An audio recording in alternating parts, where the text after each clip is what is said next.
Mike. My internet was down earlier. Oh no, I don't know what it is. I tempted fate last night by being like, oh man, it's been years since the last time internet went down. And then my ISP was like, bet, and called the internet. The stream is set up so that if it drops... Never mind, it's not set up so if it drops, it won't end. Let me check that real quick. Because I should have fixed that. It shouldn't drop. It shouldn't drop. I will, yeah, there we go. Now if it drops, we can just pick where we left off. Hey, right. Ishmael time! One sec. Oh my god, everything's breaking today. Am I good? Yeah! Ishmael! I waited so long. I waited so long. I waited so long. Oh my god, she's so pretty. I tried pre-farming for her, and I think I got the right memories. But, like, I'm just pretty. She's so pretty. I've been waiting for her. I think it would have been since Roland got his new design or something. Which was ages ago in the story. It does feel kind of surreal to actually see the wings. To actually see her playable. What do you mean her hair is like made out of wings? That is so cool. I probably shouldn't like stare too much. But I love her design so much. They did her so much justice as well. Like I love the how do you describe it? Her eyes. It's specifically though like her like gaze that I like the most. Cause she looks so like I don't want to say empty. That's like the wrong word to use. But the way that she's like staring is just so cool. I want her to look at me with disgust. And she's so pretty. Okay. Shall we gamble? I kind of want to tempt fate. And by tempt fate, I mean tempt the fate banner. Maybe... Sorry, I'm just... There's a certain detail in this area that I'm admiring for reasons. Just, you know. I don't know if I can zoom in any more than this. I don't think I can. Wait! Wait a second. I just saw the skirt.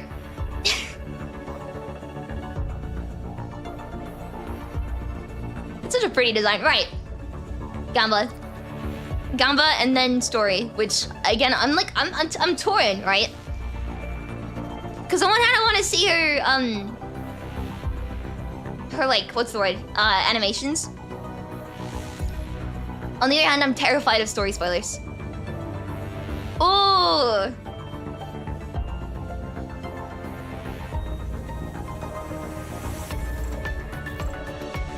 I am higher pity on fate. But that would mean 70 pulls and not 60 if it came down to it. And then I wouldn't be able to get a weapon. Well. I'm nothing if not a gambler. So I might just... I might just, let my fingers slip.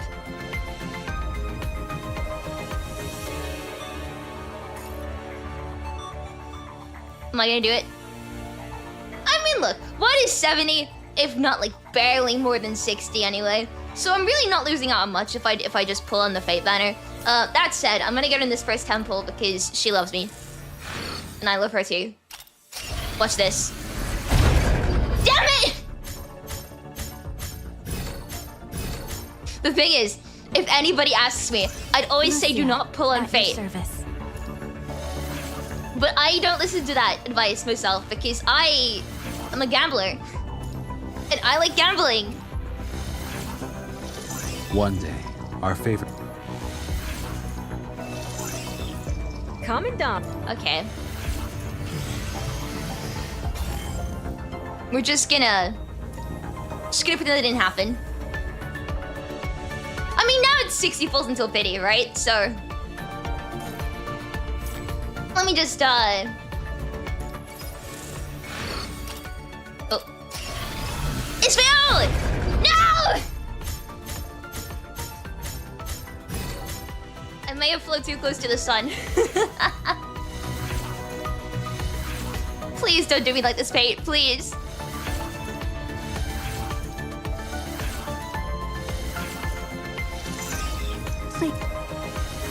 Please. Poor lungs are killing me today. I had breakfast, so I'm not used to, like, eating. Right. This one's gonna be Ishmael. Come on. No. Oh, it's gonna be like that.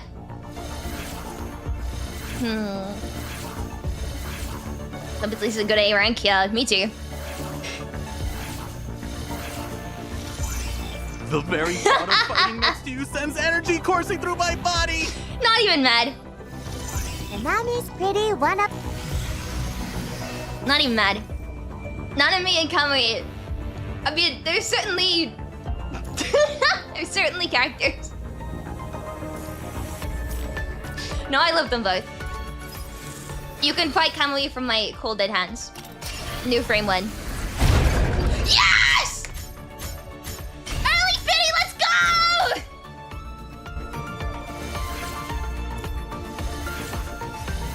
I knew it! I knew it! Life Okay, banner roll, but why? This is why. is as brittle as a frozen bubble. One small touch, and it bursts. That is why. I am never punished. Calming down. I am never ever punished. In fact, I think that's a win. That was... how many pulls? Right. Weapon here. Cool. Oh no, we said turret 1. Hey, I was prepared last night. Hell yeah. Skip luck. Damn it. Which other ones are on the banner? Wait. Wait a second. Actually, I want to see this. Whoa! Wait. Oh, I can't. I've got no control over this. That's cool as hell. Wait a second.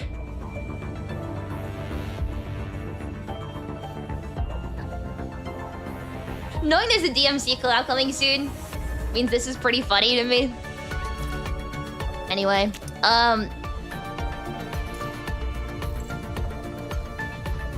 okay. Let's pull.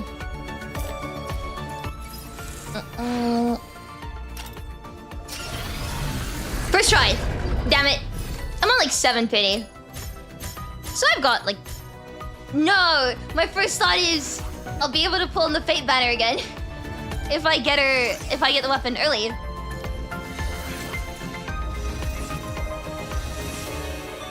That's an alarming thought.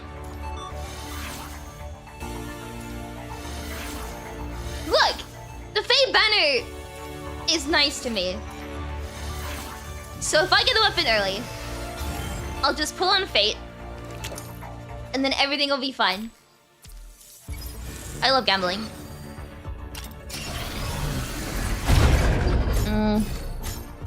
I will do single pulls after this one. I think it's like 2 left, right? 2 or 3.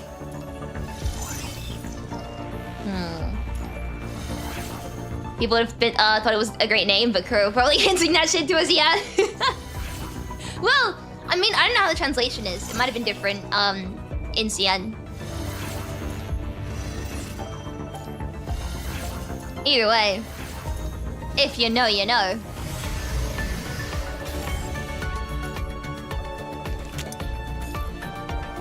Well, I guess I'm pitting gang on the weapon.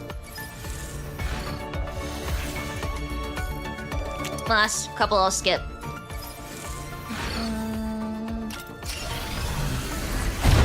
Damn it, I was really hoping. Oh well, pity gang. I have a few pulls left. Wait, that's assuming I get it, which I will, but I'm just that cool. God damn it!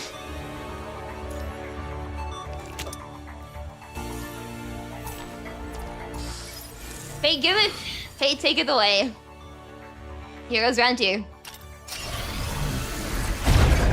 Wow! Yes! That's what I'm talking about! Do you think it'll be double off right? Please don't. Please don't. Hell yeah. You know what that means? We can do a temple and fate banner. Where is it? Ishmael. Damn it. I mean, I can just slide a cup. No, I'm gonna save. I'm gonna be good and save. I don't have any special requests for my new frame. Let me Great. swap Banshee. I'm not gonna give her the affection stuff again. I'm like, because I know these are big chapters, I don't want to get spoiled in case there are any spoilers. So I'm gonna hold on to her gifts for now because I bought them from the event store as well. How about Parhelion and Global? Oh, I have no idea. It used to be a year. It used to be a year. We're now like only a couple patches behind. I think next patch on CN is DMC, right? And then in EN, if they do a triple, then the one afterwards would be... No, I don't know how many we have left. I think we're very close to DMC. Depends how they group the next patches, but yeah. Right. Poses! Life is as brittle as a frozen bubble. One small touch, and it bursts. But that's why it outshines everything there is in its final moments. God, she's so pretty. Thank you so much, Izzy Dong, for the membership. I really appreciate it. Thank you! So much. We said it's DMC collab, DMC collab isn't that far. No, it's very soon. We still go one patch. Yeah, that's what I'm saying. If they do a triple patch next, which they should, then DMC be the one after. I think I've forgotten how many we have left, but I'm pretty sure that that would mean that July is DMC, which I'm so happy we actually caught up for that. What nice weather. Let's do an unplanned check on Grey Raven's Commandant in the name of the Control Court. As for the reason, I'll make one up when we get back. I kind of want to see that again. If not for the for that back angle. What nice weather. Wait. Let's do an unplanned check on Grey Raven's Commandant in the name of the Control Court. As for the reason, I'll make one up when we get back. Look at the back angle! Look!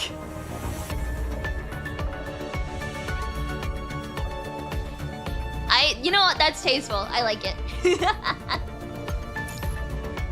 Because of our visions, we see the world differently. You and I, we have our differences. But it's enough that you understand my existence. And that I understand how you feel.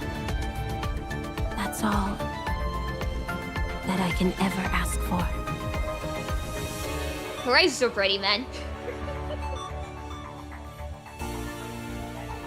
I couldn't stop staring! She's so pretty! Like their eyes of, how do you describe it? It's like... You know, when a camera like catches a really bright light and it does the thing where it splits the light like into different colors but like outwards? It's like it's not like a lens flare, but it's like up and down and like I don't know how to describe it. If you look at her eyes, and of course that's where I'll be looking and not anywhere else. Like you can, how do you describe it? Differently. It's. I guess it is like a lens flare. You and I. But if you look at her eyes, but it's enough that you understand my existence they're like that kind of color. and that I understand how you feel. There's some sparkling as well. That I can ever ask for. Refractive. That's the one. That's the one. That's the one. So cool. So cool.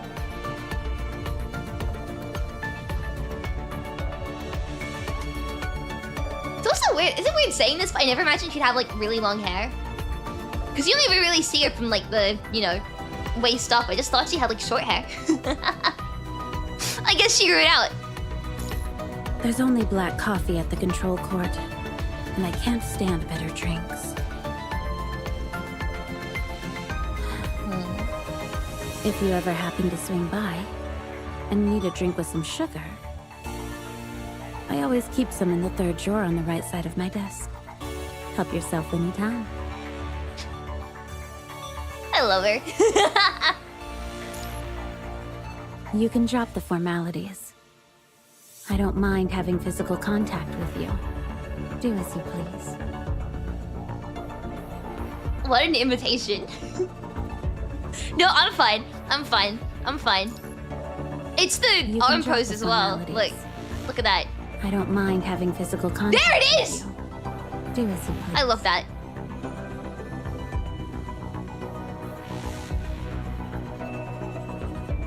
Do I give her gifts? I want to see more.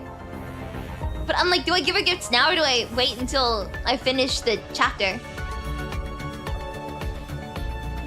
Sorry, I need to keep muting to cough.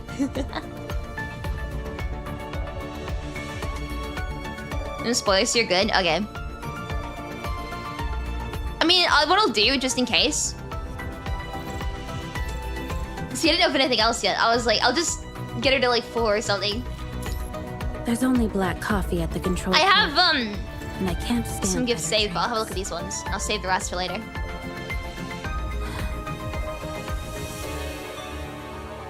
Mostly just want to see this one.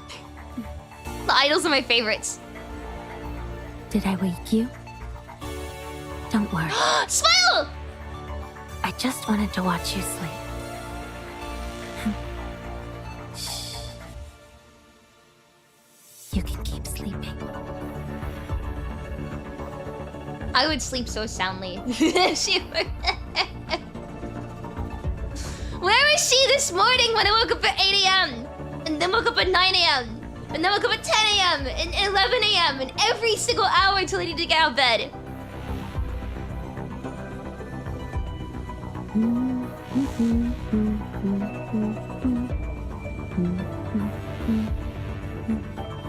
Why is she humming London Bridge?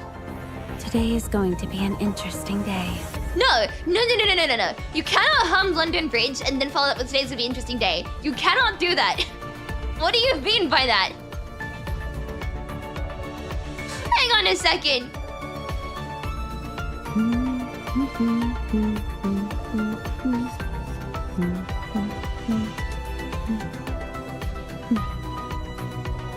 Today is going to be an interesting day. I'm scared.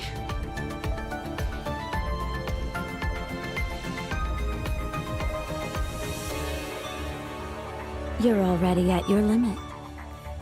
And you're still not resting. No, why did you get rid of the... Try to push this human UI. shell of yours as far as we can then. Look, I even have coffee ready for you. Don't worry. I'm here, so nothing is going to happen to you. Are you ready?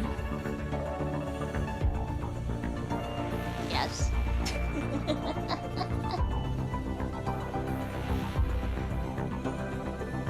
Okay, I like her just a little bit. Just a normal amount. As a pink-haired woman, she speaks to me. But as a pretty girl, she also speaks to me.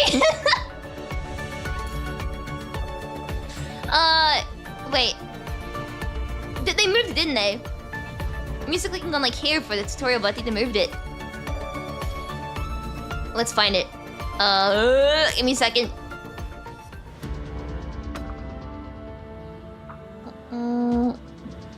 Instead of trying to tell you to touch grass, she offers you coffee. Yep. To be honest, the idea of seeing how far you can stay up for is a pretty funny one. Wait, is she? I thought it was here. I feel like I'm going insane because... Isn't that it? That's the try. That's a story. What was I thinking of then? Anyway, select this class. Let's do it. In a second. There we go. There we go.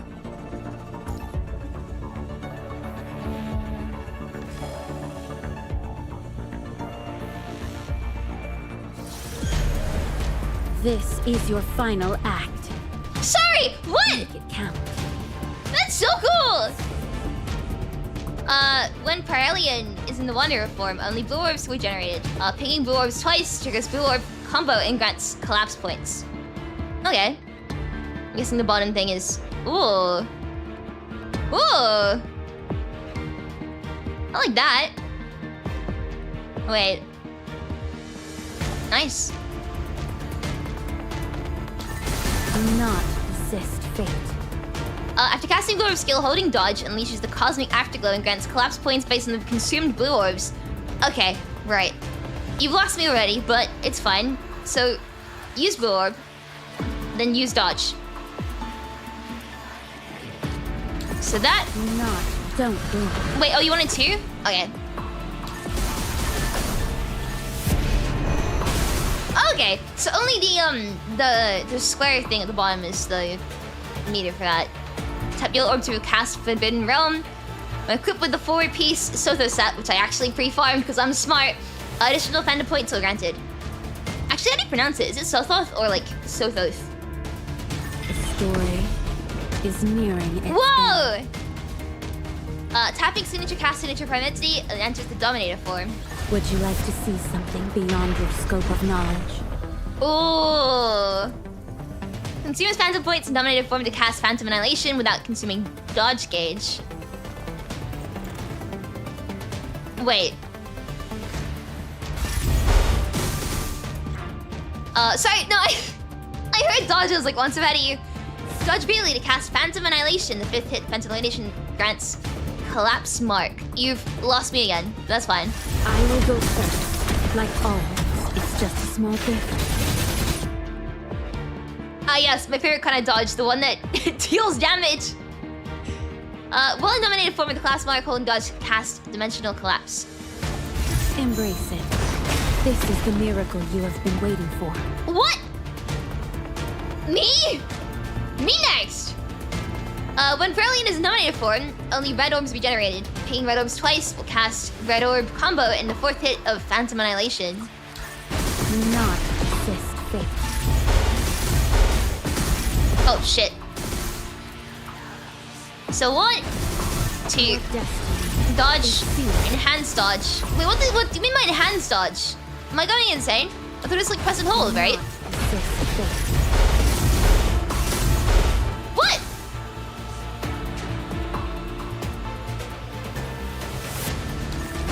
Not just dodge? No, but I'm doing... What? Dodge harder? I'm trying! Not. It's just a small thing. Oh, okay. Just wanted me to like spam it. The window for that is really short then. Pressing no dodge to cast Dimensional Collapse again to grant signature energy. Embrace it.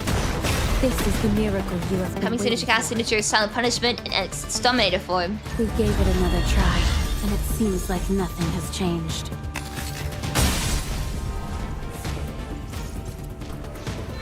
Not bad. Sorry, what the hell? You've already lost me at everything does. I think it's you do that.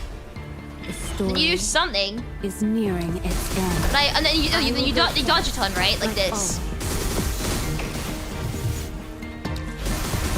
Would you like to oh, you do this as well.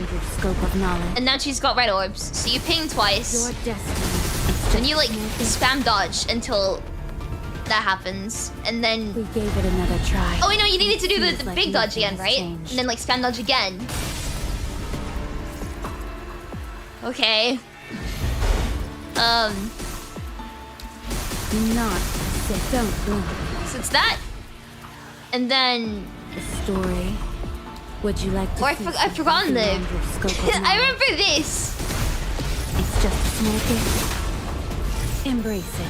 I remember that. This is the miracle you as have well. been waiting for. It's just a And small that- gift. We gave it another try. Her gameplay is and it seems like insane. nothing has changed.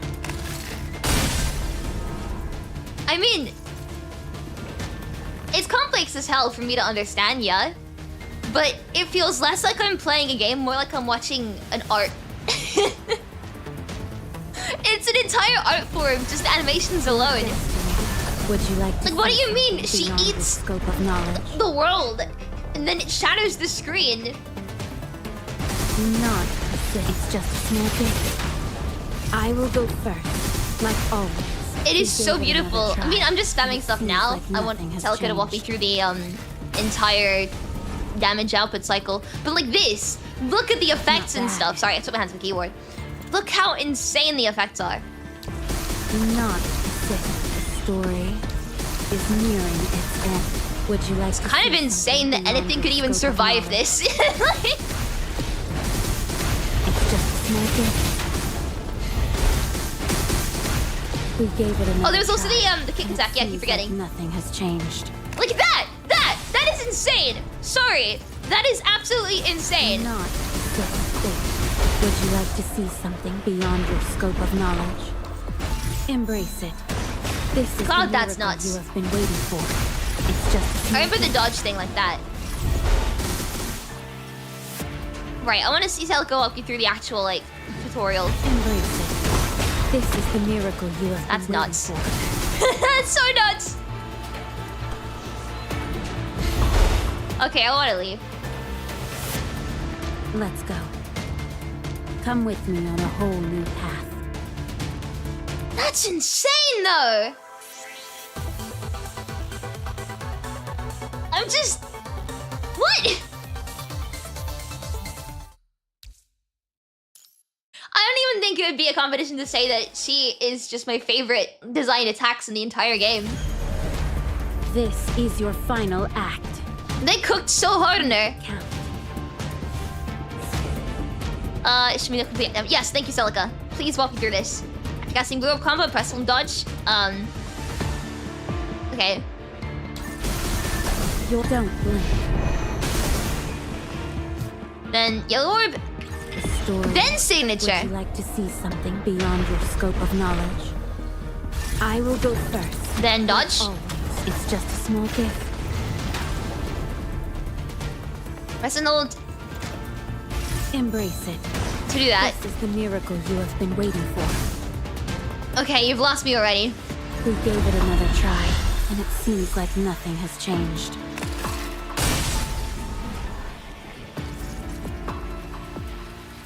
Okay, so it's two of these. You're done. Dodge. Oh god. Then that. Then Would you signature. like to That's see part one. something beyond your Then it's scope red of orbs. No, knowledge? it's dodge first. It's just a small gift. Embrace it. Then it's red The orbs. miracle you have been. We gave it Then another it's signature. Okay.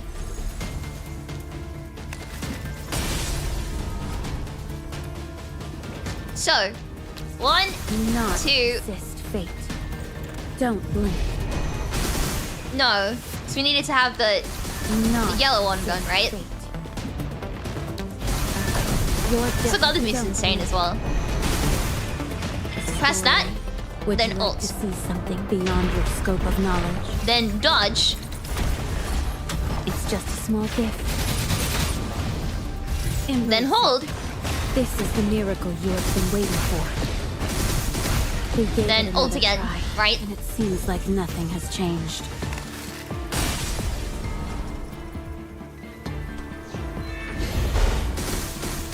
I think? Was that it? I want to imagine. Your death I'm not sure. is the story. Would Then you like ult to again. see something beyond your scope of knowledge. Then I 1, will go 2. first, like always. Oh wait, I missed one, didn't I?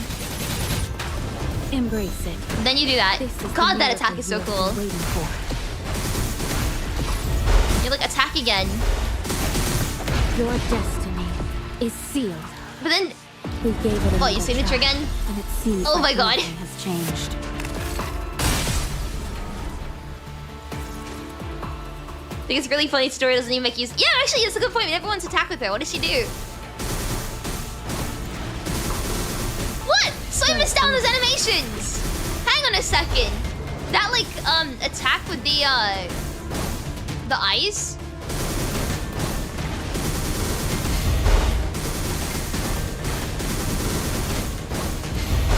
It looks like from. Well, anyway. It's just decoration, it is. Vision isn't as complicated as that, actually. You don't need the yellow for the most part. Oh, okay, so I don't even, like, need it then. So I'll double The story. use it anyway. Would you like to see something beyond? Go your into scope wacky of mode. knowledge? Oh, never mind. Let's go. God, that's such a cool Come with animation. me on a whole. It really just feels like I'm watching art and not, like, actually playing a game. Right. More stuff.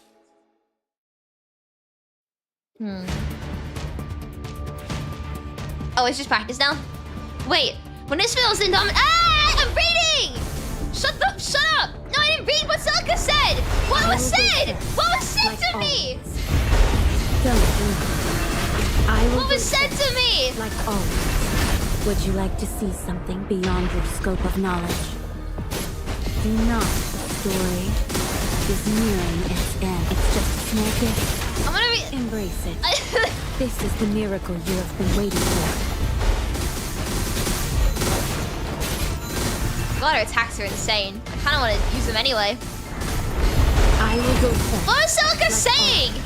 We gave it another try. I can put it in front of it. Seems like nothing An has actual changed. like enemy, even Ushio the punching bag, and I just forget everything that I learned. Poor thing. I know.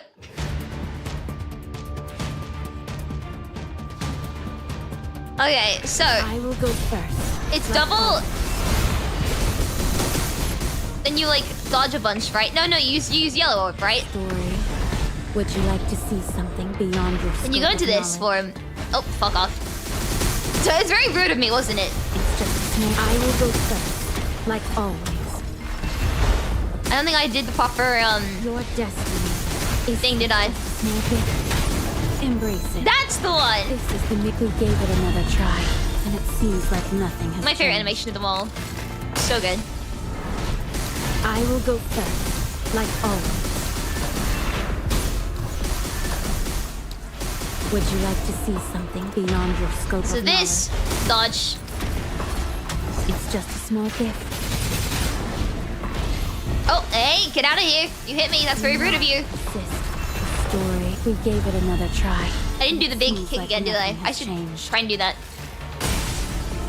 2 blue. Oh, I didn't do the whole dodge, did I?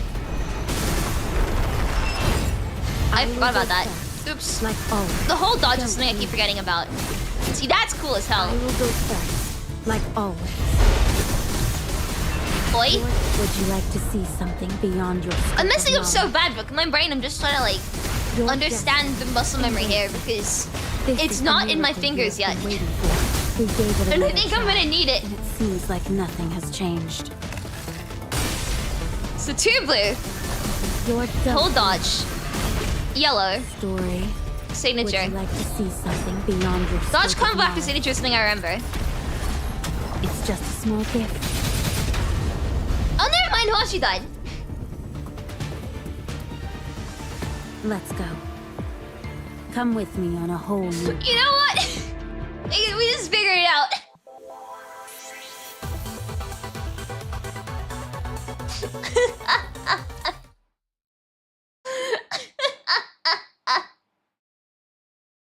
We can figure it out in the field. How about that, huh? We can figure it out in the field.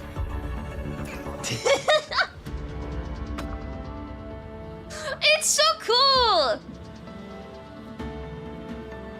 distracted by the pretty lights, but it really is just so beautiful. It is like watching art. Alright. Main story. Wither to Shine. We're gonna read it. If you spoil, I will cry. I feel like this might be a long one as well. Let's go! Right. Oh. Oh?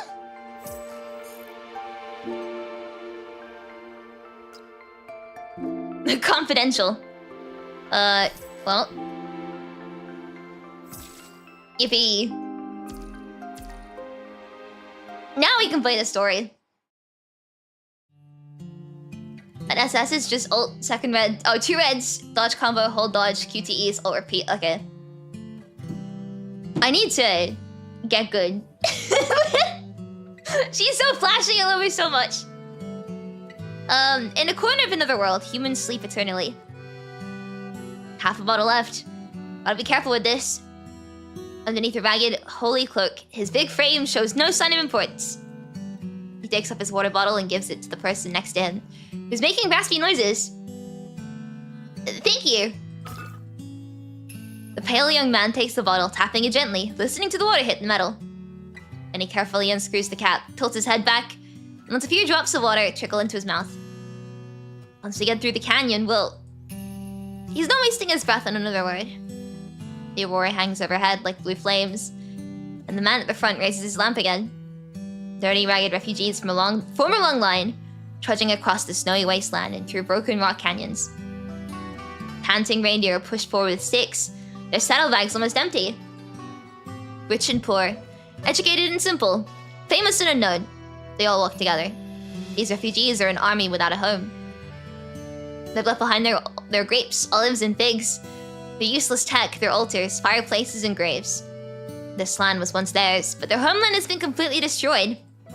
They refuse to board the spaceships, wanting only to stay here. At this time of month! At this time of year! Located exactly at this snowy location. What's that sound? Broken walls stand crooked at the canyon's end, like a statue pointing to the sky. A worn echo wall stretches the sound from their destination into long echoing sounds. We walk upon the dust of golden years. Time has Actual singing? stolen the light. What? In the struggle against the relentless storm, lives were lost, heroes fell. Amidst the sorrow, The music cuts through the cold wind. It's slightly off key sound. This is not slightly off key. This is beautiful. Making it seem like a dream. rivers and gardens defended by brave pioneers, we carry the weight of pain. I just want to listen to it. Oh, cruel fate makes such puppets of us, yet we strive to keep hope alive. The faint sound in their ears gets clearer, giving the tired travelers hope. Refugees finish their long journey, heading toward the camp. Our flames, yet we burn in shadows.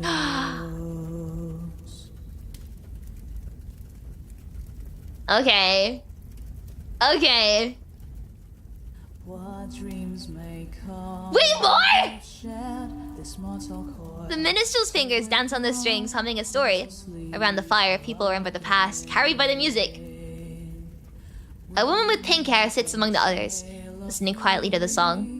Battle scarred, their spirits will never fade. Sing with joy. Oh, I want to learn this song. We walk upon the dust of golden years. Time has stolen the light. Shall we then mourn for? Sorry, I've got chills. What is gone by or seize the time before it flies? The first fusion reactor, the first permanent moon base, and the promise of reason and prosperity. To wake up or to sleep again. The Tycho telescope, the Dawn 3 spaceship, and colony ships being built on the moon. People go back to the universe they dream of, feeling the same sunlight as their ancestors. Long ago, visitors from beyond gave life to our planet, which was covered in fire and lava. And when the Golden Age came, those big questions in our genes seemed like we could finally answer them. Faith burning bright, see pioneer steps all around, rising through the ashes. Oh my god. Those are the good old days. The man in the cloak sips his hot soup, letting out a relieved sigh. The campfire's bright flames reflect in his cloudy eyes, showing the world as it used to be. That was a lifetime ago. I'm getting like teary-eyed just listening to the music. The young man seems to agree. What he's mumbling sounds more like he's lost his mind.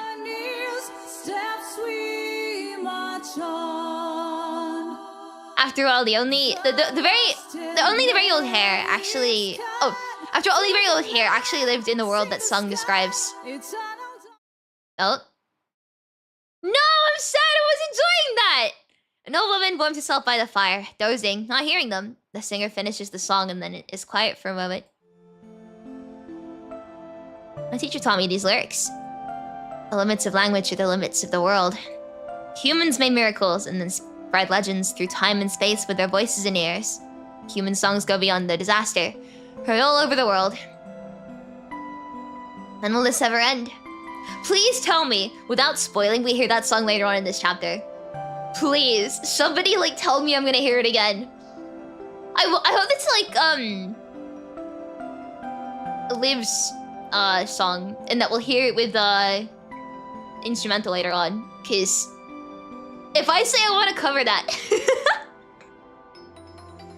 hold on, let me take water real quick. My turn to drink. Thing is, right, I can hear how those vocals are processed. That sounds to me like it's from a fully, you know, instrumental song. So I'm waiting for that. Is this ever gonna stop? The young man stares blankly into the fire. He's barely had any peaceful time his whole life. Always moving, chased by the red tide and moving again. He's never stayed in one place for more than a year. The sad song arouses bitterness deep in the hearts, and for a moment, only painful sighs and desperate silence fill the air. The strings make a jarring noise, cutting off the sad tune. The singer pauses, digging through memories for hope. Actually, this song, my teacher taught me another verse once. Faith burning bright, She softly plucks the strings, and a new tune begins. Oh, but a new tune begins to rise. through the ashes, the rusted blades cut through the palm wounds, form lines. In the shadows we are reborn. The singer strums the strings harder. This is a well-known legend, bright and clear like starlight and Imperia. The pink-haired woman, hood back, sits quietly, listening closely to the song. The song fades out. No! Stop fading the song! I'm enjoying it! And the crackling fire takes over again. Hot soup warms people up, but it can't dilute the thick silence. Sing us a new song.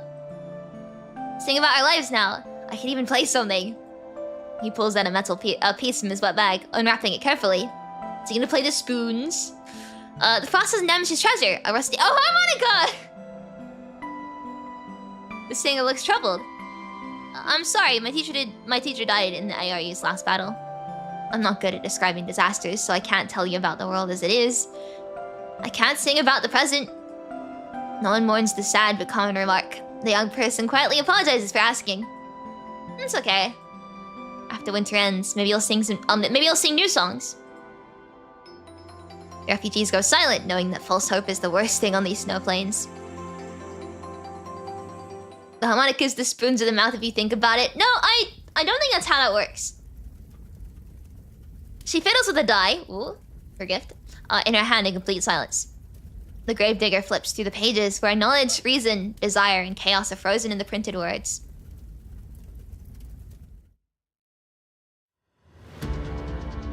She once saw twin suns rise in the plains and rings in the sky that shone brighter than the stars. Cries lost in a vacuum, buried in a warship graveyard that glittered like stardust. And on the tower, a wounded hero whose scarred body rips open the future in time's curtain. Time is neither kind nor malicious. It's just fair. And she's already made her choice. Mercy is a quiet virtue. The jarp is the spoons of mouth and... Wait, what is the jarp?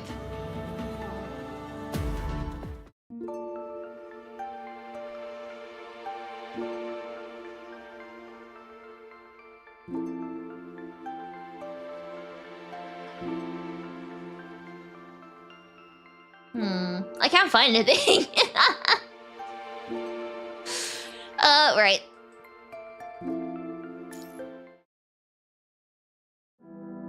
Prefab houses, like shipping containers, stand in neat rows behind barbed wire and guard towers. As far as one can see, snow-covered mountains stretch on forever.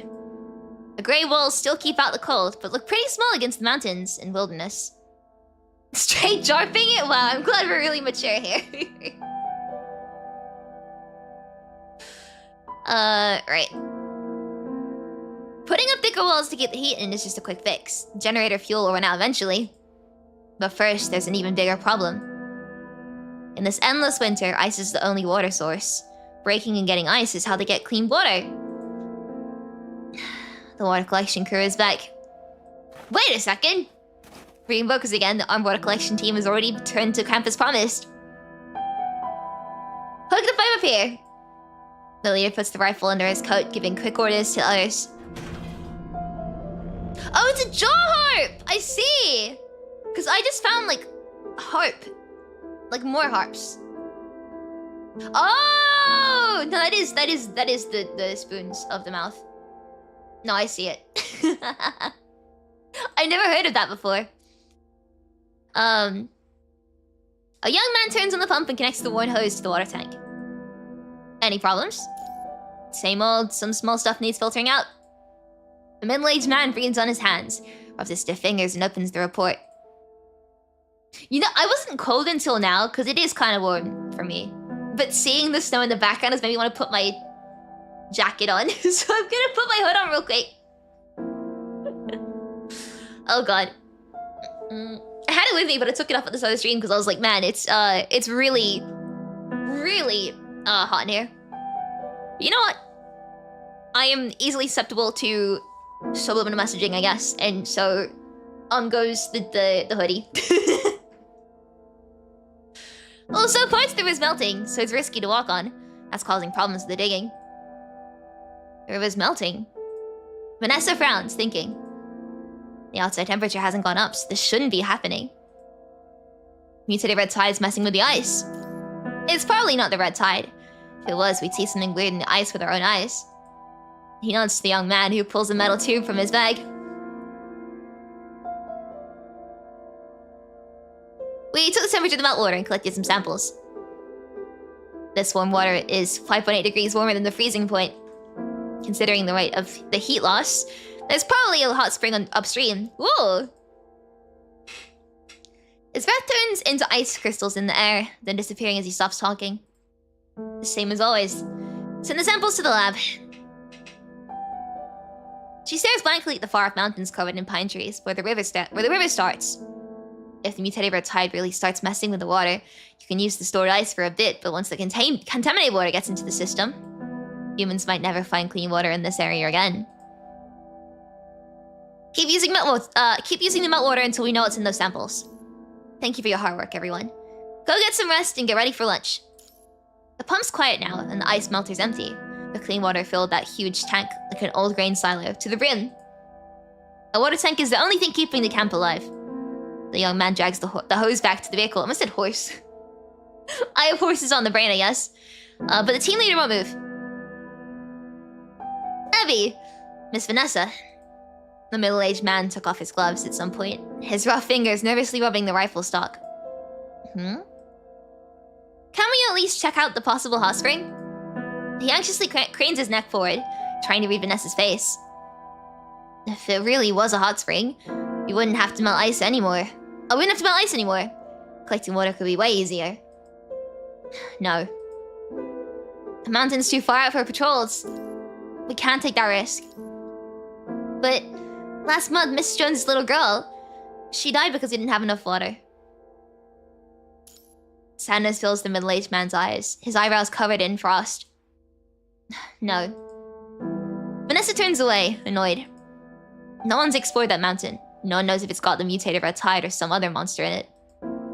Risk losing a whole team for a possible water source? But... Death count 1? Are we keeping a death count for this chapter as well? He cracks his knuckles, wanting to argue and not knowing what to say. Do we even count that one because it technically didn't happen in the chapter, but like before the chapter began? I just wanted to... Don't even think about it. Now, go back and eat. She says coldly, shutting him down. Let's wait for the test results before we talk about it. If the tests show the river's melting isn't from the mutated red tide, and if there really is a hot spring, it could actually help us. I understand. Thank you. The man's shoulders slump in defeat. He nods to you and gets on the transport vehicle with heavy, weary steps. Watching the team head to rest, Vanessa impatiently checks the water tanks. The water collection team leader, if I remember correctly. It's Joe. Joe Williams. After a moment, she adds, Miss Jones' youngest daughter, Liata, is his kid. This kind of thing, you think it's unusual? She smirks coldly while recording the water storage. After checking the punishing virus level around the tanks, Vanessa puts away her logbook and heads back to the outpost. Back inside, the frost on your eyelashes and face melts right away. A sharp pain hits the back of your head, but you quickly warm up. If that place really is a hot spring, maybe it could help with the water problem for a while? It would only be a short-term fix. Even if the hot spring isn't contaminated, it's still groundwater. Mutated red tide can get thrown out, can get through anything. The red tide will get into the water cycle eventually since it can penetrate rock formations easily. She snorts like she's laughing at the idea. Even this short-term fix is better than nothing. False hope is useless. We need to find ways to clean the water. The red tide's slowly spreading across this dead land, ruining every bit of clean ground. Humans can't fight fate anymore. Their enemy isn't just a corrupted, a hetero creature or some weird hetero sapiens, but this whole frozen wasteland, the dark sky and the mountains they can't cross. The enemy is the frozen rocks. The enemy is the melting ice caves. The enemy is the mutated red tide spreading across the planet, and the new life it's making. Don't look so defeated. I was just thinking. You thought getting the hetero tower core would fix everything, but now... looks like you haven't gone anywhere. I've told you before, this world doesn't need a hero. She glances over, then changes the subject. Has Rosa been in touch? How's the hetero tower... how is the hetero tower core coming along? She said she'd have news today and she'd call. Ever since she got the hetero core shard, Rosa's been locked in the lab trying to make the filter better to fight the evolving red tide. I'll head out. Oh, it's already 12 o'clock. If you forget to eat, I'll toss you into the red tide before you starve. That's not... That's not very nice, Vanessa. She shows the familiar smirk and then heads out of the outpost. Just as Vanessa leaves, harsh static crackles through your crude communication device. A faint voice flies through the static, forming clear words after a few broken ones. What? Camcal. Aerospace City calling commanded. Is the camp's water supply still safe? Safe for now. You brief Rosa about the melting of the river's surface. If it really was a hot spring, that'd be a rare bit of good news. A soft sigh comes through your comms. Unfortunately, the decoding's still not going well. Have you managed to crack the outer layer of encryption? Getting past the outer layer wasn't the problem, but we only managed to get less than 1% of the data from the Hetero Tower core. Technology is incredibly complex, but with what Aerospace City has right now, I can only do a basic exploration, trying to get whatever I can. I'm hoping we can unlock some filter-related things next. We need to strengthen the filter barrier, or I'm worried the mutated red tide will keep evolving. Take your time! Time. She falls silent. Time's the thing you have the least of. Alright, I actually thought about something else. She perks up and you hear the sound of pages turning. I've put together a list of materials we might need to strengthen the filter barrier. The red items are crucial, and the rest are things that I think we might need based on what I've learned from the Hetero core shard. If you find any of these while gathering supplies, help me collect them. Of course! I'll tell Vanessa too. Thank you. If that's all, I'll get back to the lab. Wait, Rosa. She made the call, but you do have something you need to confirm with her. About that consciousness enhancement device you mentioned earlier. I need to stress again that this is just a theory from Mr. Asimov. This technology is super complex, and we barely have the materials or environment to make it. Commanded, what are you planning to do with the consciousness enhancement device? Her calm voice comes through the speaker. We just don't say anything. I can't connect to too many constructs at once with this spine beacon. It's definitely a possibility. No one knows what kind of monsters the mutated red tide might throw at you. Let's call it a backup plan then. The sound of pages turning comes back. Rosa's probably checking the supplies for Aerospace City. The supplies from Aerospace City give you a chance to test things out. But I can't promise it'll work, and I don't know how reliable it'll be. That's fine. This is enough. Thank you, Rosa. Alright, I'm heading back to the lab. Take care, Commanded. Her voice cuts out. Static fills the speaker as the device loses signal. The room goes quiet and humid. You sit for a moment. Humid? In the cold? That'd be awful! You sit for a moment, thinking. Then get up and leave. This place, called Canteen, is basically a big makeshift building made of shipping containers. It's also the camp's meeting hall, storage, and sometimes even a place where people can relax for a bit. Against all odds, a small community based on helping each other has sprung up in this barren place. It's already afternoon. The refugees who were assigned tasks should be back by now. When you walk into the canteen, there are only a few people sitting at the tables waiting for the night shift. I heard Joe volunteered to lead some crazy water fighting team and Vanessa really yelled at him. It's all because of Miss Jones. Geez, everyone wants to live, right? Yeah, Leata. She's the youngest here, isn't she? She's only 18. The young man's discussion brings a brief silence to the table. Alright, let's change the subject. Still, Vanessa really put Joe in his place with just a couple of words. He fiddles with the small package, looking excited. Vanessa's so awesome! I want to go with them next time to look for supplies. Hey, don't think of something impossible. Vanessa wouldn't send you on a suicide mission. Anyway, want some lemon slush? He seems bored at the gossip and starts talking about food. Did this stupid book swat your brain? You think you're some fancy guy from the old days? Oh, my dear sir, is that your seat? One slush coming right up. The young man theatrically mocks his friend with exaggerated loudness. Humid cold is somewhat common in the Midwest. It's hard to breathe in it. No, it's awful because, like, when the water is in the air is cold, I feel like that makes everything feel colder. So, here, I guess humid in here is a little bit horrifying because I'm like, how are they escaping from the cold? Anyway, take it or leave it. But check this out. This ice, I got it from the pipes around the canteen. Super clean, I promise. He pulls out a small paper packet and carefully pours some yellow powder into the bottle. Then he puts the lid on, shakes it gently, and gives it to the person next to him. Good No, morning, yes sweet broken! Toshi. I hope you slept I well. wonder if I can fix it real quick. 1 second. Thank you so much, that fucking guy, for the super chat. I really, really appreciate it. Thank you! I didn't sleep very well. I set alarms for like 11. But I woke up at 8, 9, 10, and 11. And then I was like, okay, well, I'm really exhausted. I'm gonna sleep until 12. And then I woke up even past that point. Right. I should be able to hear TTS now, I think. I think I fixed it. I hope you're doing well, though. Hope you slept well. Better than I did. I'll nap later, it's fine. This is my secret recipe, you know? The troublemaker takes the kettle, looks at it suspiciously, opens it, and takes a sip, then his face puts up. Yuck! What is this? It's just vitamin C pills, right? It's called making the best of a bad situation. If you're so smart, go steal some canned fruit yourself. He whispers, but someone cuts him off. Are you crazy, or do you have a death wish? Vanessa will kick you out if you steal anything. Besides, the last can of fruit went to Liata. It didn't save her, but at least she got something sweet before she died. Oh, come on in. Good afternoon.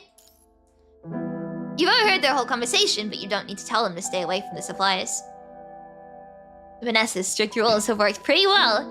And anyway, there's hardly anything worth stealing in this tiny camp. Except for their food rations. The refugees only have weapons and some small things they cherish too much to give up. Weapons keep order, and their trinkets remind them of what they'll live for. After you say hello, everyone hurries to work, and you go to get some food. Come at it! Working late again? I've saved some hot soup for you all. Oh, for all of you. It's still warm on the stove. All of you? Emma's been waiting for you, and helped out while she waited. Here, come at it. Emma comes out the kitchen with some food. What do you need from me? We need to switch out patrol teams. The medic from Eneva's team is hurt and needs to rest. We're thinking of pulling a medic from ICU team to fill in. The ISIS medic has already done 2 shifts in a row. Guess we'll have to get some out the reserve medics.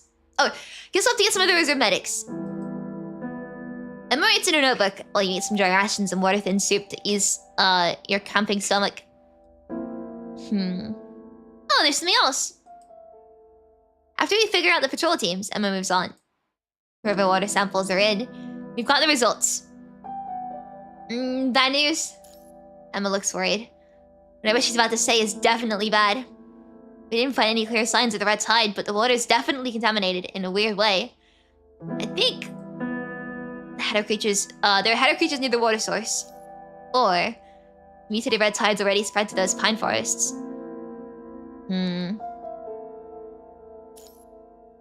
Either way, it means Great Tombstone Settlement's water's gone. That's the real problem. We'll have to move north, and fast. Rosa says the punishing virus doesn't do well in really cold places. Aerospace City started putting up new filters, and people from Great Tombstone and other camps are moving there in groups.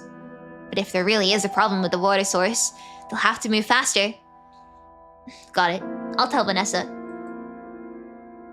While you talk, people start gathering at the table. Soon, the scattered few in the canteen will congregate in one place. We have to move again. The young man's face shows a practiced fear. Right. But we'll keep everyone safe. How can this be happening?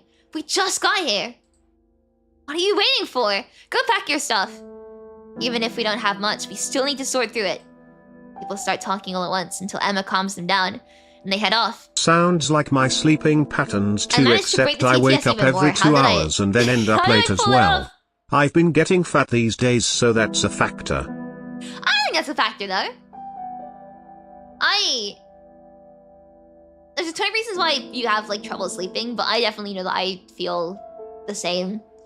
Like, I can't sleep for more than about 3 or 4 hours without waking up, which means I never sleep, like, a full 7 hours interrupted. And you know what? I think that explains a lot about me. Thank you so much, I really appreciate it. Thank you, I hope you can sleep better soon. Night falls and people gather around the fire to stay warm. Gee, I thought we could stay here for a while. Moving's actually good. Did you hear? Aerospace City's gotten new, better filters. He tries to sound happy to cheer everyone up. Fine, I'll go finish packing. The young man sighs and walks away. Hiccup, oh god, from the fire, but suddenly bumps into someone in a long robe. Oh, sorry, my bad. That's alright. Where are you heading in such a hurry? Haven't you heard? We're on the move again. Seriously, and will this ever stop? Move, move, move. Wait, has that commanded Graven come back yet? The woman under the hood looks a bit confused. Yeah, things have gotten a lot better since that Grey Raven's planet showed up. They put up those filters in Aerospace City, and the camp's way more organized now, but... Sadness fills his eyes. No matter what, it's still just one human. He says one with a bitter tone. Just one human. However capable that person is, there's only so much that can be done. Jeez, I better get going. Gotta pack. You should get your stuff together too. If we get attacked again, you'll have to leave everything behind. That's how I lost the key my mom left me last time. She said it was the key to the front door of my old home. But where does home even lie now?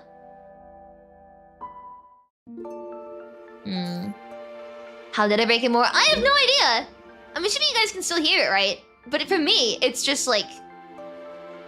broken.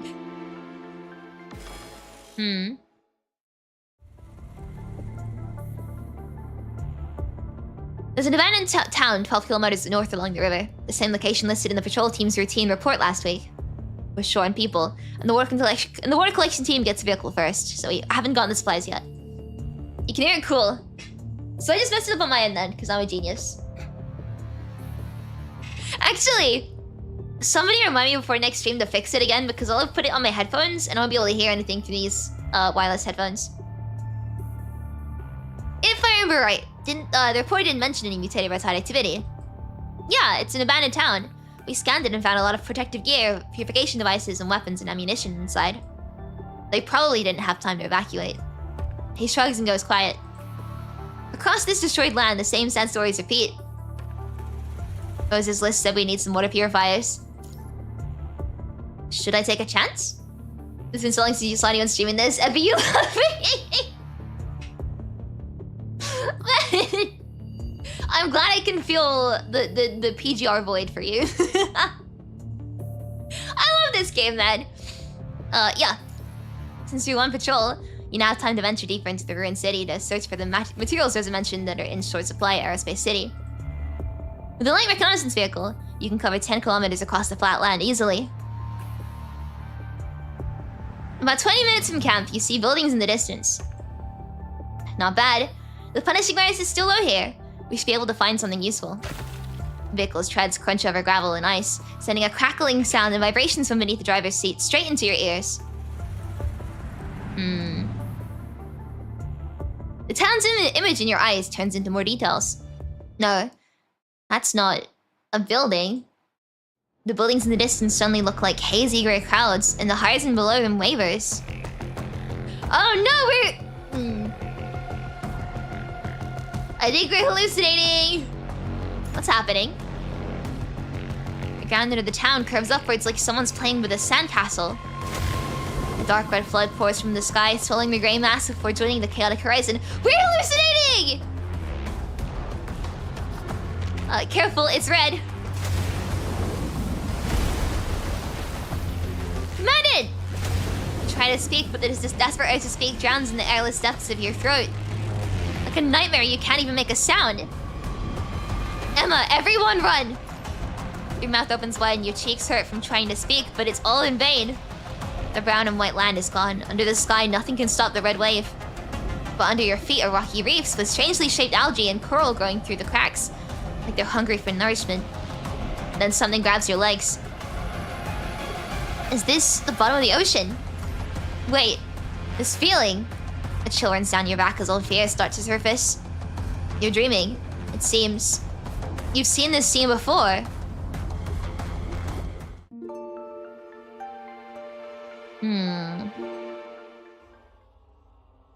Oh, run, get out of here. No, the experiment. Oh.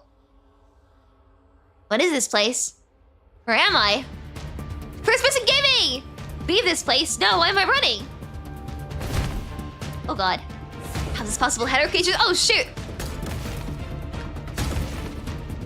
I've never seen before. I took out of the keyboard so there's a cutscene! This play's no good.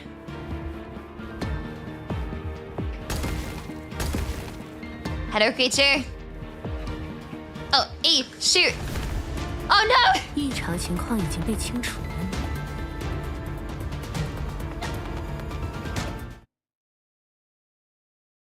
I messed up the QTEs.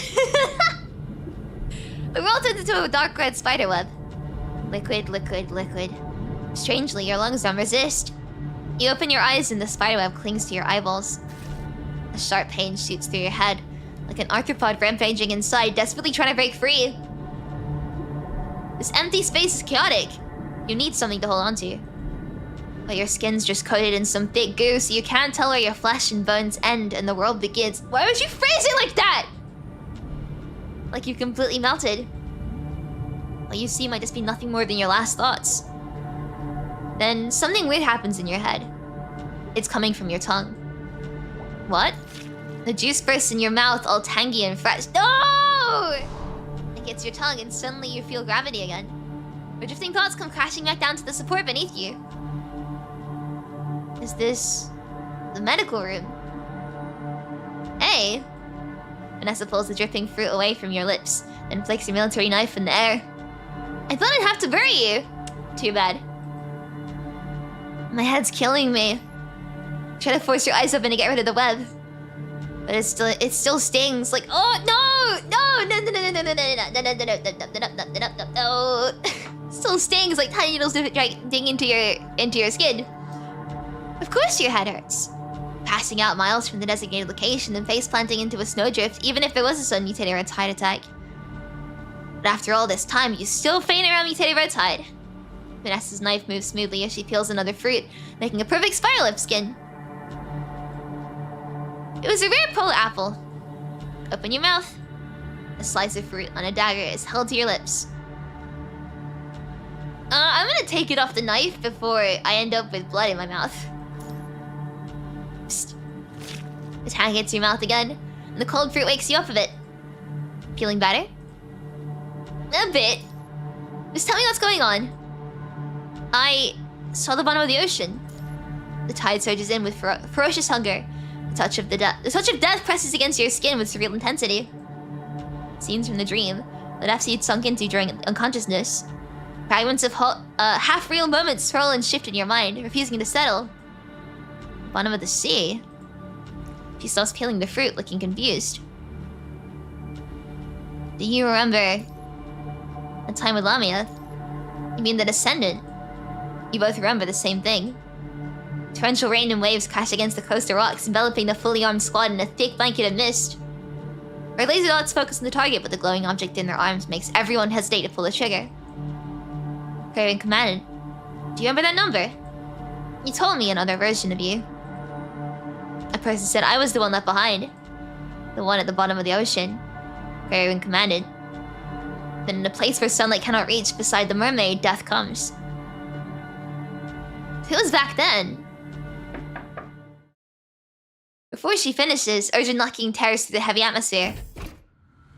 Commanded, mutated red tide is moving in a new way. Uh-oh.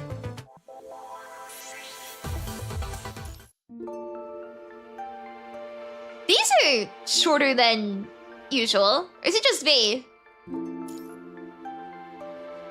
Because I'm scared. Usually if they're shorter, I feel like there's gonna be a very long one coming in the middle of this.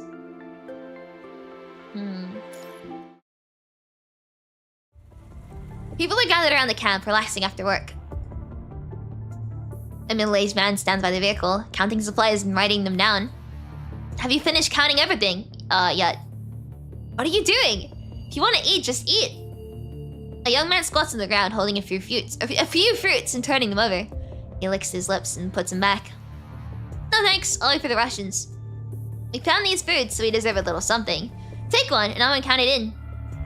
He crouches down, grabs the young man's arm, and puts the fruit back in his hands. Things are way better now. At least you have a camp. I don't have to wonder anymore. There might or might not be a reason why some stages are shorter. That concerns me. But I will... That's good to know. Go ahead and eat. Don't be shy. Winter's almost over. But I still feel like... Are you not collating with someone today? Collating with someone? What do you mean by that? Thank you so much to fucking I for the super chat. I really appreciate it. Thank you! But I still feel like... Stop worrying. He's right. Don't be shy. The cold voice comes from behind, startling the two. You turn around, only to find 3 people appear out of nowhere. Lady Vanessa! Lady Vanessa. I'm borrowing the vehicle. Tell logistics guy later. With that, they get in the vehicle. The engine roars and the vehicle shakes. Before they know it, something dark flies from the window at the young man. Eat well, sleep well, and do your job. Don't be pretentious, and don't act like someone who worries about unnecessary things. No need to worry about something you shouldn't. Okay.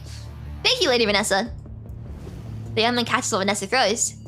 The time he looks up to thank her, the vehicle's gone, leaving only dust. Outside the camp, the buffer zone's edge, the red tide, which should be far away, is surging, encircling the undulating mountain ridges. The ground shakes, and the trees sway. A little bird loses its I'm stuttering, it's great. A little bird loses its footing and falls into the red tide. Poor thing. Something lifts the bird and puts it into the pink-haired woman's hands. Things change too fast. You weren't ready either, were you? Ishmael gently tends the bird's wings, but her eyes drift to something nearby. The white-haired girl, eyes closed, flickers in and out of her view. You know what? Water, and then I'll stop stuttering. Real. 1 second.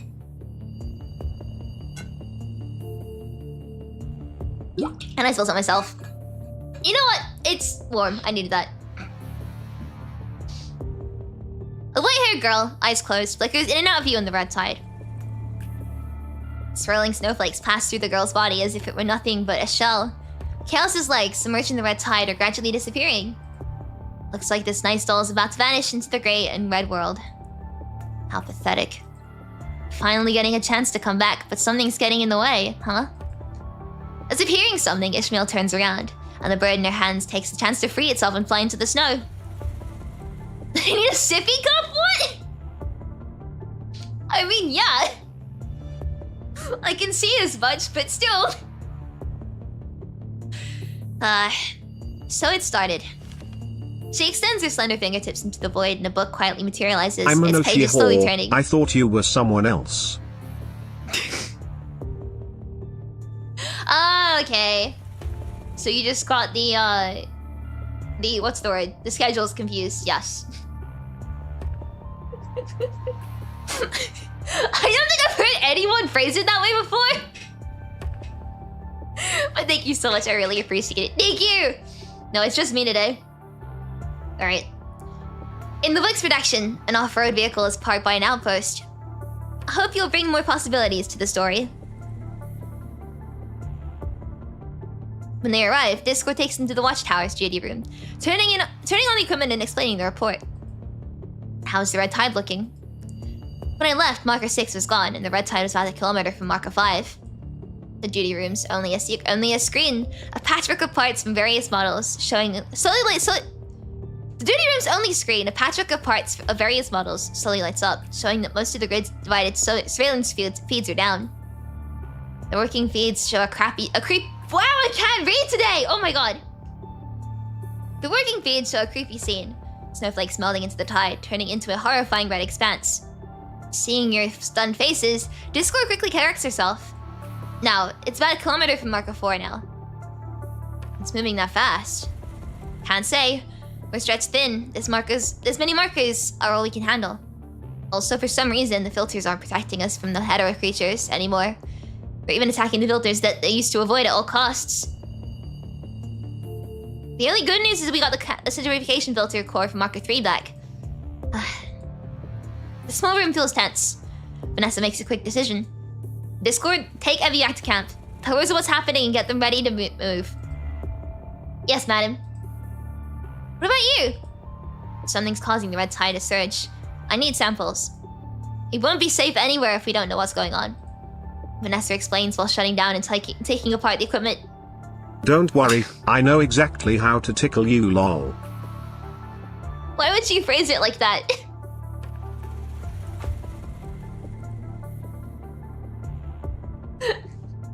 Thank you so much, I really appreciate it. Okay. Discord leaves, carrying a monitor and tangled cables in her arms. Was I unclear? It just doesn't make sense to me. Everyone needs to do their job. I'm stronger than Discord here, so I'll take the risk. Have you already forgotten what I said? Stop worrying. This isn't your business. The red tide's surging. It's definitely stronger. Can your mind shield keep us completely safe?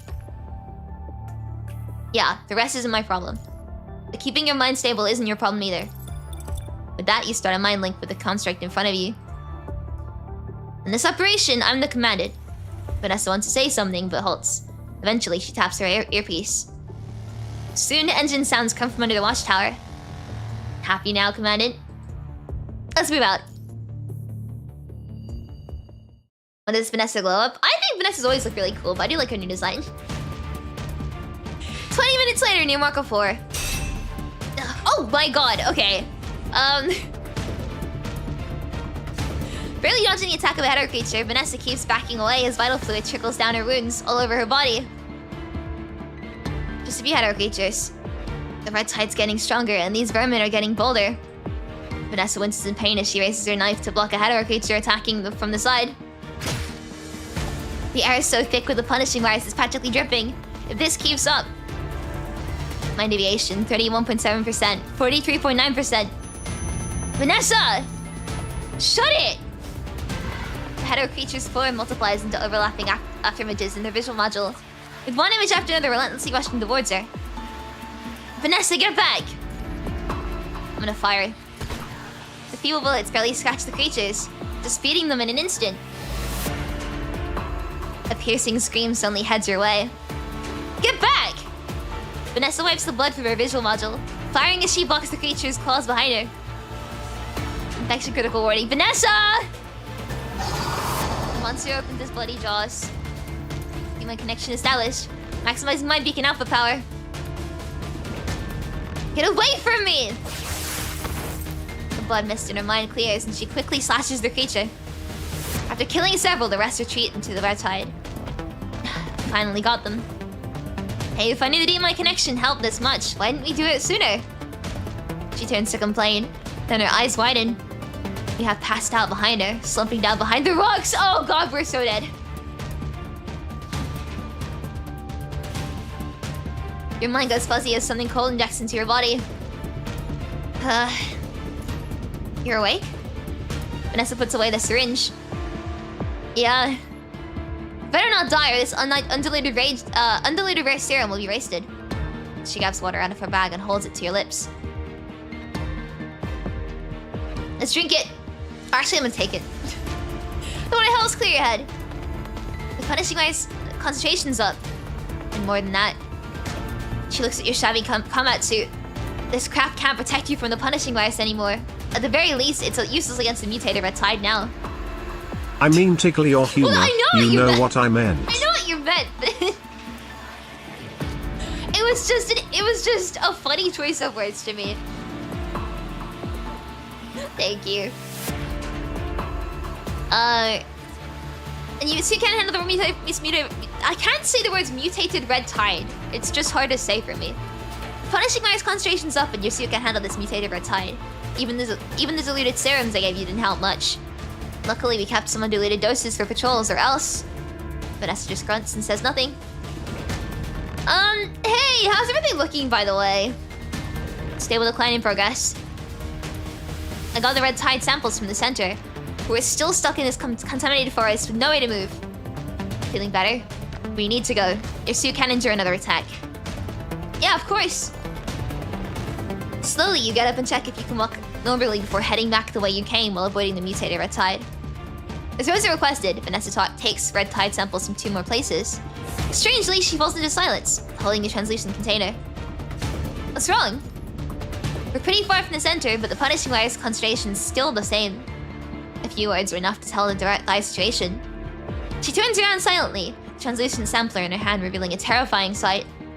The crimson liquid is eating the white buffer, turning it into food.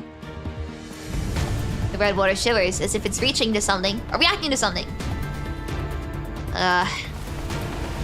Oh, we're not surviving this. The red water suddenly shoots up, then disappears abruptly before Vanessa can react. The water slowly parts, revealing a pale doll-like figure standing within the tide. Chaos? Leave. What happened to you?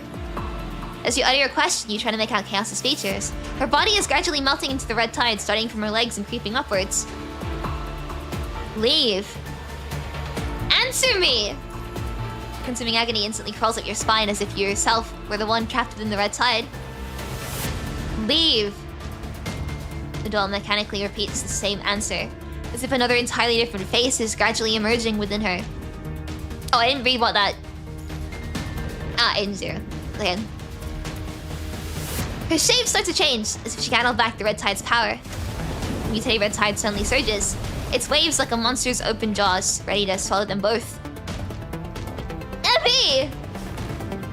Vanessa tackles you with a leap, sending you both rolling towards the shore. Don't look back! She practically yells in that direction. Vanessa! You jump up, grabbing the sampling gear to shield yourselves, but it ends up in vain. Even as Vanessa charges into the red tide, she looks no larger than a hummingbird before the towering waves.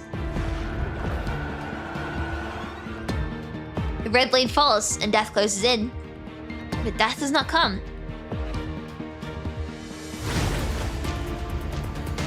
With your mind overwhelmed by the punishing... Oh! With your mind overwhelmed by the punishing virus, you see a small red wing appear between you and the surging red tide just before you pass out. Luna. Okay.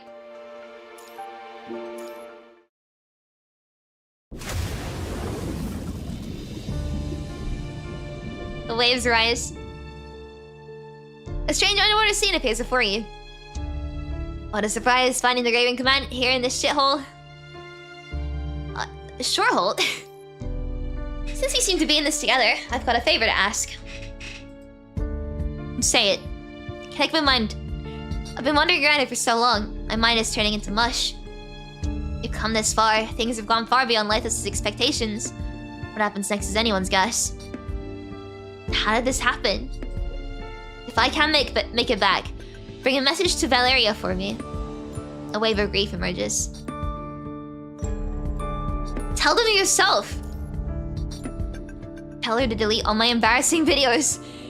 Actually, just say hello to her and want she for me.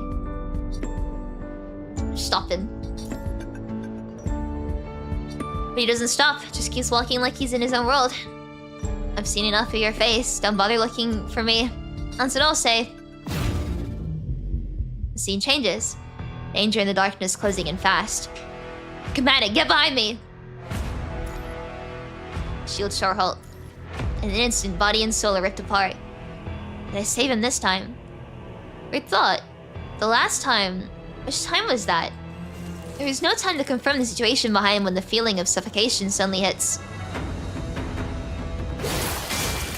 He doesn't even have time to cry out or utter final words before his sturdy body shatters into fragments.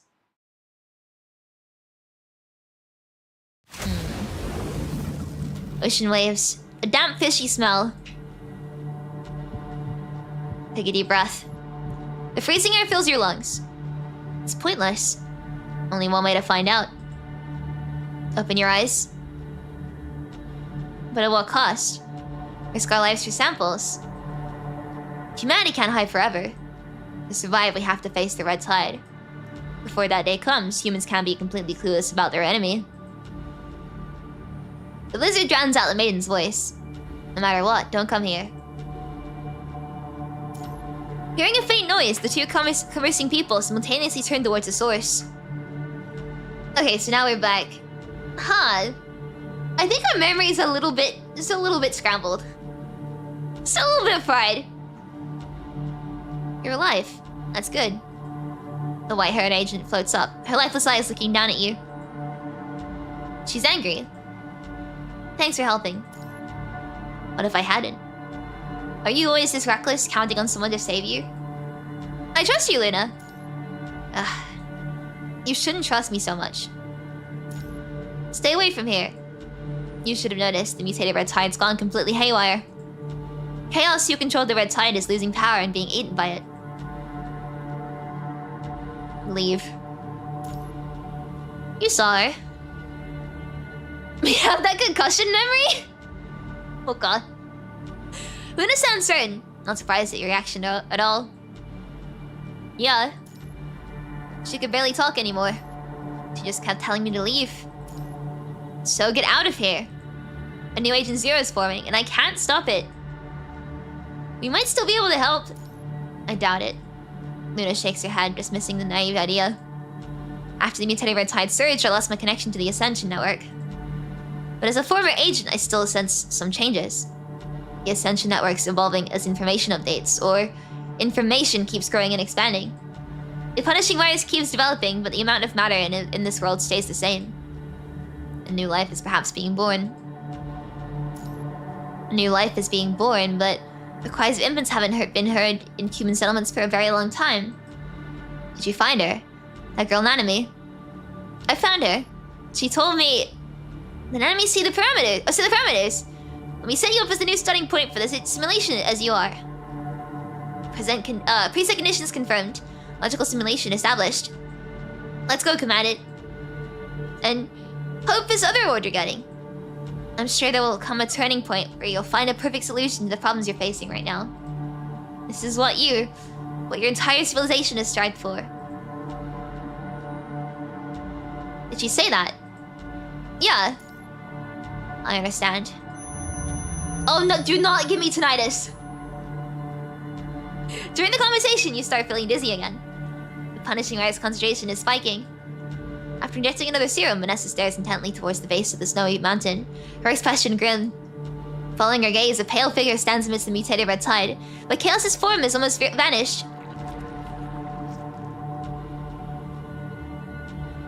Agent Zero is reforming within the churning tide.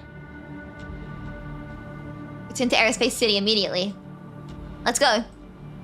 Luna extends her hand, slightly calming the red tide, though it has little effect. She's losing control of the red tide. Evie. My voices disappear in the wind.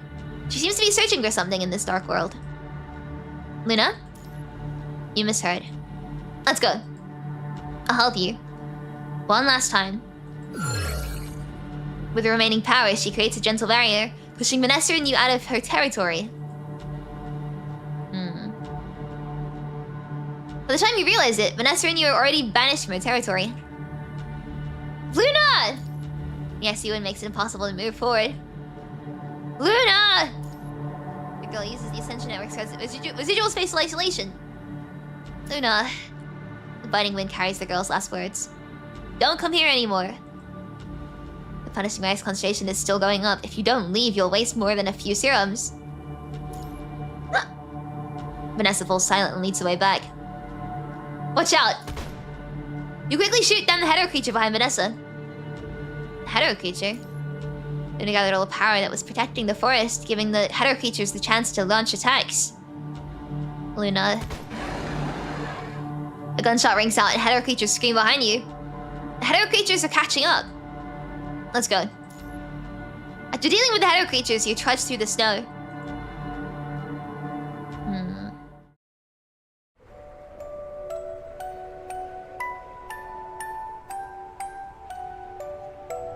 The blizzard batters her, trying to consume her. Once she was that agent wielding unlimited power. She had a sister she could depend on, a knight loyal to her, and a timid yet resilient mermaid. Having broken free from her broken past, the world was once hers for the taking. Maybe in another life, she'd have a peaceful future. At least she wouldn't be like this, watching people around her leave one by one. Luna, you push us away! It's such a pretty piece, though. Her thoughts stop as the tide roars. The mutated red tide coming for them on this pure land. This music is so pretty! Is it here already? A new Agent Zero. She looks towards the mountain base, indifferent.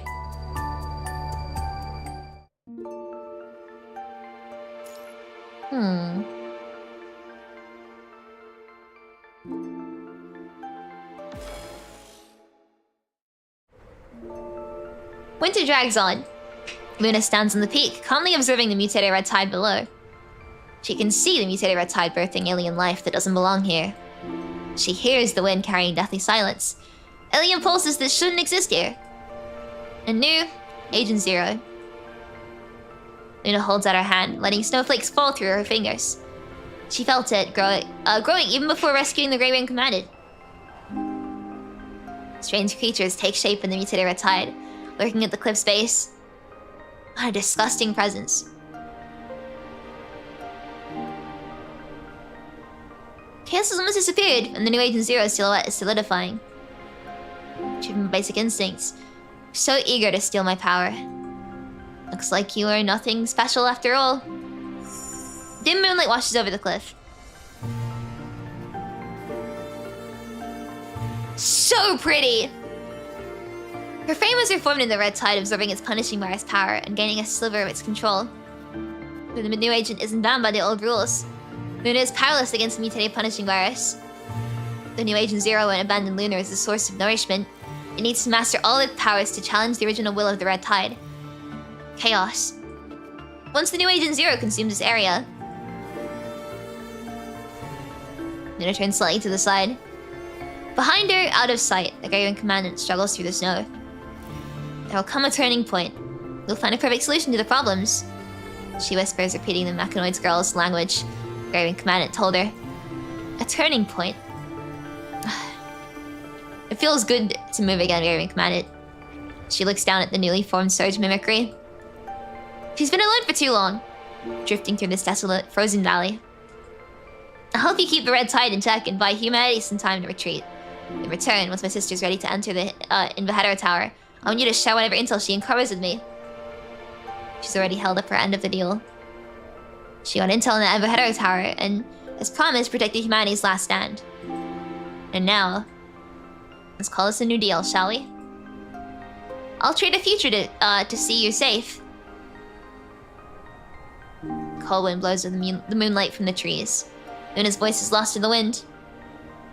If you really can find that singularity, as long as humanity survives, Earth might have a chance. After all, she was born and raised here. She doesn't want to see the planet taken over by aliens. She'll hold out as long as she can, keeping the red tide from overwhelming humanity. From now on, she must continue alone now. Good luck, Evie. She jumps off the cliff.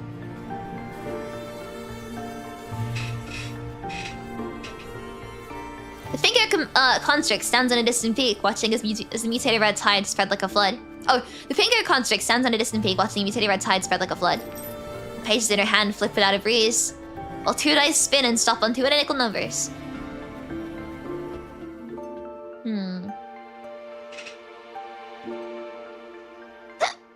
你也要做出最后的选择了吗？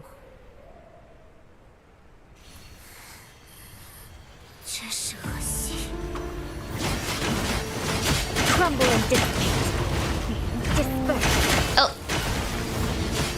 Crumble and Mod. Disperse. Yay! Crumble and dissipate. Disperse.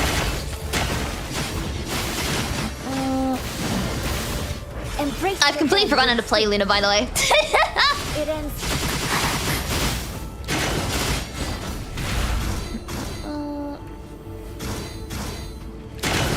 We figure it out as we go. How about that, huh? Gambling wife! It ends here. Real. I reset into player, so I mean, my muscle memory still stands from like Luna's first frame, and that never went away. We just figured it out as we go. The final.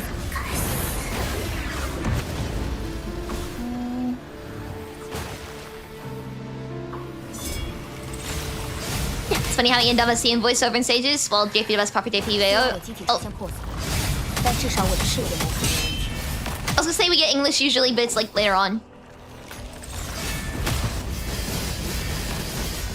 I can't attack, so I guess I'm just running away. Wait, Alpha!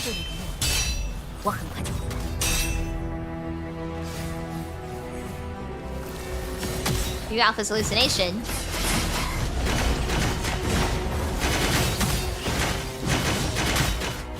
Oh. Crumbling hypocritical beings. Disperse. Come on. Scalding music is so fucking cool. Oh, never mind. 我一定可以带来好消息，露娜小姐。毕竟，这不只是露娜小姐想看到的世界，也是我所期待的。Roland！ 露娜小姐，露娜小姐。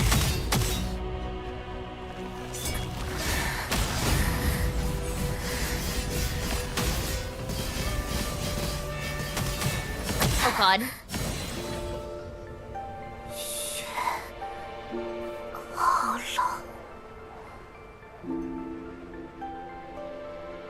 Am I dead now?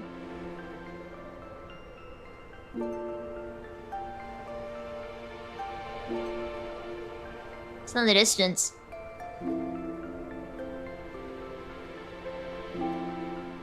Commanded? 不是让你离开了吗？ Luna. I believe in you, Luna.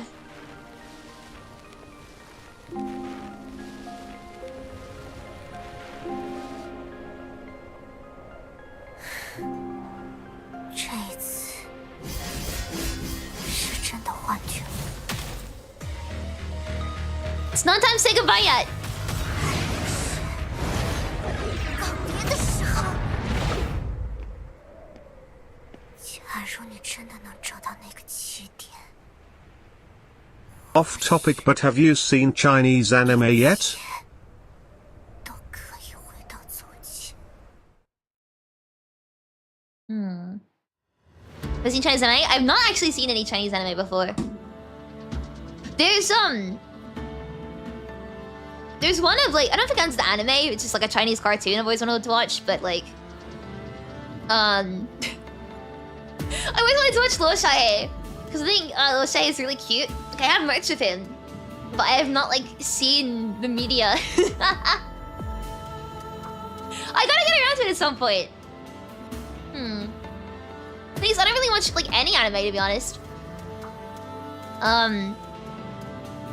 Or any shows or movies. But one day I'll watch Lo Shae. FR. I promise myself I'll do it. Thank you so much, I really appreciate it. Damp moonlight seeps through the dark trees. The enemies aren't following us. What's the situation on your side? No sign of the red tide here either. I didn't ask you that. Vanessa walks over, checks your protective suit, and relaxes a bit when the punishing virus concentration is down. Let's just here for a bit. Those things in the woods are relentless. The forest where Luna lies outside Aerospace City's clean zone, so the enemies here are especially tough. On the way back, you were chased by hetero creatures and barely made it out of the forest. Just as you start to speak, a loud buzzing fills your mind connection. Are we gonna have another memory lapse? It's like 1,000 bells ringing. Stabbing pain in your ears. Your vision goes black as something disconnects from your mind. It's the shackles. The shackles are loosening. Did you hear that? Bell tolls. Consciousness is buried in freezing mud. Bells echoing through mind. She rushes over, checks the protective suit readings, and frowns. It goes in, the cold liquid mixing with hot blood. The sharp pain pulls back a small portion of consciousness. You're heavily infected. It's probably just ringing in your ears. No, it's not ringing in your ears. It's Luna. It's just your imagination. In the blurry vision, the falling snow makes weird shapes as Vanessa purses her lips. Breaks over. We need to move now. After checking the route on a portable terminal, Vanessa grabs your arm and heads back to the rendezvous point before you can speak. After crossing a few snow hills, the light of the rendezvous point come into view. A familiar figure runs toward you. Vanessa, commanded. Did something happen back at the settlement? According to the latest data, the punishing ice concentration at the rendezvous point has spiked. It's above the survival threshold. 2 human groups are still inside. They haven't been evacuated. We can't wait any longer. The Chinese went crazy with the fight animations. No, because I've seen like bits of Chinese anime. Oh god, there was like one show. I forgot its name. But I was recommended by my friend Aries. I need to watch it at some point. I need to watch like everything at some point. I'll get around to it at some point maybe. Remind me, I'm gonna forget. Thank you so much, I really, really appreciate it. Thank you. The vehicle's mayor's been able to return yet. In the vehicle's coordinates, head in the direction. Pack up and leave on foot now. Understood. Patrol teams help with the evacuation now. The command is clear, prompting the remaining humans to move out. Leaving behind heavy gear, the residents grab essentials and rush out, confused. With no time to explain, everyone heads towards Aerospace City with the patrol's help. The lights around the Great Tombstone are going out one by one. Standing at the edge of the camp, you stare at the forest where Luna was. A faint buzzing lingering in your mind connection. Suddenly the buzzing glitches. Emma pauses, looking toward the distant mountains and forest. Huh? What's going on? Then her device vibrates, pulling her attention back. Huh? Abby, the punishing wires concentration's dropping. Wait. Are we done packing? Please do a reaction video when you watch it. Let's go then, we're running out of time. Emma stops, interrupted again. Something clicks. I will, if I... Well, actually... Maybe one day in the future when I watch enough anime, I can do like a tier list of it. Thank you so much, I really appreciate it. Thank you. Avoiding Emma's eyes, you look back at the mountains. The forest is quiet. The snow and dead branches are composing a mournful song. Regardless, that faint light has gone out in the dark.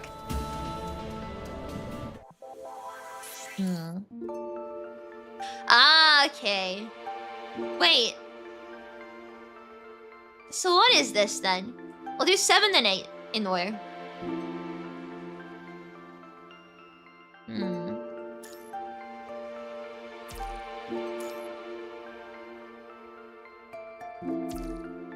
I guess they happened simultaneously, so...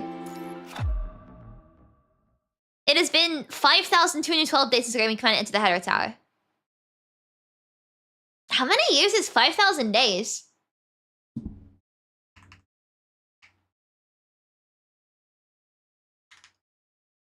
What, like 14 years? Huh. Let's stay here for now. Luna closes her eyes wearily. She's repeatedly tried using the Ascension Network to simulate potential futures, but all she sees are dead ends. The punishing virus has shown subtle signs of mutation. She can no longer fully control it. What must they do to continue surviving in such a world? The temporary stopover requires no tents. As usual, Alpha goes on patrol in the perimeter to prevent any area-wide red tide from infiltrating their camp. Are you sure you don't need me to take over Alpha's work? You don't have to. But Alpha's already injured. So, we wait for a little fish to clear away the red tide. Roland mocks Lamia while attempting to repair his frame using the mutated punishing virus. Roland glances at the silent Luna from the corner of his eye. Carefully choosing his words, he contemplates how to circumvent the mutated red tide and find a safer place to set up camp. Because Alpha's disconnected from the Ascension Network. But you haven't. After a moment of silence, Luna offers this patient explanation to the mermaid. What? Has it really come to this?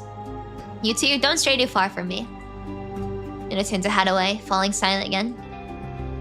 Alpha returns from a brief patrol, confirms the area is secure, and the group sets up a temporary camp here. Night falls and everything grows silent, leaving only the sound of gentle wind rustling through the leaves. Hearing a faint noise, Luna quietly opens her eyes. Roland stands before her with his characteristic playful grin. You should know what I intend to do, Luna. You will die. That's just one possibility. The punishing virus is mutated. I can no longer provide you with any help. The filtering in the old world is now embraced by the new one. Due to the trait of the Ascension Network, they have, in a way, been forsaken by this era that has veered onto a different developmental path. Of course, I'm well aware of that. Besides, I may not fail. My reconstructed frame is that lady's work. Though the connection with Luna remains, the source of power has long since changed. You will die. She's never seen a different ending in any of her 4 simulations. Since death is inevitable, at least let me give it a try. He gives his usual smile. After all, this isn't just the world you want to see. It's what I hope for too. Perhaps this is the perfect moment for the final curtain. With a final bow to Luna, he disappears into the night, leaving the makeshift camp behind. 1 day. 2 days. 3 days. On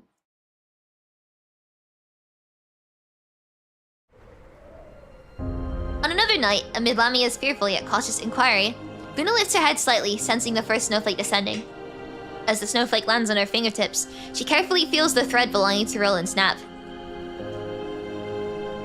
He died that night? No! No, you can't just gloss over that! I'm sorry! Roland!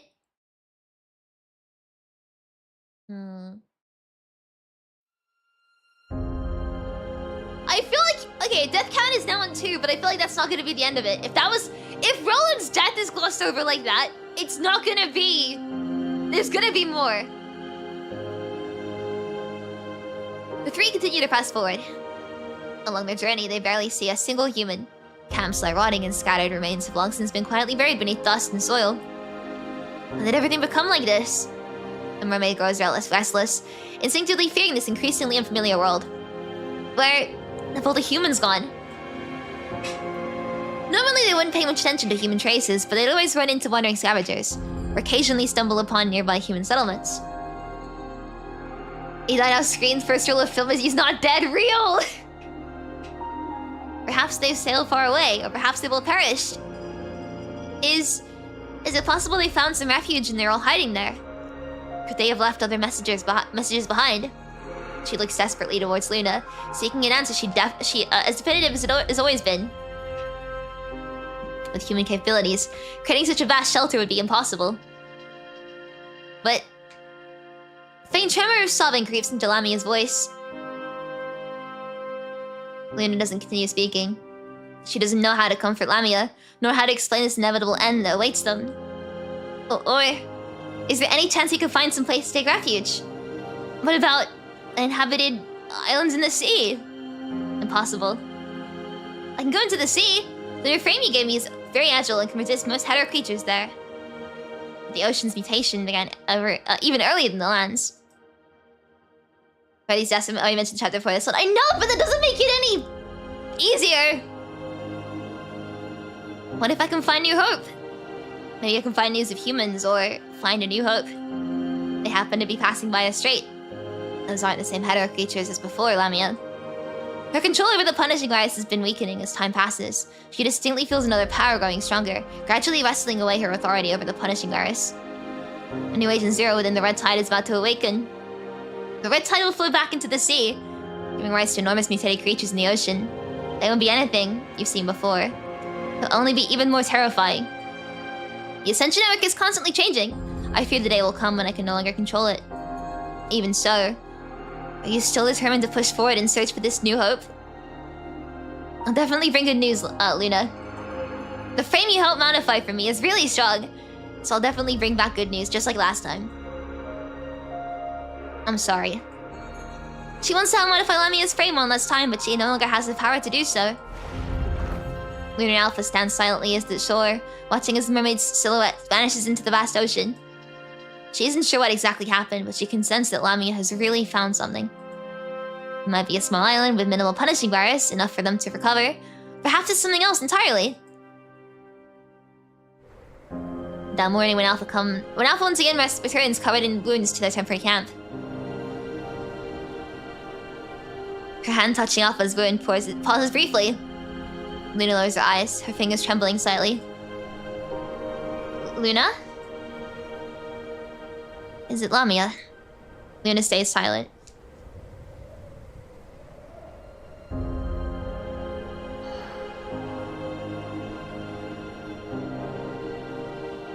She should have known all along, even before the Ascension Network exacted its price. She's already witnessed the ending of everything. The thread belonging to Lamia has also gently snapped. A timid mermaid is never meant to be the dove of peace. After that, time had passed on and on, until she can no longer remember how long it has been. The Red Tide has gone completely out of control, and hetero creatures have continuously evolved. Alpha leads Luna onward as they take turns protecting each other, depending on one another for survival, just like they did long ago. Crimson Phantoms continuously extend their malicious tentacles toward them. At times they manifest as Roland, at times as Lamia, and occasionally as even older memories. After that, what has happened? Over time, certain memories have eroded, their details blurring like old glass shards weathered by relentless waves. As just smooth surfaces frosted. Luna narrows her eyes slightly, feeling the snowflakes landing on her palm. Later, after leaving the strait, Alpha and Luna have journeyed far across the land, eventually reaching the outskirts of the RU. Due to its geographical location, this area remains largely uncorrupted by the mutated red tide. Yet numerous Hetero creatures still lurk in the surroundings. The area wasn't safe. I'll go eliminate the nearby Hetero creature strongholds. Sister? She doesn't want Alpha to leave. But after continuous battles, Alpha's already badly damaged. With the punishing rise having mutated to this extent, she cannot use it to repair the frame. You're sure you're gonna be okay? I'll be fine. Luna precisely pinpoints Alpha's location. You're badly injured. Let me clear those Hetero creatures instead. You can't access the Ascension Network. Even though the Ascension Network lies battered from the impact of the mutated punishing virus, agents of the old world still retain a portion of their powers. However, even an agent cannot aid Alpha, who proactively severed a connection to the Ascension Network. Her immunity to the mutated punishing virus, what was once an advantage, has now become a weakness. After years of continued combat, Alpha's frame is now utterly worn down, teetering on the edge of complete breakdown. It's okay. As she turns away, Alpha seems to sense Luna's emotions and pivots back to offer a brief explanation. Those Hetero creatures have evolved again. They're dangerous. If left unchecked, we wouldn't be able to set up camp safely here. Your eyes have almost gone blind. Although my frame is damaged, at least my visual modules are still functioning properly. Wait here. I'll be right back. After making sure Luna is safely settled despite her blindness, Alpha leaves the mountaintop. Their story thus reaches its end, exactly as she once witnessed within the Ascension Network. Luna sits quietly at the edge of the cliff. Why is she suddenly remembering all this? Her hollow eyes gaze at the snow falling in silence. All of this will soon come to an end.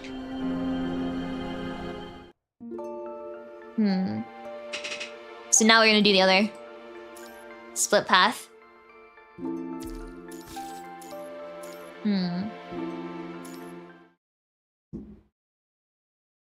The black sky swallows the little light and hope you have left. I double check our course. Our speed is about 6 to 7 kilometers per hour. The coordinates are confirmed. We're still heading to Aerospace City. Resources are low. The mutated red tide is out of control and most electronics are down, so you're navigating the old-fashioned way. The terminal shuts off and the last light goes out. Ow, I'm sitting so uncomfortably. Everyone walks in silence, leaving only the crunch of boots on snow. These are the last people from Great Tombstone. When they get to Aerospace City, Great Tombstone will go back to its old name. It's getting colder. Have Vanessa and Discord caught up yet? The terminal's dim light flickers on, lighting up Emma's base. Soon. They've joined up with the last patrol and collection squads. They'll be here shortly. So commanded. I found this punishing virus concentration dropping. Was it Luna? She sets off the terminal, saving power, and the light goes out again. Yeah. You've gotten used to adapting these freezing nights, but you still hesitate to say the word. Luna gave humanity a chance to escape. After you and Vanessa left, she faced the new Agent Zero again. The punishing virus concentration spiked, probably meaning Agent Zero was winning, but then...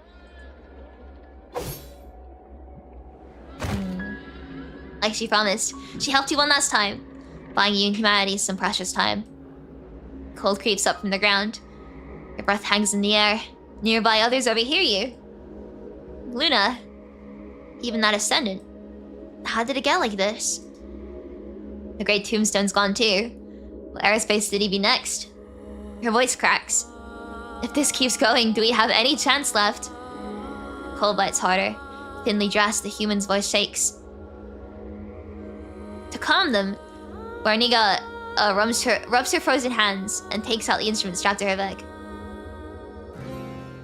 As the wind and snow seem to play the strings, a soft melody starts to ease their worry. How do you pronounce her name? I think it's Barney-O, right? Sings that familiar song. We walk upon the dust of golden years. Time has stolen the light. In the struggle against the real. It's not Bazinga. Lives were lost, heroes fell. Without any music, the sad voice song hits you right in the gut. She's sung this around the fire so many times. Every human here knows it by heart. Snow whispers down from the branches.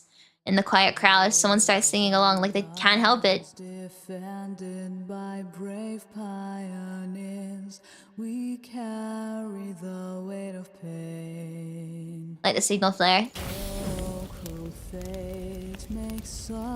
This is so cool. The flare busts into flames, bright light slicing through the darkness below.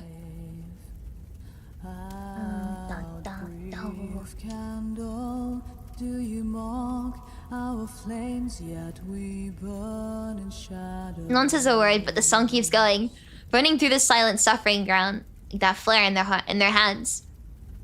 In the fading glow of the flames, the city walls appear and disappear through the wind and snow. Stop cutting off the song at the best parts! After what feels like an eternity of trudging, you finally see Aerospace City's gates again. Once inside the city, Emma's busy getting the newcomer settled, while Rosa walks up to you by the gate. Every time the song gets like the really pretty part, it cuts out and I'm sad. It's really, really cool.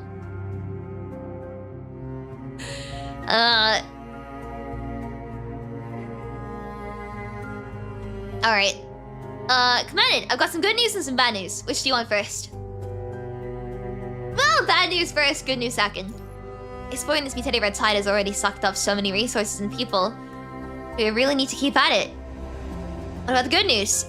Using the info from the Hatto... That wasn't even news, that was just... bad. Using the from the Hatto core shard you risked everything for, I've managed to combine it with the early bits of the Hatto Tower core. I can just barely whip up something souped up filters. Oh, I can just barely whip up some souped up filters like the old CPF. That'll temporarily clean up mutated punishing rise in red tide. But you know this has taken forever. No supplies, no gear, not even a proper lab. So, she repeats softly. Should we really keep going? Why are you asking me that? Maybe we could find some kind of solution to mutated red tide, but is it worth it? It's a constant drain of time, supplies, and people, and on top of that, a new Agent Zero, a new red tide consciousness. I can barely even get the basic makeup with what we have. You know what that means. Life. Life, and it's not from Earth. If Mr. Asimov was still here, he might be able to figure this all out, but I can't. She goes quiet, then speaks again after a moment. We've got the answer from the Hetero Shard. Just want to keep digging into the Hetero Tower core. If humanity had truly safe havens, wouldn't that be a way to survive? The choice is yours, Commandant. Do we keep exploring the mutated red tide, or do we focus on the Hetero Tower core to build a safer settlement? Oh, we get a new ending if we say... stop the exploration. What? I mean, is that gonna change things?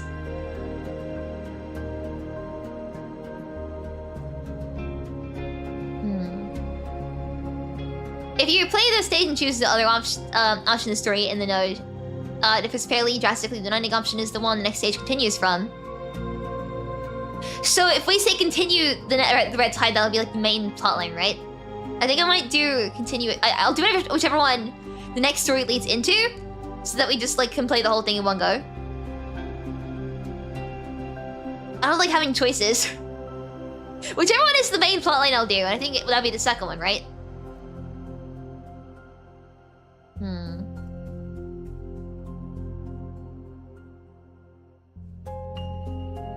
I think we'll go with the second one then. Let's keep exploring the red tide.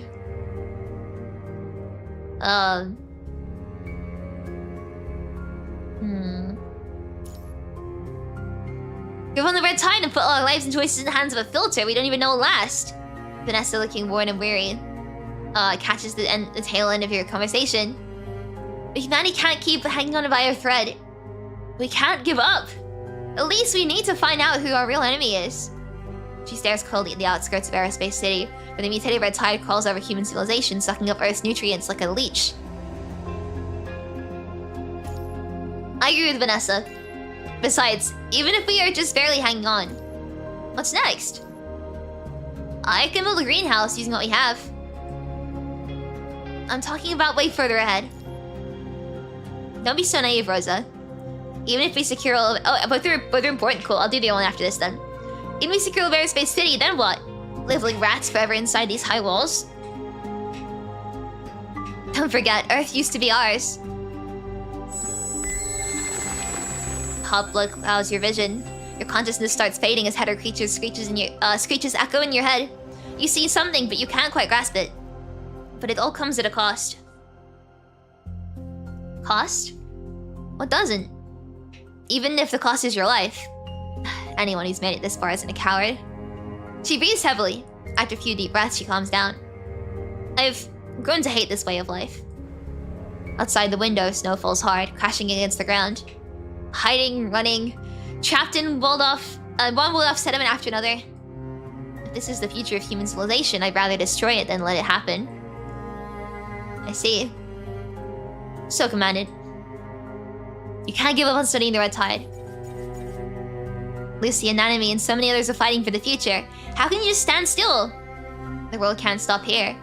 Only by truly understanding your enemy can you find the answer. And we've lost Luna's control of the red tide. Chaos is gone and no one can contain the mutated red tide. It's constantly changing and the new Agent Zero is watching. Just giving in won't unlock the Hetero Tower core secrets. Aerospace City's resources are limited. Even with greenhouse and food storage, what about everything else? Construct fluid and spare parts, human serums and medicine. How do you replace things you can't make here? As your lab equipment breaks down, where do you get new replacements? With no way out, we've got to take charge. People will die. I don't care if it's me, but I'll never stop fighting, as long as I still draw breath. Humans are free. We can't become trapped animals waiting to die. Humans are free. After a quick talk, you decide to ask for volunteers from the patrols and constructs to keep getting red tide samples and doing research. Surprisingly, as soon as you ask, people line up from the lab to the street. Vanessa leans against the lab, watching the line with an enigmatic look. What? I was just a little surprised. Is it really a surprise? I thought it would just be us, but I heard them talking about it last night. This works too. She looks at the street, lit by makeshift lamps where people's faces show hope and worry. Humans are free. Nobody wants to be trapped behind walls forever. Once they've seen the light, how can they go back to darkness? Even if it means death, humanity will stand tall and write its own story. Billions of years later, future civilizations will see their strength in their battles. Even wounded, even with no ammo and no supplies.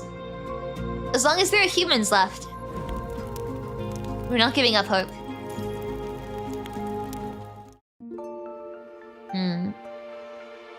Should I do the other story? Or should I keep going?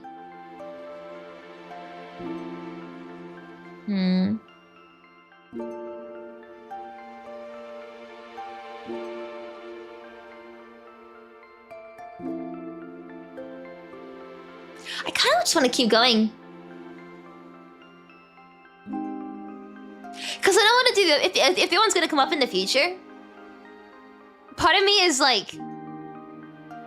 Review option for content later on as your recommendation. Yeah, because what I'm thinking, right, is if it's going to come up in like later on as like a sort of flashback or something, I kind of wanted the immersion of not knowing that, you know what I mean? Because I'm guessing other possibility is going to become a plot point.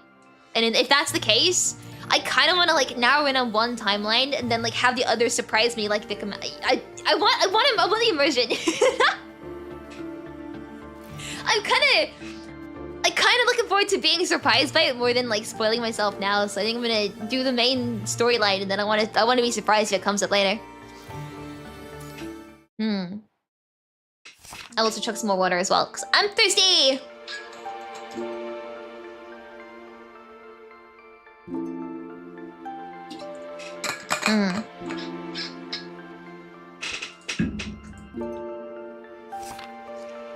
As she flips through the pages, fragments of stardust dance in the air, forming the shimmering characters on the warm paper. So we finally reached this point. Lines crisscross the pages, forming complex diagrams and charts.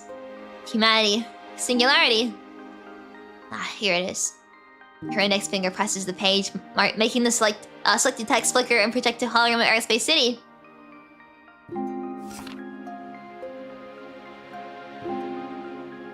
Day 771 since the commandant left the Hetero Tower. Humanity abandoned their last settlement, Great Tombstone, and moved to Aerospace City.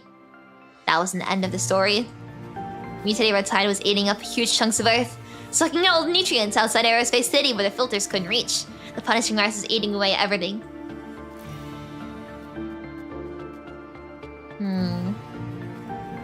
The punishing virus. It's not something you just beat. She flips to a new page. The survivors in Aerospace City started pulling some kind of material out of the mutated red tide. They tried analyzing it in their labs, looking for something. A familiar sight.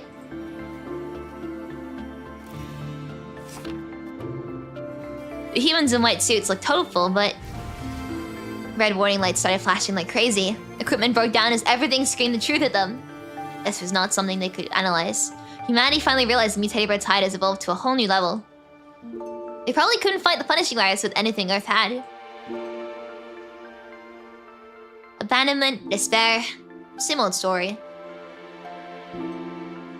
Then someone came up with a new idea, and they jumped right into testing it.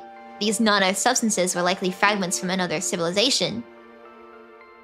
The Graven Commandant shared the experiences in the tower, explaining how the old time travel capsule wrapped in layers of chaos contamination became the Hetero Tower. The Hetero Tower became a massive gateway.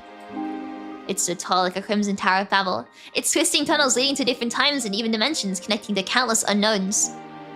Around that time, Cradle, trapped in another era, found the Hetero Tower and using its core made a new body out of the punishing virus, and then came to this world, the one that inherited Dominic's legacy. Once the new Agent Zero fully controls the Hetero Tower, what's its next move? Will it take humanity to a new world, or will it pull in more civilization shards like a star gobbling up dust? Sharp eyes. Clever thinking, but still. She nods impressed. If I had to guess, it's the latter. Agent Zero, the Punisher, is never satisfied. The pink-haired woman's eyes drift off like she's remembering old tales, harvesting every civilization that fails the filtering. She smirks as the pages flip themselves, rustling softly without any breeze. Faced with this, what choices do humans really have left? The glowing pages fade as she rests her chin on her hands, staring thoughtfully into the distance. 2 nights roll slowly as dark fate spreads out, splashing water droplets that shatter into faint light.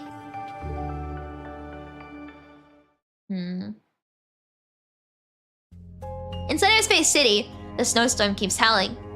It's freezing, even inside, not a hint of warmth. You're watching the snow? No. But when will the snow finally stop? I'm afraid that's not happening. Mutated red tide, the mutated punishing virus keeps draining Earth's energy. With no one to hold back the mutated red tide, frailty has already started. This cold isn't going anywhere. Following your gaze, she looks out the heavy snow. Anyway, I pulled more shards from the Hetero Tower core. Aerospace City is still holding out against the mutated punishing virus because of this new tech. And she presses her lips together. Supply problems? Yeah, the filters we can make now aren't cutting it. And I've analyzed the red tide samples the team brought back. The mutation rate keeps climbing. If this keeps up, I'm worried our filters won't work anymore. We need to upgrade them. At least boost our current filtration power. Got the supply list ready? Most parts still kicking around in Aerospace City, but the core parts for the filter recycling units are gone. Nowhere to be found. Recycling units? the heart of the old TPF and key to keeping the punishing virus down. If we can find old conservation areas or cities with those filters, we might find spare parts. I see. In the conference room next to the lab, Vanessa stands with her arms crossed while Discord speaks out a rough tactical map, marking where the red tide is gathering. Not long ago, I led a team outside. The red tide's still packed into the south of Aerospace City. The extreme cold hits us hard, but it might keep them back. Might be keeping them back too. Just like way back when. They still hate the cold. She marks the southern part of the map with red lines for the red tide. Eden Zero really pops up in the north either. I'd say that's at least one barely usable route up there. Following Discord's directions, Vanessa marks a rough patch on the map. This route's risky. Had our creatures meets. Had our creature nests are crawling around it. Here and here. You're sure about this route? This is the best we've got after cutting out the heavy contaminated zones. Unless you'd rather swim through the red tide. She squints at the map where the twisted lines snake into the depths like fishing lures. There should be a few warehouses left past the ARU. I marked them ages ago. If those things still hate the cold up north, there's a decent chance we'll find usable parts in those warehouses. As for the core components we need, that's a gamble. My luck's always been pretty solid. What I'm saying is, this might not be the best time. We're out of time. The red tide's surging faster and the new Agent Zero is getting stronger, almost breaking through our defenses. Those sentry turrets, anti-aircraft guns. Can't seriously think they'd stop it, right? Plus, Aerospace City can't even keep itself running. We're scavenging for food just to keep people from starving. Once Agent Zero surrounds us, it won't even need to attack. We'll tear each other apart out from the inside. She gives a cold laugh. And I just got some news. 2 more team members just jumped into the red tide near the perimeter. Few humans can resist it. Red tide projection is a twisted paradise with a sweet smell of must and blood.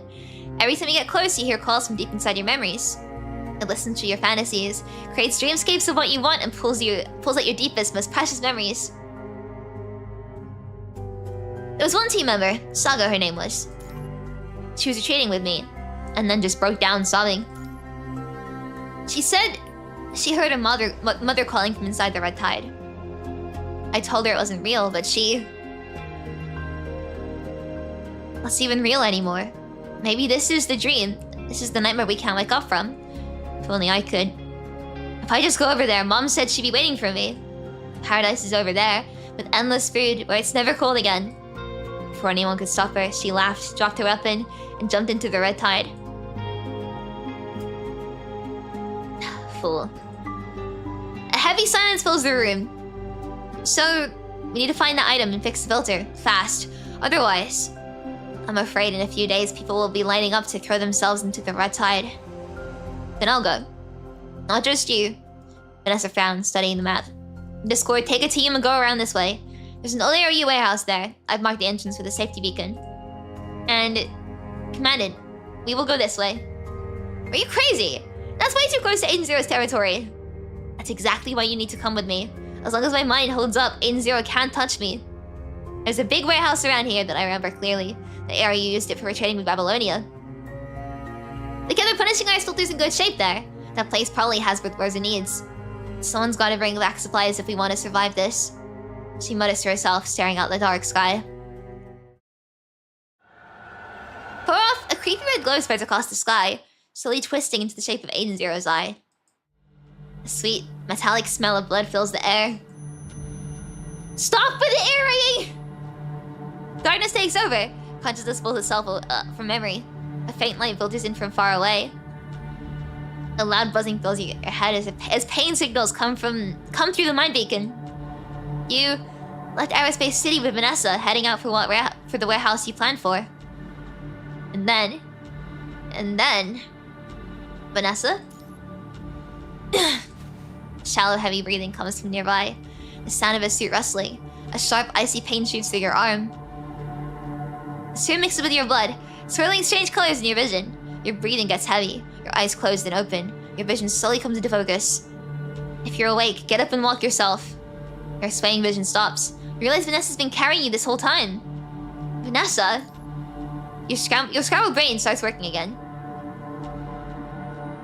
Back then, Vanessa and you left Aerospace City, pulling your route to the warehouse. But no one knew where Agent Zero would be. When Agent Zero appeared right in front of you, Chaos is almost gone, replaced by a new, unfamiliar face. It was about to break free from Chaos's control. Maybe Chaos's last bit of consciousness helped you and Vanessa. After a brutal fight just before Vanessa was about to go down, Agent Zero turned into a puddle of red goo and melted into the red tide.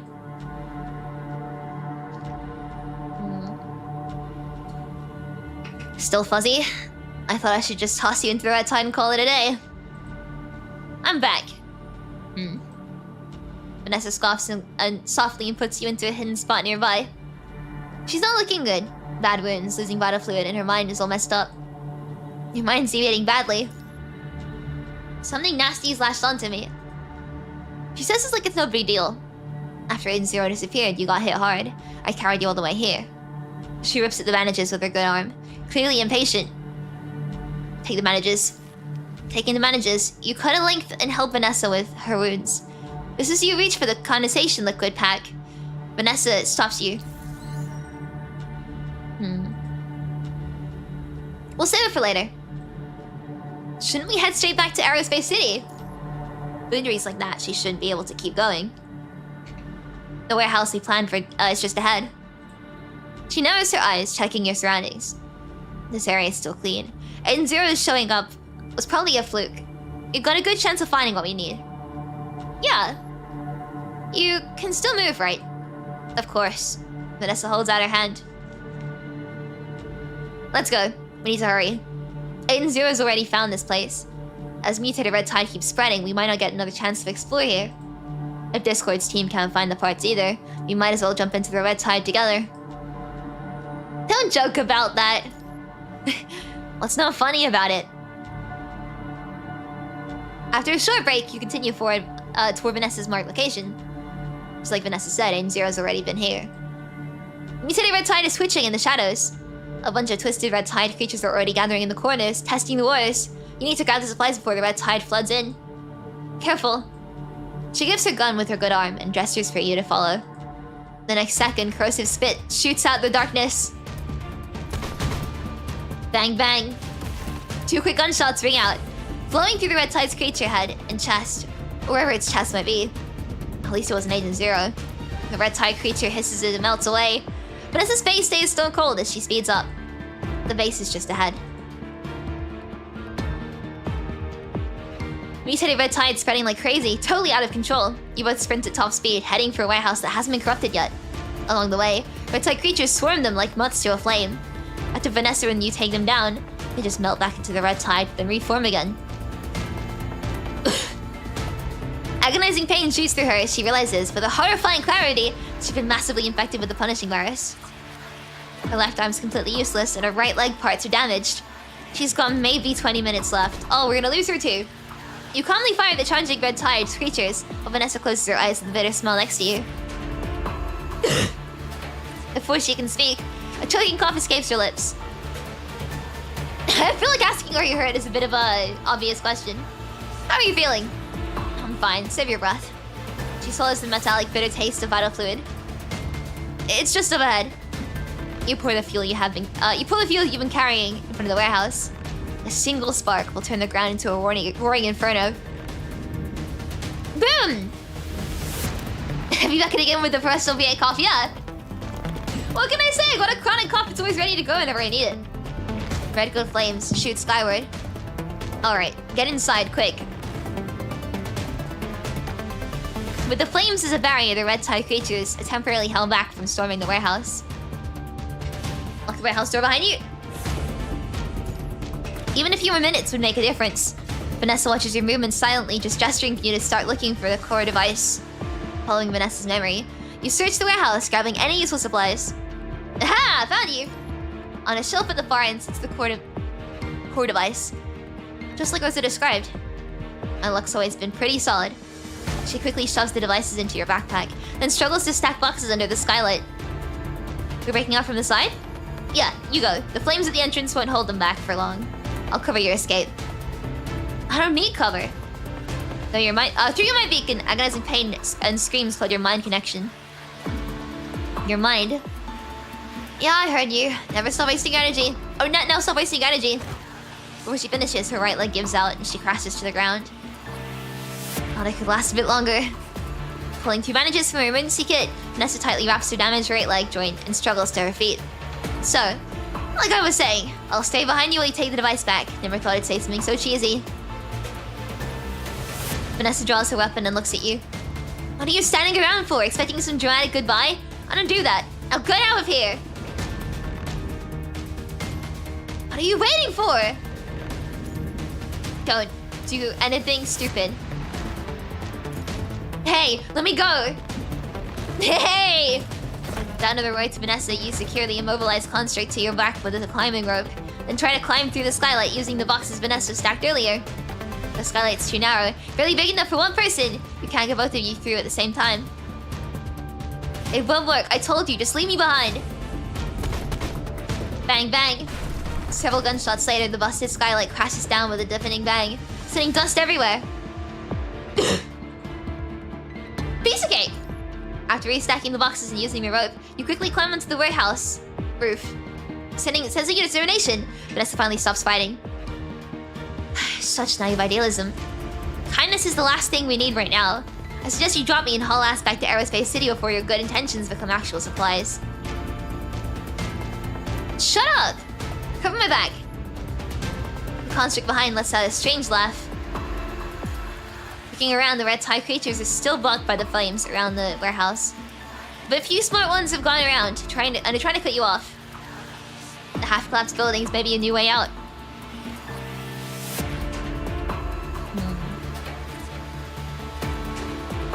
Well...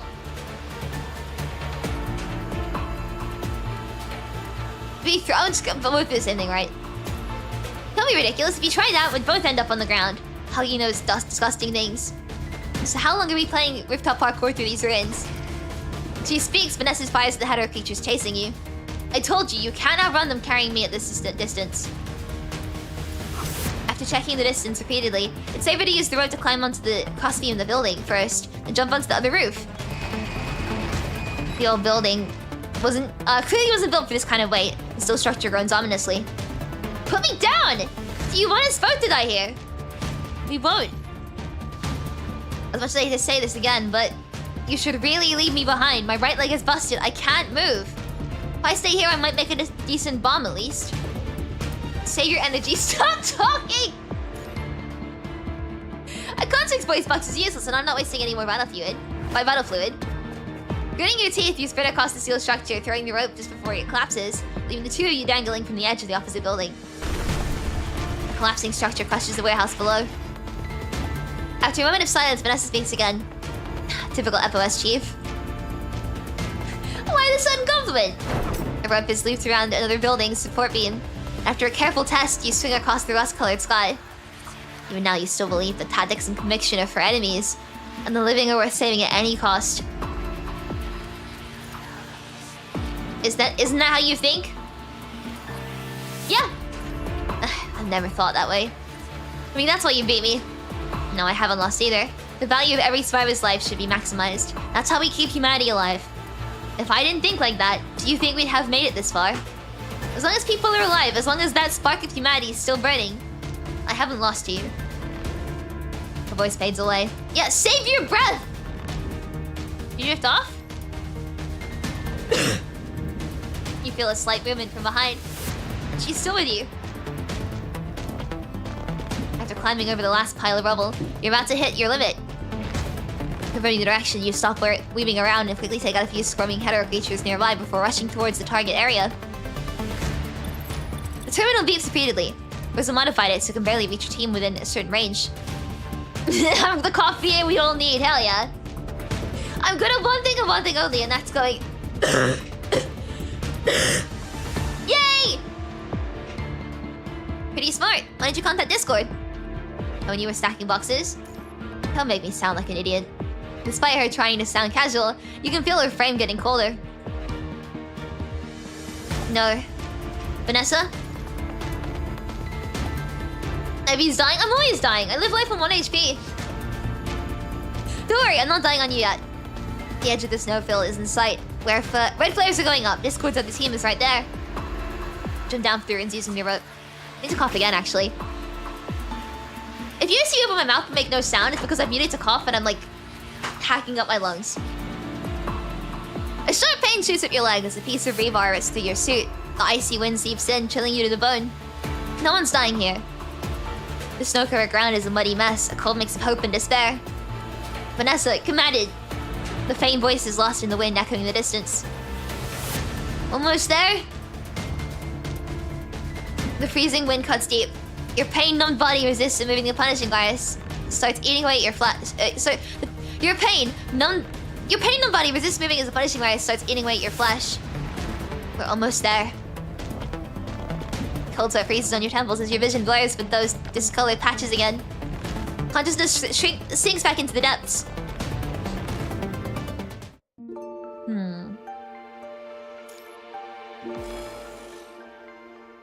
That's the worst new call that lasted 5 years. My cost lasted me 当陈旧的故事被加入新变量，总会发生。 I've had it since I was tiny. 我乐于看见这些微小变化的出现。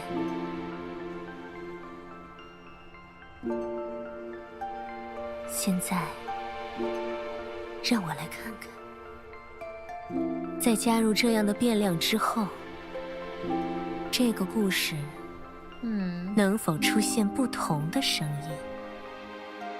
一个人类闯入了未知的世界，他站起来。 他会想要去哪里呢？ Oh, whoa, okay. We're playing the game inside of Ishmael's story.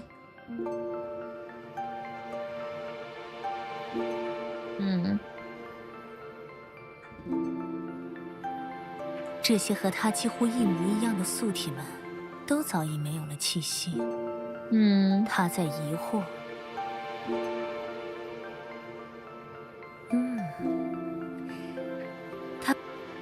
Oh.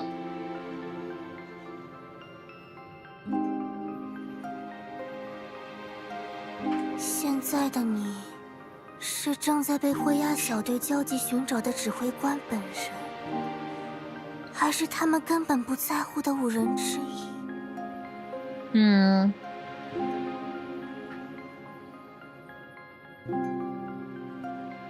他似乎从红潮虚影中。 获得了什么令他感兴趣的信息？是霍沙，还是洛基 You must read like this. Oh yeah, no. But I meant like it's happening within the context of like it's breaking the fourth wall, which I think is really cool. 又一个转角，他再一次看到了红潮虚影。这次的洛基的头部受损严重，意识数据无法留存了吗？ 抱歉，我们已经用尽所有办法。那么，需要换一种其他的方法了。红潮虚影散开，他好像留意到了地面上的痕迹。哦，他发现了那些血迹。是的。 那是上一次异常事故留下的痕迹。他确定自己的路途是正确的。他决定继续前进。Once again, I'm just listening to the Chinese for words that I can like recognize. And you know what? I'm recognizing more as time goes on.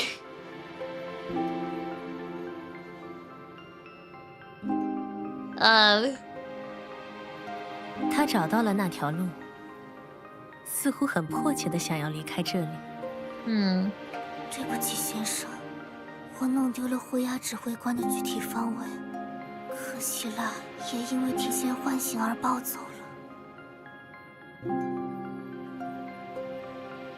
I don't else I know what to look for when like when reading it along, and like I think I'm actually honestly like I'm picking up new words, but it's definitely like.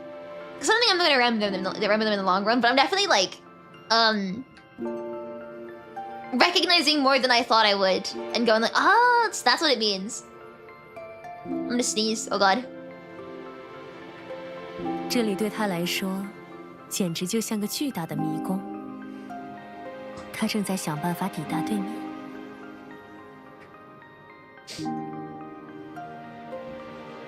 Okay, narrator, I see what you're doing. 是新的红潮虚影。 When the commander gets you, set up 2 open doors. 退路被封死了，后面全是刚刚那种怪物。指挥官，我们必须在这里击败他。如果让他离开和霍沙会合，我们就会被前后夹击。 I think it really helps that people, especially Ishmael, speaks in a very measured tone.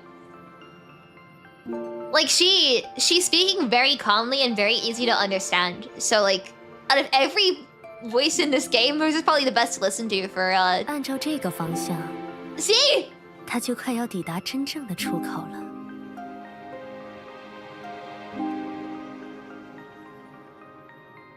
Both Lifeless and Ishmael have the same 被 kind 感 of 染 like 的实验体， soft voice. 他能意识到这是在指他吗？看来，他必须马上离开了。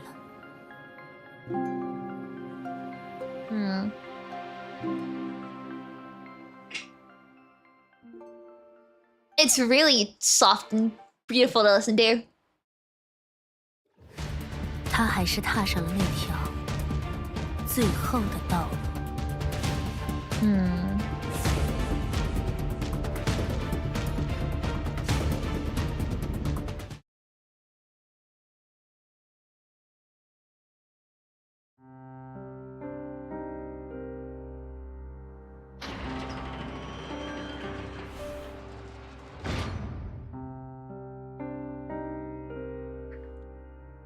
Back here again. Oh god. Okay, I will start with 同意这个交易，帮科西拉的子宫挣脱束缚，保护着那个指挥官离开这里，把卵给我。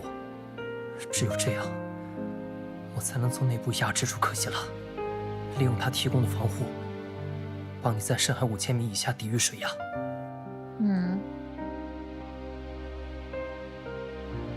我记得瓦莱利亚给了我一整包，有100多克，但我记得自己只吃了2颗，给你了1颗。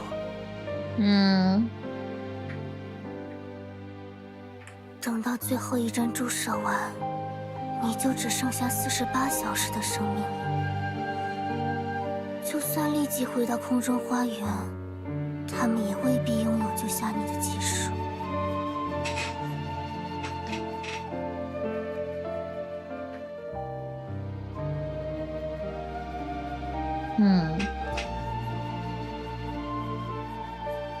Let's have a screen record if you can see this. 抱歉，离开这里吧，还不是你到来的正确时间。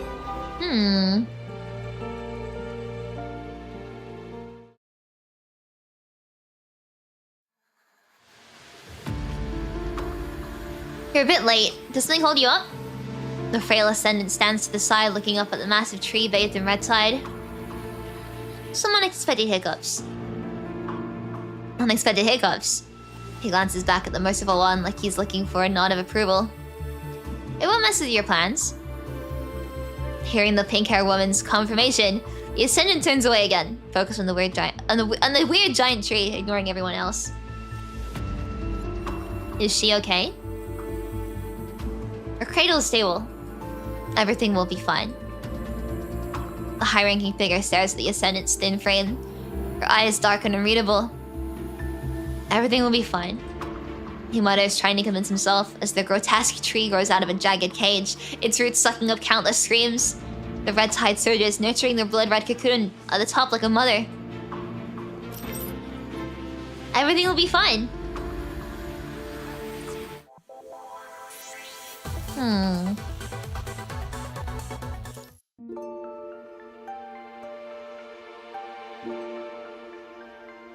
Okay, I'm missing something from that, but I think I'm gonna keep going anyway.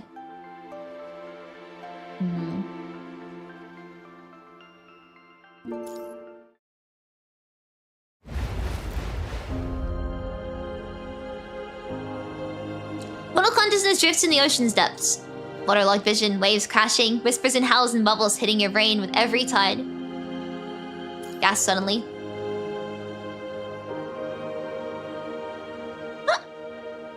fills your lungs. A taste of dust snapping you back to reality. Its head is empty. A dream again. The feeling of drowning still lingers.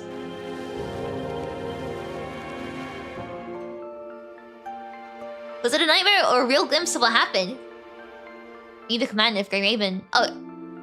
Are you the commander that Grey Raven team is desperately searching for, or just one of the 5 they don't care about? When the Valeria gave me a whole pack, there were over 100 candies in there, but I only recall eating 2 and giving you 1. Red type reduction can record. If you can see this. And there's that, and then there's that figure, blurry but familiar. Who is she? Why does it feel like she sees everything? And what does she mean? It's not the right time. Pick up the notebook and pen. After quickly writing down the key phrases and double checking them, you look around.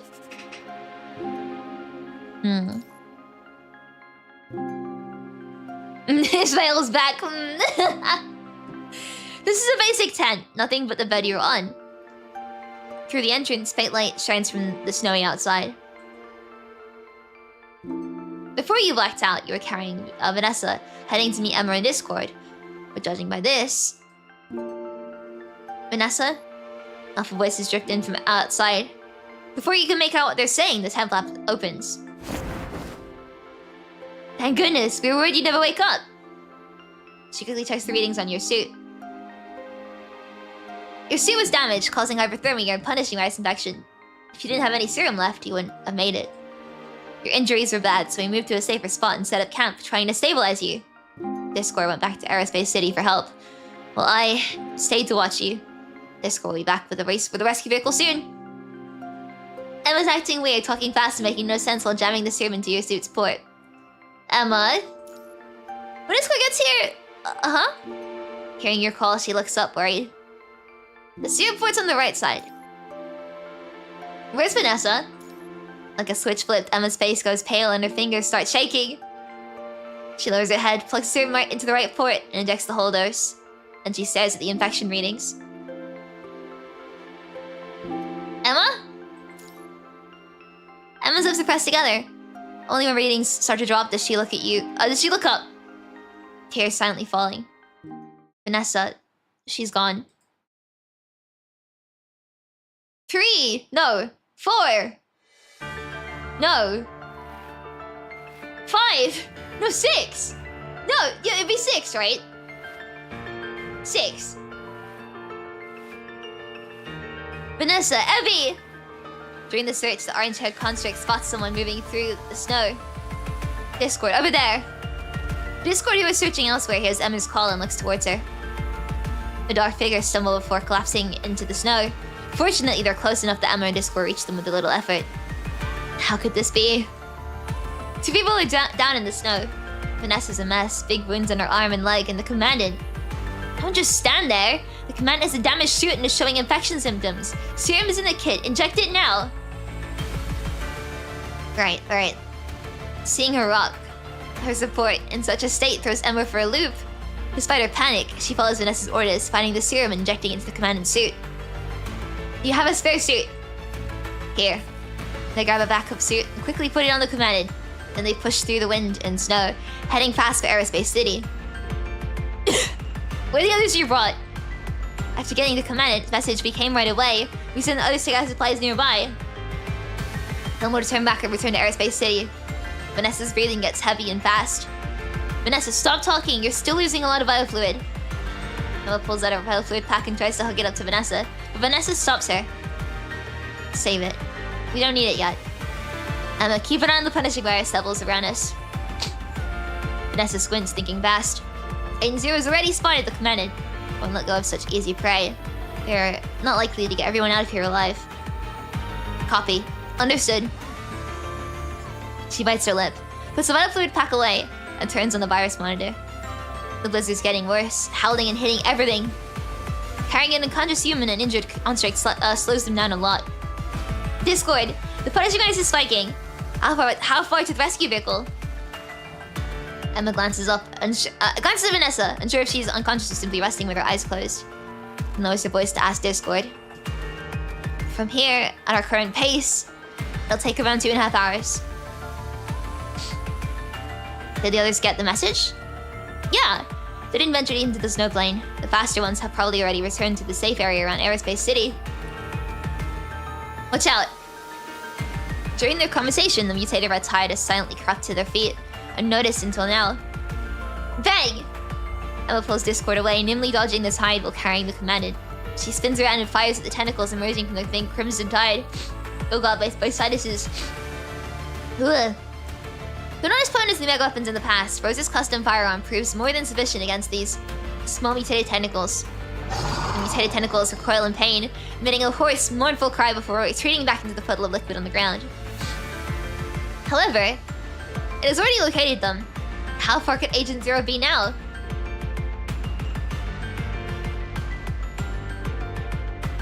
In the shadows behind the rocks, the new Agent Zero stares in the direction with cold, lifeless eyes. It is newly born, knowing nothing except for the sleazeless urge to chase power, to endlessly consume, to devour this world whole.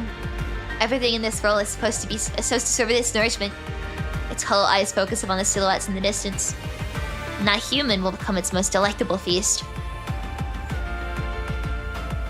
We must move faster.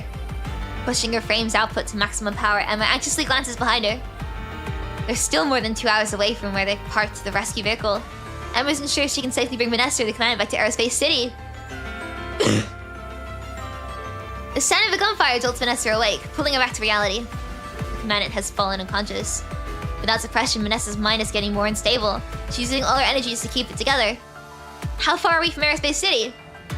At this place, about 4 hours. Words come out breathless, leaving it uncertain whether it's from continued movement or from a profound sense of concern. But we could reach the rescue vehicle in 2 hours. Not enough time. Even if you two pushed your systems to the limit, you still wouldn't make it. The red tide's spreading fast, covering 40 to 50 kilometers a night. Discord silently raises her weapon and fires, pushing back the red tide creeping toward them. It's caught up. Those things are like parasites sticking to you. Once they find you, they won't stop until they get a piece of you. Vanessa seems to be thinking, but her eyes are unfocused. As her mind is being hammered by waves of corruption, her body is screaming death from the cold. Deploy mega weapons at the escape point with plenty of She unconsciously gives the right orders for their situation. But we're out of mega weapons. Avaloni's mega weapons ran out a decade ago. They can't perfectly recreate them with what they have now. Right, those are long gone. She snaps back to reality with a bitter smile. Her vision blurs as her mind fades into darkness. A wave of deathly exhaustion washes over her. She bites down on her tongue, using the pain to force herself awake. If we cut through the southeast, it's no use. It's already locked on. Discord and Emma sprint forward, desperate to outrun Agent Zero's gaze. But no matter where they go, the cold, creeping red tide follows like a shadow, impossible to shake off. At this rate, it won't do. Weighed down by a heavy burden, it's just a matter of time before the mutated red tide overtakes them. Spitting out the vital fluid that's filling her mouth again, Vanessa calmly assesses her frame's damage before speaking slowly. How is the commandant holding up? Warning, Emma quickly checks the commandant's suit for infection.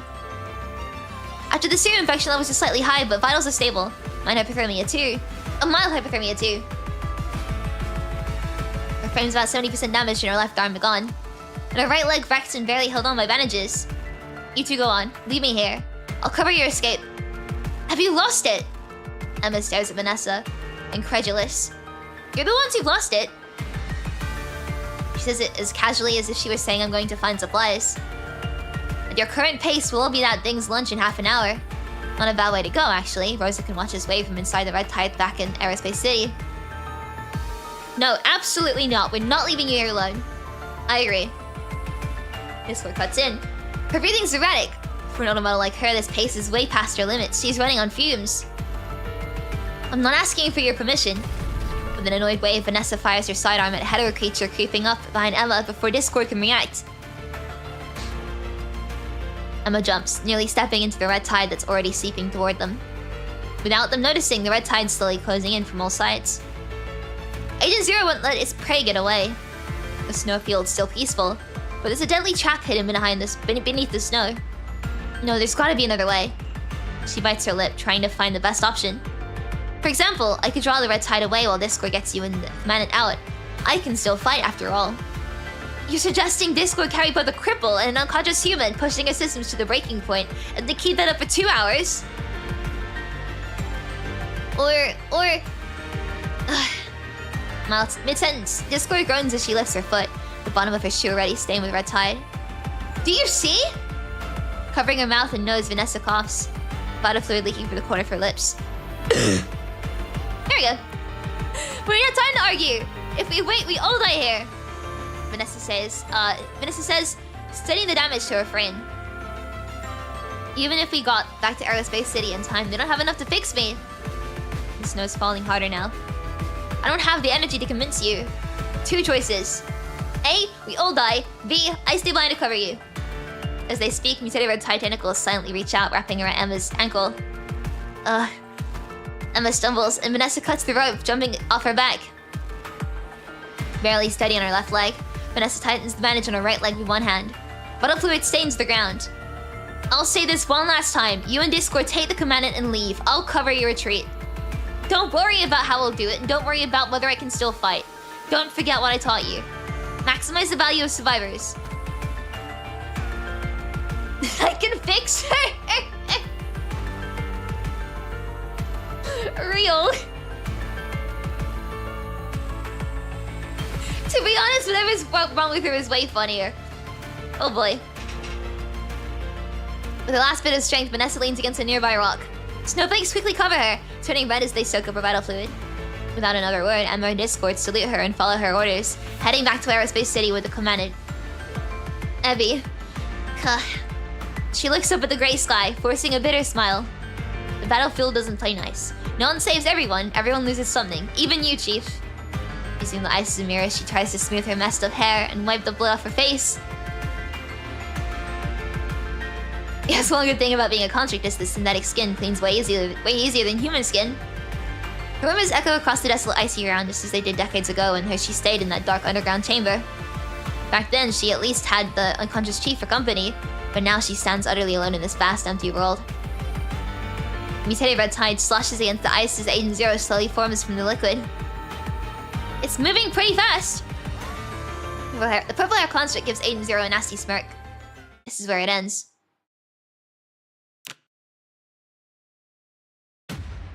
She detonates her frame.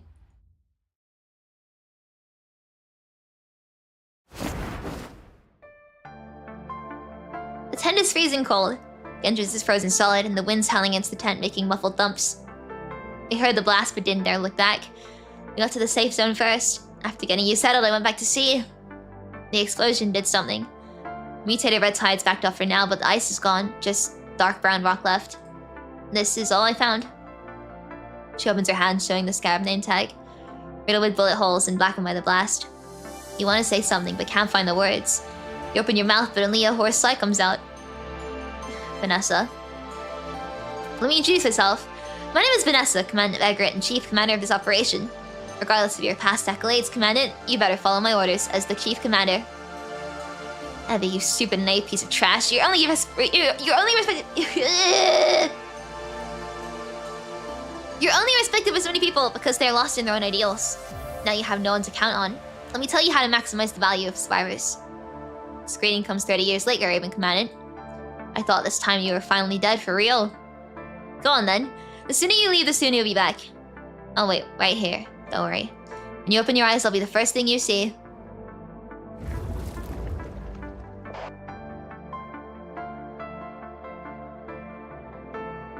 Do you realize it has been already? All this time and still no news. If we follow the usual, they would have already declared you dead. How hilarious. The voice seems to emerge from underwater waves, while the mini terminal emits intermittent white noise.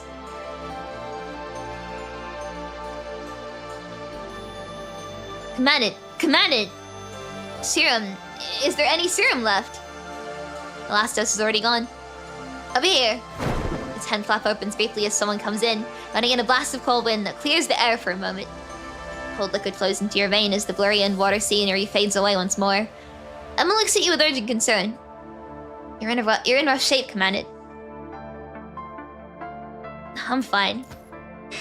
You force yourself to sit up, fighting against your exhaustion and ignoring the dizziness. A dark, deep sea follows you like a shadow, an inescapable cage weighing you down as it churns through your mind. Cover your forehead. Your infection levels are spiking, Commandant. Can you hold on? I can. We need to get back fast. Rose is waiting for those core parts. You can't let Vanessa's sacrifice be for nothing. Alright, let's get ready to go.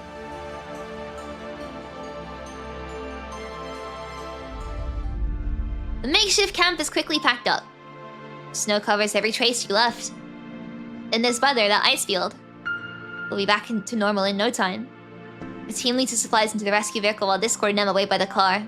This place is really close to Aerospace City. Less than half an hour away. Aerospace City's filter reaches this far, keeping Agent Zero out for now. If only Vanessa hadn't been hurt. However, ifs don't exist in this world. You clutch the metal scarab tag tightly, so much that its sharp edges nearly pierce into your palm. Commandant, it's time to go. Let's go. Goodbye, Vanessa. She must be so tired carrying humanity's torch for 30 years. She did more than enough. A torch with leaping red gold flames suddenly lights up the area, held high like a relay baton. As long as that fire burns, humanity's hope lives on. You won't let the civilization Vanessa saved fall apart. The engine breaks the silence, and soon, heavy snow hides all their tracks. Like you were never here.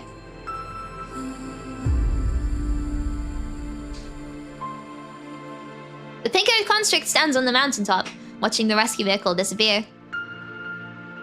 It's all deja vu, but something feels different this time. Red gold flames seem to dance in her eyes. After a moment, old memories surface in her deep mind.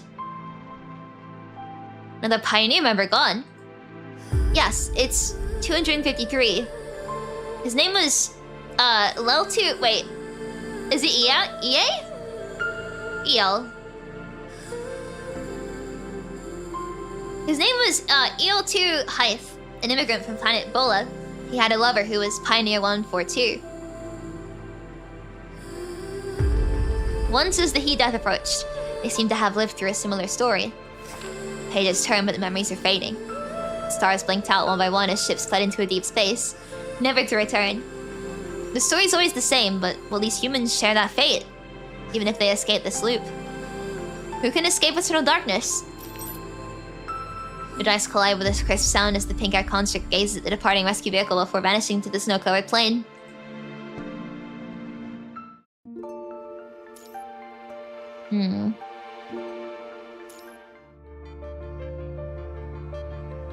Aerospace City.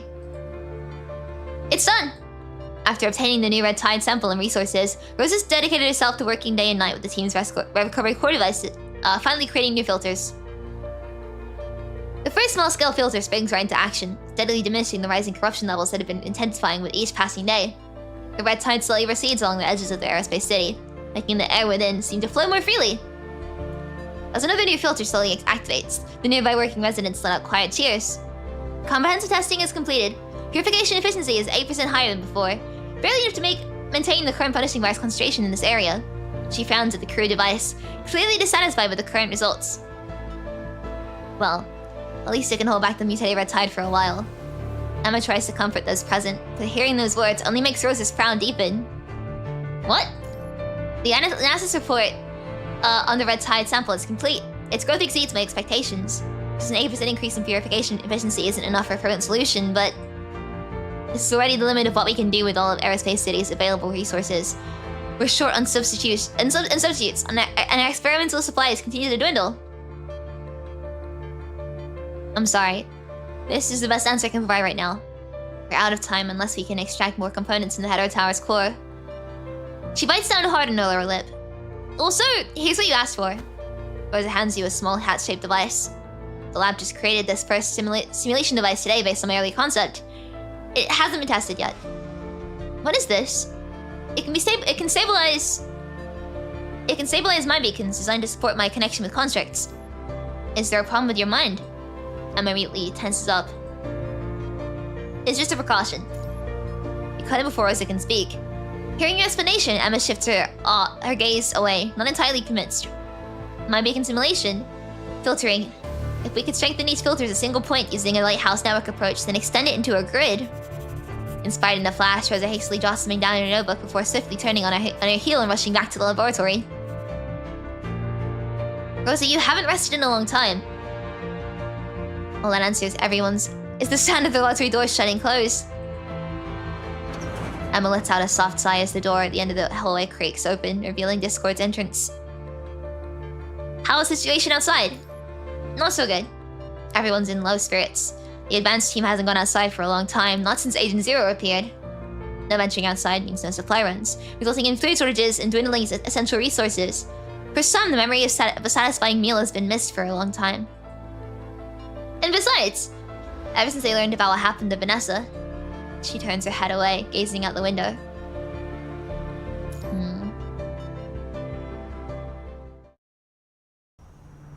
Outside, a chilling wind blows through the streets, stirring a hush gathering residents all gazing towards the direction where Vanessa departed. 30 years, both brief and long at once, many have followed Vanessa through constant relocations since their earliest memories, making her virtually the cornerstone of their existence. So this music. No matter how dire things became, but Vanessa around, everything somehow seemed salvageable. She would loudly berate those who made foolish mistakes while simultaneously finding ways to ensure everyone's continued survival. Now, without Vanessa, how much further can they possibly go? Beneath the soft strains of the melody, muffled sobs can be heard. The residents with fearful faces and hunched shoulders, bracing against the cold, remain rooted in place, unwilling to retreat to the warmth of their indoor sanctuary. They join the singer in the soft chant. Yeah, this is the song from earlier, I think. Oh, my fingers are bleeding. Why did that happen? As various light sources, crew lanterns and hastily bundled torches above their heads. Scattered points of light flicker to life across the street, guiding the wandering soul toward home. Should we do something to help them regain their spirit? But they should never have had to endure such hardship.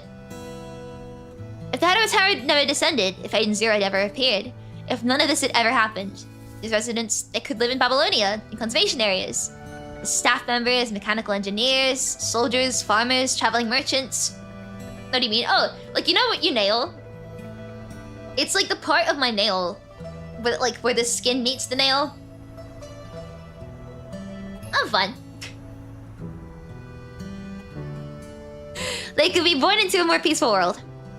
They shouldn't have to bear such suffering and sorrow. Everyone has the right to grieve. Time will ferment sorrow into bitter wine, giving each soul the courage to live on. Things will get better. Emma lets out a soft sigh once more, hesitating briefly before casting a glance towards you. Then, what about you? How are you feeling? Blood trickles through your fingers, blurring the lines of your skin. You sound so I need to hear with the vocals! Her funnel cuts into your palm as the tags of the scarab engraven hang together, their weight heavy in your hand and heart. I'm okay. But you... I won't let it break me down. Nor will I fall easily. Vanessa fought until a final moment. If you were to fall here... In the end, you're just as mediocre as I thought. You slide open the window, allowing a rush of cold wind mixed with the swirling snowflakes to rush inside, cooling your red eyes and clearing your mind.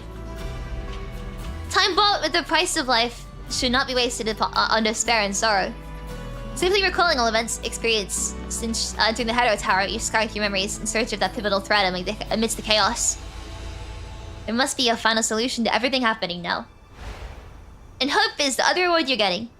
I'm sure there'll come a turning point where you'll find a perfect solution to the problems you're facing right now. This is what your entire civilization has strived for. This music! I need it with the vocals, please! At this stage, the Henlo Tower can no longer be entered. So are there other solutions that could set the world back on its proper course? Your vision sinks downward as your mind is pulled away by sharp threads, submerging into the deep, dark waters. Is it a new anomaly? Looks like something interesting is about to happen. Sorry, leave this place.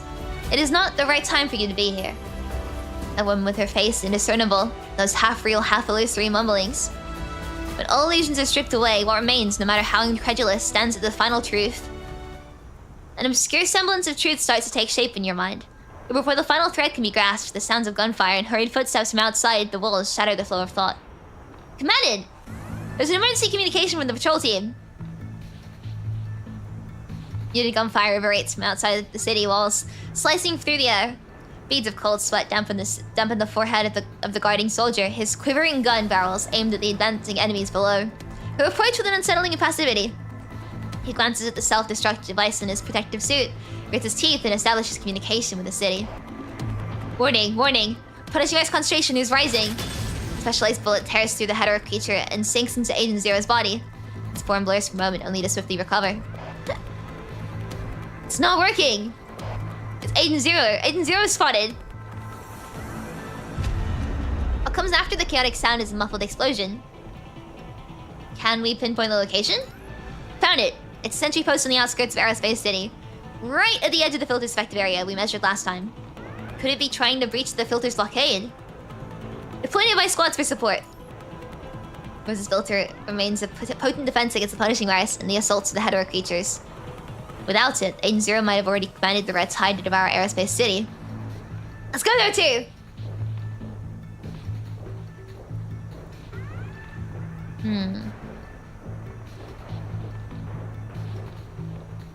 From a distance, the eerily colored Red Tide snakes along the edge of Aerospace City.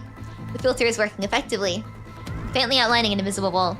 At times, a few hetero creatures venture to test the unseen threshold, their appendages breaching the boundary only to dissolve swiftly as if evaporating into thin air. Over there, Agent Zero stands right at the edge of the boundary line. It raises its palm, tentatively touching the invisible wall before it.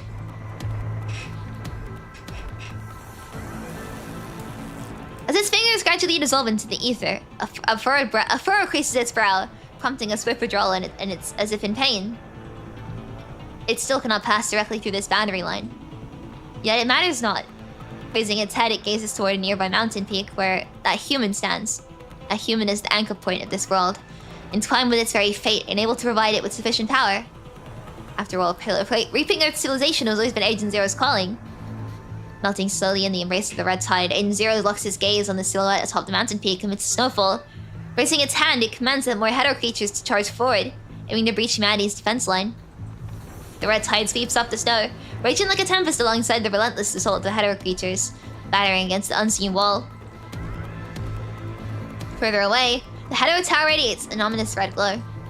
From what was once called the hetero zone, the Red Tide surges forth like an unstoppable deluge, wearing away continents, traversing desolate plains, and towering peaks to inundate humanity's final bastion. The hetero creatures wipe slowly, gradually forming an encirclement around Aerospace City. Even though the filters retain the ability to purify the punishing virus for now, the struggle will eventually prove futile. It is enough patience to see that day come. Through the lens of the binoculars, you see Agent Zero gaze directly in this direction, as if it has spotted new prey. Chaos is already gone. Has the new Agent Zero completely devoured her? The last time you saw Agent Zero, she still hadn't entirely devoured Chaos. Chaos is capable of exerting a certain level of control over its actions, but this time, it looks completely whole now. This spells trouble for humanity. If Chaos is fully consumed, the Red Tide will inevitably spiral out of control, posing a dire threat. The massive tide rushes towards where the two of you stand. Commandant! Emma draws her weapon and aims at Agent Zero, who's moving along the tide. It's fine. Let's see what it's planning to do. Based on your observations, the filters can still purify the punishing virus for now. Perhaps you can seize this opportunity while Agent Zero is here to probe whether Chaos will still exist. Chaos's will still exists. It stands at the foot of the mountain, gazing upward. Chaos? Chaos. Is it picking up a specific keyword? It still begins to blur and morph into an entirely new shape. Now it's the familiar pale girl standing at the crimson tide. Tell me. I have nothing to say to you.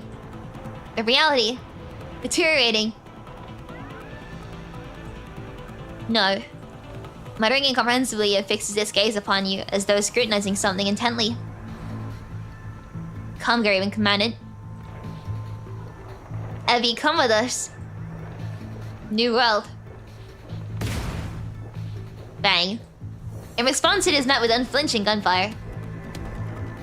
Whatever you're planning to do, I will never let you take away human civilization. It's a flame preserved by countless souls, One that should not be extinguished here. I think I just saw my father. Jolted by the gunfire, Emma snaps out of her momentary daze. It's a red tide projection. That's more realistic than any red tide I've ever seen.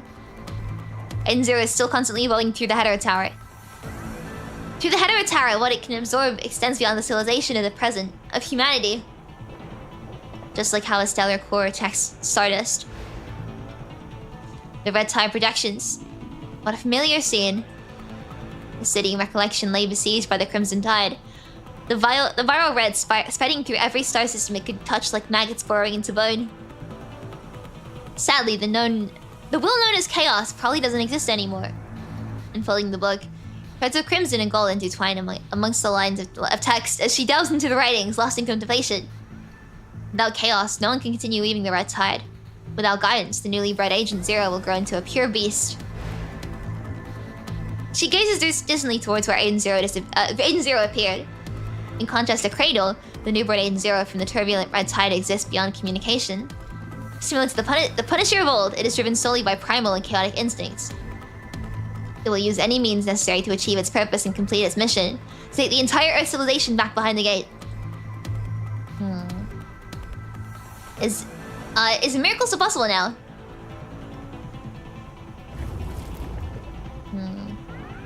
And that you have to go now into an uncharted tomorrow that you need to explore, and your life at stake for those who stand behind you, like all those who came before.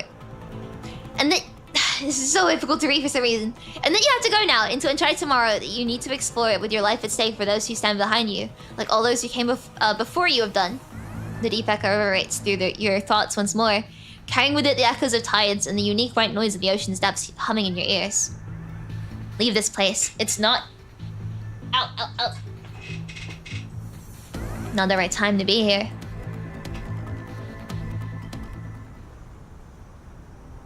The red tide ebbs and flows at the foot of the mountain. Fragments of memories flooding your vision. Jolted awake in alarm, you soon discern that it's just shards of snowlight reflected on the window, illuminating your face. More than 40 days and nights have passed since Agent Zero appeared on the outskirts of Aerospace City. The heavy snowfall shows no signs of relenting. The red tide and hetero creatures have gradually enclosed Aerospace City, trapping it at the corner. Residents cannot venture out to gather supplies, forced to survive on what little food remains within the city. We're running low on food supplies, and the crops in the greenhouse haven't fully grown yet. At least 40 more days until the earliest harvest. Medical supplies are also running short, and some of the severely wounded are starting to worsen. Commandant, the Agent Zero showed up again. Is it still saying the same thing? Yeah, it's Nyson who ran into it this time. It turned into his mother and said the same thing to him. Once the command enters the red tide and reunites with them, they will leave Aerospace City. Okay, that's messed up. That is so messed up. That's impossible. It will never be satisfied. It will only grow stronger after Divine commanded. But Nyson and others don't know that. Then again, when the red tide would become stronger after consuming one single human, they're just trying to stay alive. A few people have already begun to talk about voting to force Commandant into the red tide. That's absurd. They can't do this. Enter the red tide.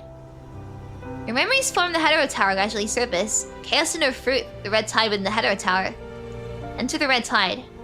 What if, like in the hetero tower, you delve into the tide's depths, entrusting your mind beacon to seize authority from the newborn? Still unstable Agent Zero.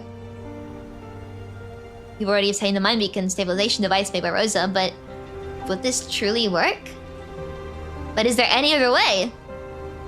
The rate of food consumption now surpasses the quantity in stores. The patrol teams have scavenged every corner of Aerospace City, leaving no stone unturned. Previously, they could search for sustenance in the wooded regions within the filter's reach. However, with the red tide stealing off Aerospace City over 40 days ago, the patrol teams have enforced a stringent lockdown, prohibiting any residents from venturing beyond these city limits. The red tide's influence is ubiquitous. It's only 40 days. In only 40 days, it has already lured 3 people to jump into its depths. Nyson's group. They were just too hungry to bear it any longer. That's why they went out looking for food. Barniga's voice gradually lowers. How's he doing now? The patrol team located him and brought him back just in time. But he was already corrupted by the punishing virus. He might end up losing a leg. Let me chug water real quick.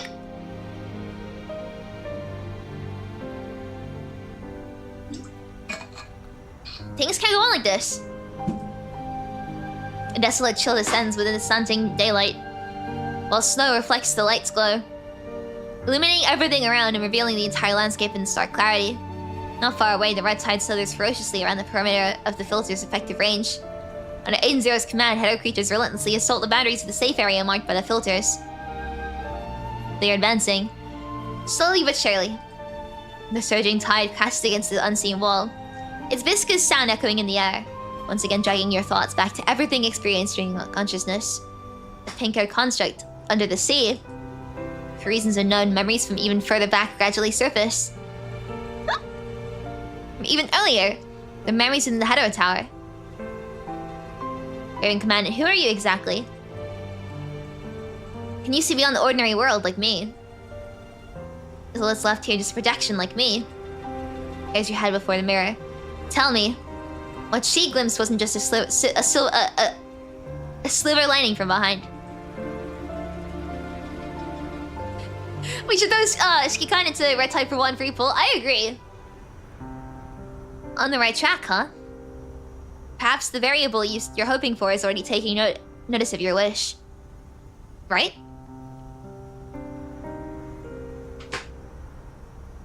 Ow, my chair keeps not letting me rest my leg on this side. Fragments of memories, like shattered mirror shards, gradually pieced together.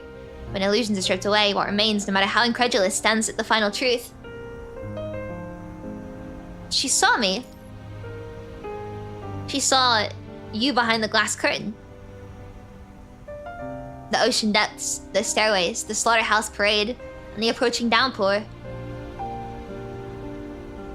She observes this world through the pouring rain. What does she, or they, truly seek? What do they want to see? What do they hope to obtain, and what knowledge should they seek from this world line? Do they wish to see the punishing virus devour humanity? Do they wish to witness humanity's triumph over the punishing virus? If this is the former, why don't they directly intervene to help the punishing virus eradicate humanity? If not, then why do they remain in the spectator's seat? What do they truly want? What exactly do they wish to see? Countless wild theories flash through your mind. The Heddo Tower, Cradle, Vonnegut, the pink-haired construct, as fragments of memory surge and vanish in rapid succession. These symptoms of yours, they are remarkably similar to the effects of Aiden Zero's authority. All I know is the contaminating mimetic is destined to arrive. Every Dominic throughout history has tried but failed to stop what's coming. Why does the contaminating mimetic specifically target 0-point energy? Al. It's collecting civilizations that have mastered 0-point energy and testing them. Those whose development is deemed unbalanced or incorrect have the data harvested and brought back through the gate to grow. Without the key, even if we complete the gate, we can't escape this place as a whole. Aiden Zero. Why call the contaminating mimetic that? Was it ever really a person? This Heddo Tower is my creation. And also where I came into existence. This marks the start of the story. This is where everything begins. I know you all can hear me. The universe stretches silent and vast, with only countless snowflakes swirling down. In the dead of night, as you stand atop the mountain and cast your gaze backward, the scattered lights of Aerospace City have faded into a deep slumber. Your protective suit bears crude patches to mend the damage, yet the cold wind manages to seep through crevices. In this instant, the world is enveloped in such a silence you can almost hear the rigid grinding of your own bones. You have shed all that needed to be left behind. Ember Discord will take care of the rest. Dismissing any lingering distractions, you lift your head to gaze into the void above. If you're watching, please speak with me. Endless ranges of dark mountains loom on the horizon, pressing down on the small city as if poised to engulf it. You confront the frigid, desolate night, gazing towards the unknown dimension. I know what you want, and I know what you wish to see. Countless words surge and recede within your chest, yearning to question the arrogance of those higher beings out loud, to challenge their apathy. Bitter phrases hover in your tongue, only to sink back down your throat. Shikikan's starting to lose it, yeah! Recycle civilization. Unbalanced or incorrect civilization data. I'm sorry, but this is not a reasonable filtering for humanity. If you are still watching, then watch until the very end. You're never going to see what you want to see. Human civilization cannot be replicated nor repeated. All that answers you is the mysterious yet hollow echo bouncing between the mountains. Insects cannot gaze up at the morning sun. Yet together they can muster enough strength to shake a mighty tree. That's all. It's as though you are speaking to the enormous mountain ranges, yet also talking to yourself. Take out the Mind Stabilization device. I'll go preview useful in what comes next. Uncertain of what lies ahead. Oh god, my knees are covered in bruises!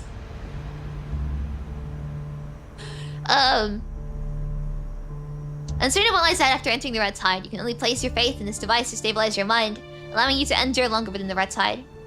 Is this really what you have to do? Dawn breaks slowly, and through the thick snowy mist, whispers seem to drift past your ears. There's no other choice left. With Agent Zero's persistent evolution in Red Tide surrounding Aerospace City, supplies within the city dwindle. At this rate, humanity may not even survive to see the clear skies after the snowfall ceases. Agent Zero's authority seems still unstable. If you can merge with the Red Tide as you once did in the Hetero Tower, there lies a chance to uncover Chaos's memories and use them to seize Agent Zero's authority. Perhaps eradicating the punishing vice as you once hoped is beyond reach. But at the very least, this will give humanity on the surface a moment to breathe. But it hasn't been long, and here I am, gambling everything again. Sadly. This time you no longer have Lucio by your side. Snow and wind sweep past, carrying away your regrets. You hesitate no more. With determination, you stride forward, towards the Red Tide churning at the mountain's foot. I will become a cancer within the Red Tide. As long as my mind persists, you will never complete your mission. Never fully. I'll bring back new firewood myself to stoke the flame of human civilization. The snow seems to fall more heavily by the minute. Suicide mission, yay!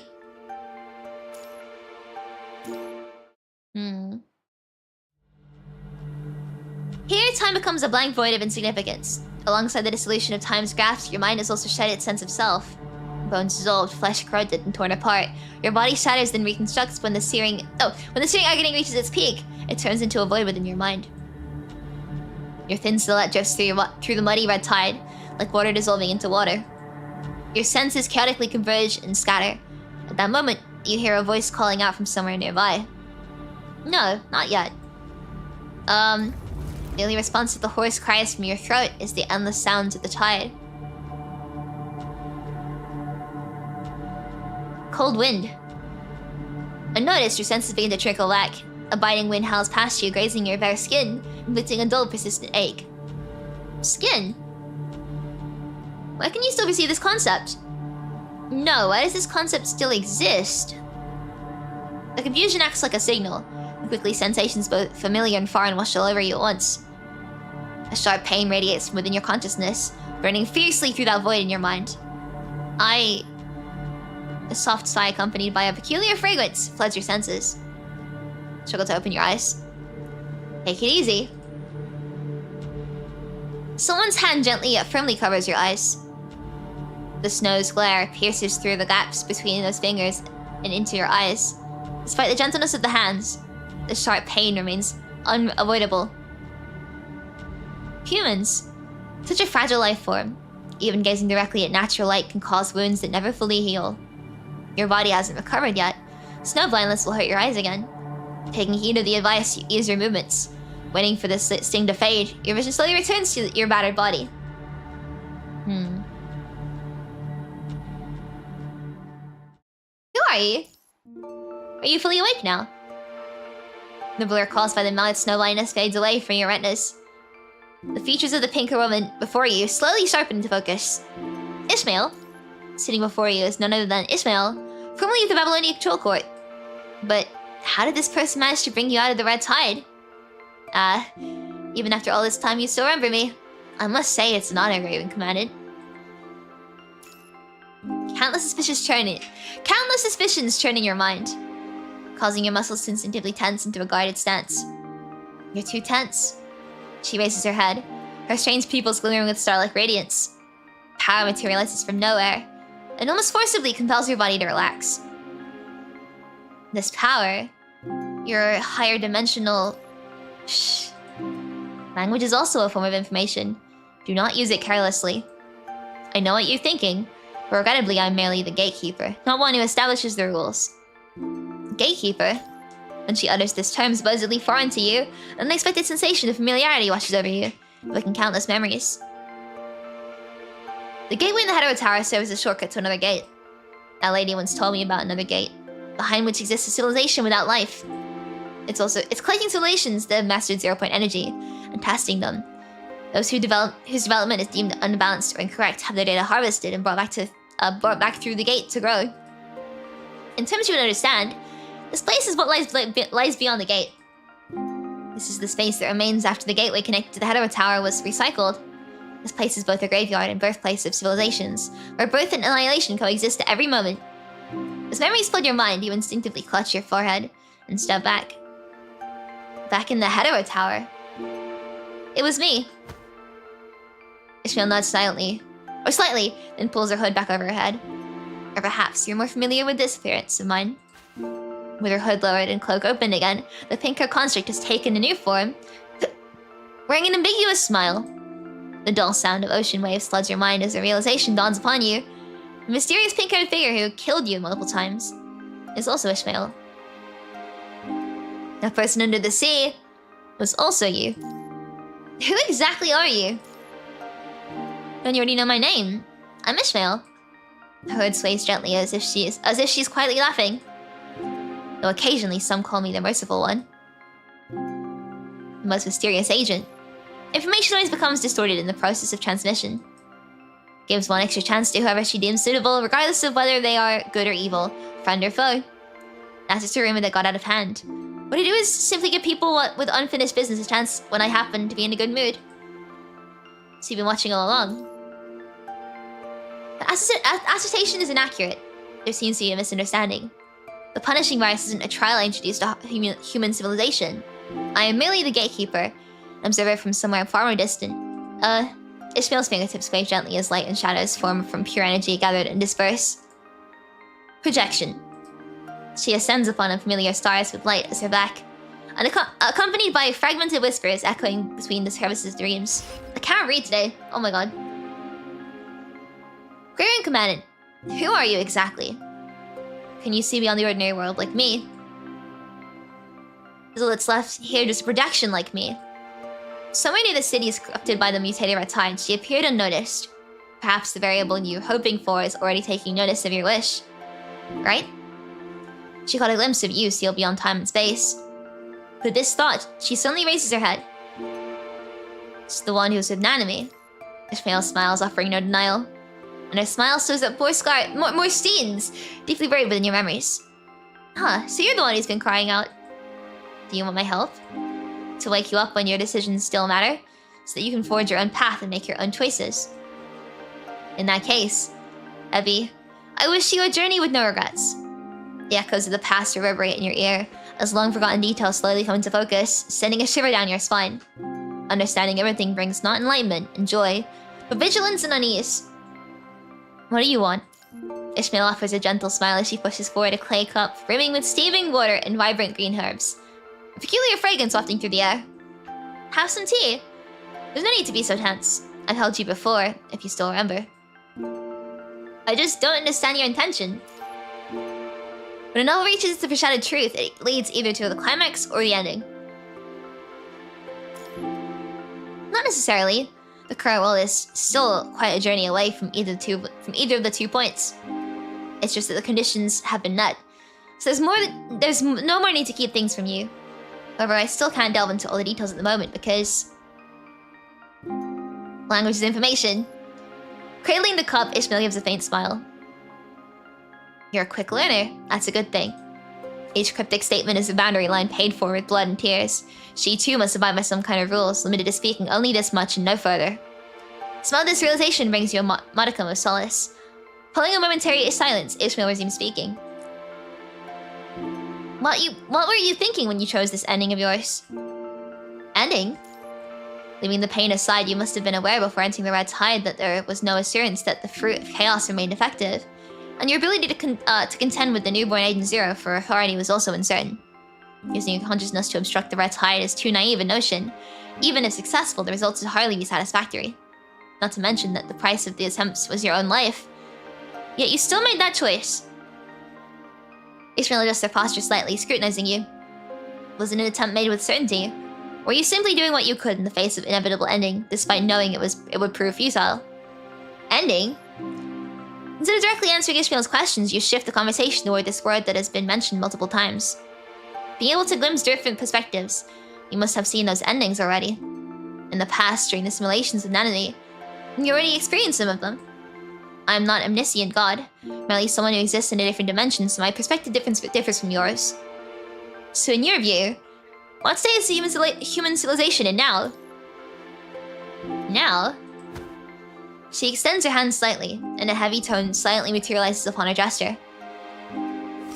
The pages turn by themselves without any breeze, as crimson gold text slowly traces itself across the paper. Human civilization has reached its end.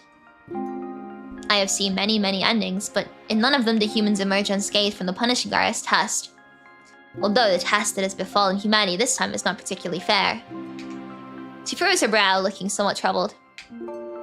A test that's not fair? To put it simply, do you remember the dream of Nemo that you once witnessed? Nemo and Dominic were from the same world. By the way, you can think of this world as another universe or dimension, or whatever other concept works for you. In that world, they invented the time travel capsule, and from within it, a substance called crystal was discovered. Afterward, the mysterious crystal of unknown origin enveloped the entire time travel capsule. Punishing virus. Yes, you can think of it that way. That was the test for their world, which they named Chaos Contamination. But unfortunately, their world did not pass the test. The crystal completely enveloped the time travel capsule, transforming a tower that reached the heavens, and then the Vanguard team set off. She narrates these earth-shattering feats with complete nonchalance. I won't elaborate further on the subsequent story. You've already glimpsed it through those dreams. Chaos Contamination. Memories buried deep in your mind resurface one by one, and you recall your conversation with Vonnegut in that tattered room.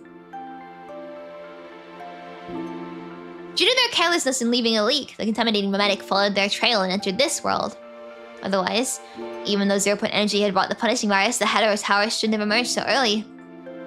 As if having confirmed a doubt, Ishmael closes her book. As for what happened afterward, you already know all that. Nemo, or rather Vonnegut, and Dominic, they both traveled in their own ways to save the civilization they had contaminated. Regrettably, neither of them succeeded. Whether by trying to find a successor, to steal it through their own sacrifice, or by attempting to coexist with the punishing virus, neither approach could lead to the ending you've hoped for. She lets out a quiet sigh. The Red Tide, the punishing virus, will never be satisfied. Its only mission is recycling. Even if Agent Zero's authority remains forever in the hands of controllable consciousness, that consciousness is bound to be gradually replaced by a newborn one being bred from the Red Tide. Like the current Agent Zero. Right. Ishmael takes a small sip of tea from her cup and looks down at the mountain. Oh, my spine, I'm gonna stretch. The English use of the really English. Oh my god, reading has broken my brain. Thank you so much, Unusual, for the members. I really appreciate it. Thank you! Thank you so much. Oh my god, I've been reading for so long, my brain just forgets how words work. Thank you! The sinister Red Tide still winds its way just outside the primitive aerospace city. The newborn Agent Zero will gradually seize Chaos' consciousness and authority. When it's fully hatched, Chaos will completely cease to exist. This is a virtually unsolvable situation, so can you answer my very first question now? What were you thinking when you chose this ending? Ishmael, among all the endings you've seen, has there ever been a savior? Hearing your response, Ishmael slightly furrows her brow, her tone becoming somewhat distant. So you chose this course of action because of everything that happened along your journey.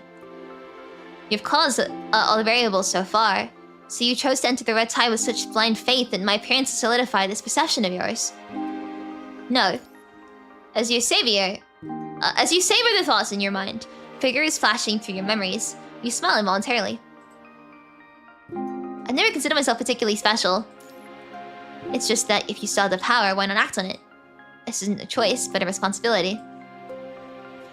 If there's no way out in this ending, then I'll fight for more possibilities for others to exist, whether by becoming a cancer within the Red Tide or using myself as bait to lure out another entity. After all, you did show up, didn't you? Ishmael freezes momentarily, then softly sighs and shakes her head. I made the right bet. Ishmael's expression has already given the answer you want to hear.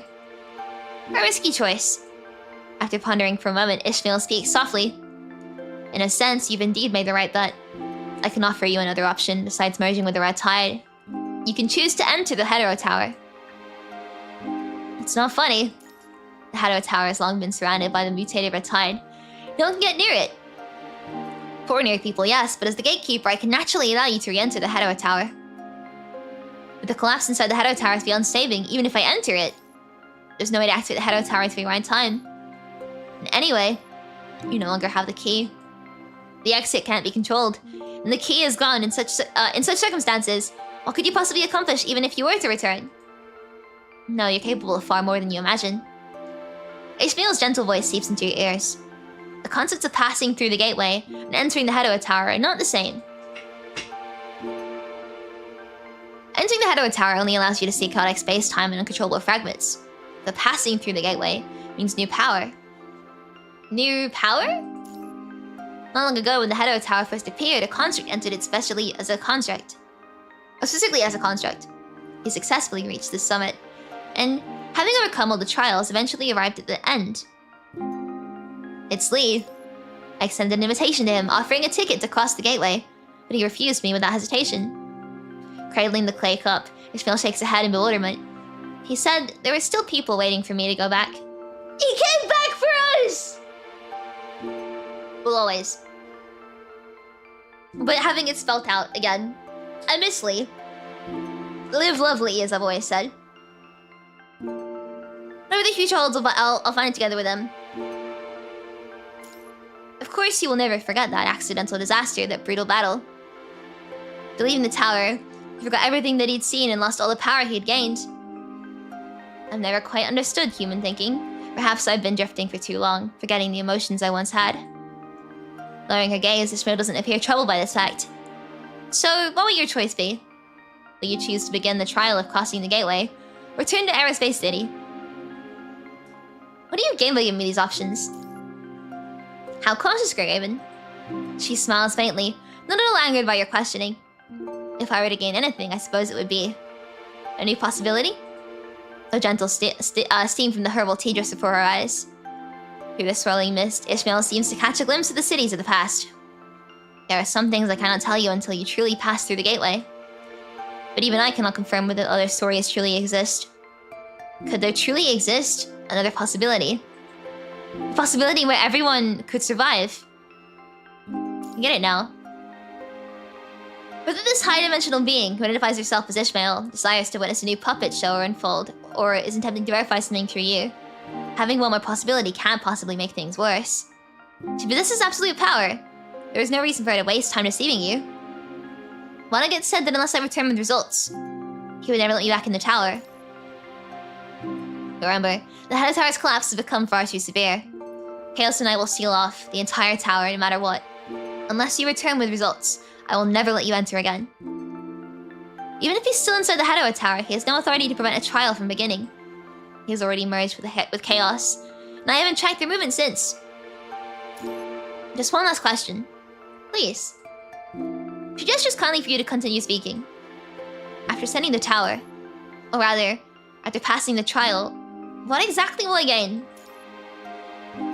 Leon refused the invitation to pass through the gateway without hesitation, suggesting this action might not be the optimal choice. Passing through the gateway means new power. To put it another way, means a new power level, similar to the Nanami you once saw aboard the starship. Nanami? Recalling the power that Nanami on that starship had, though it wasn't explicitly stated, she seemed able to send messages to Earth across various timelines.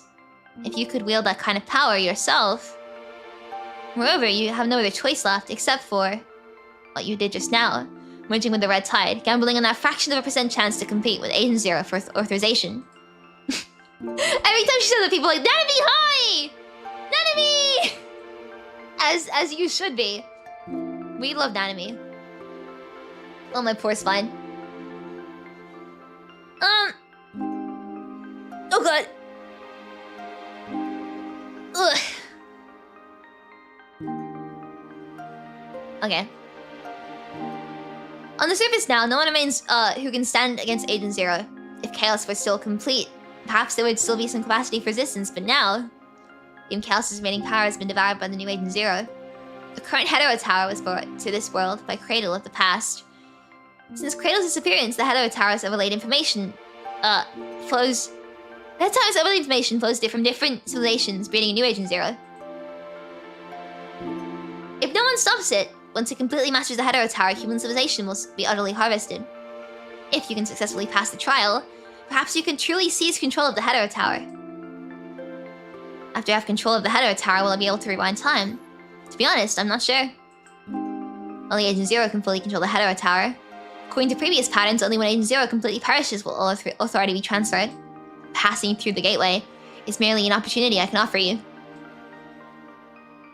The reason you have this opportunity is because your mind has become strong enough. You've earned the right to initiate the trial.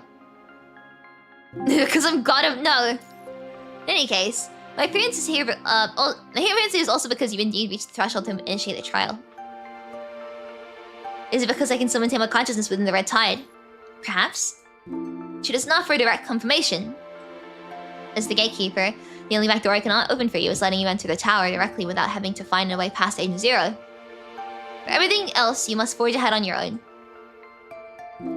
Whether you take this opportunity or not. She offers a slight smile and takes another sip from her cup. That's your own choice to make.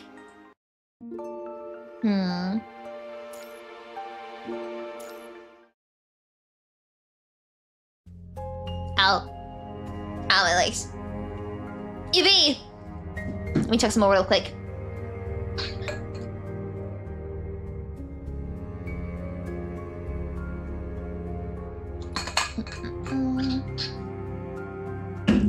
The herbal tea releases faint, warm mist into the snowy air. The high-dimensional being who identifies himself as Ishmael sits quietly across you, appearing in no rush to receive an answer.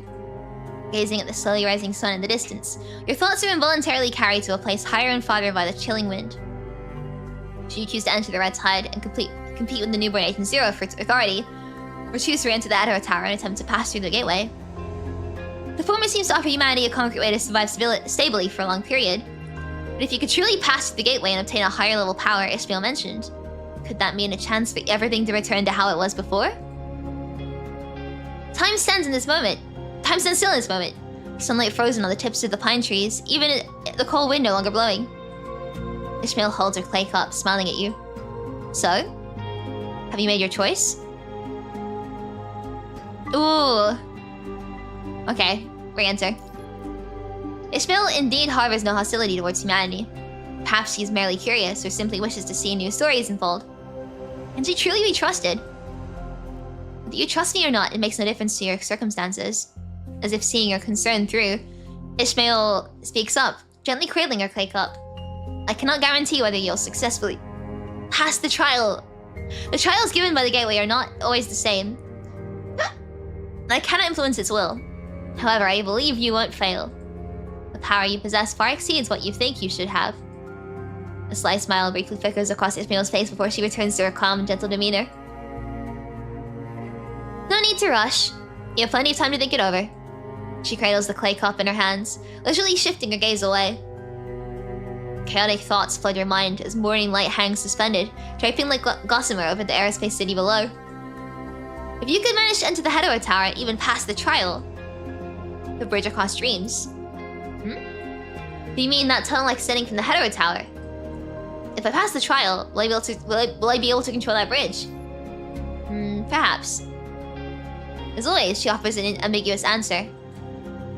If you can pass through the gateway and master the high-level power, even if you can't rewind time to the correct future, you could at least follow in enemy's footsteps and attempt to send a message to the past. That way, there might still be a chance to make a change. Either way, the worst outcome is simply death. Looks like you have made your choice. Ishmael puts away the clay cup in her hand and stands up. With a gentle wave of her hand, an ancient and peculiar door silently materializes beside her. Is this the gate? To be precise, it's just a convenient passage to the Hetero Tower that I can access with my authority. Are you ready? Or do you need to return to Aerospace City to leave any final instructions? No need, thank you. For entering the red tide, you had already prepared by documenting all possible subsequent events in detail and sending them to Rosa, Emma, and Discord. The worst outcome remains death, albeit with distinct destination. You have no final words that require changing. Now, Flashbang. I'm gonna sneeze.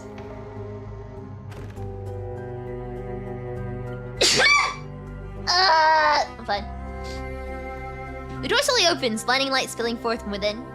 As if to assure you there's no danger, Ishmael takes the lead to walk inside. A frozen time begins to flow once more. The sky blushes with the azure hue of dawn. Wind whispers through the pine forest, creating a gentle rustling melody. The snow continues to fall. Countless thoughts flow against the long river of time as innumerable scenes from the past resurface before your eyes. Earth, Parhelion, the countless battles fought, and every moment deeply etched in your memory. The azure sky hides behind clouds of drifting snowflakes, no longer letting out even a single sigh. Perhaps this is your final glimpse of Earth. When this battle is over, you feel the urge to say something. Your lips part. You don't know to whom you should speak. The boundless daylight envelops the cliff face, and with it, yourself that belongs to the past. Farewell. The wind and snow silently carry away your final whisper. You turn around and embark on this solitary journey that is yours alone. The ebony door closes once more without a sound, leaving not even the slightest ripple behind.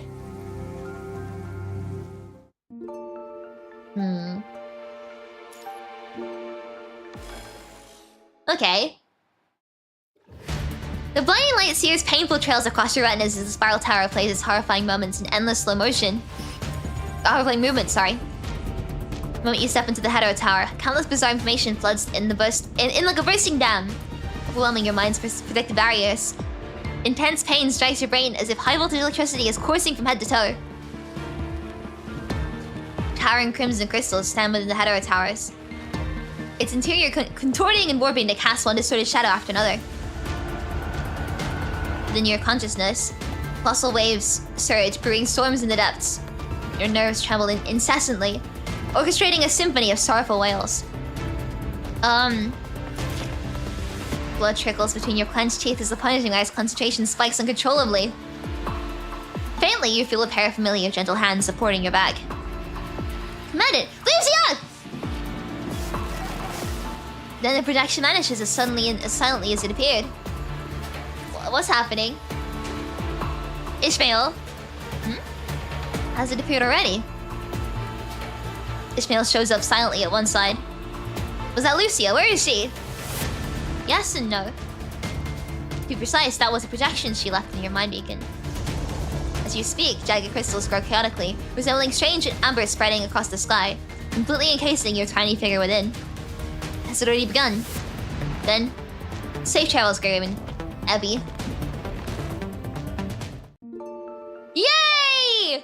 It's time to go on a journey! In the tower. It's very quiet. Why is it so quiet? Why is it dead silent right now? In the tower.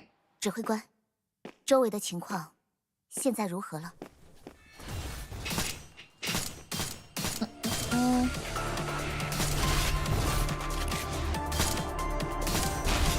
真是个鲁莽计划。Come on.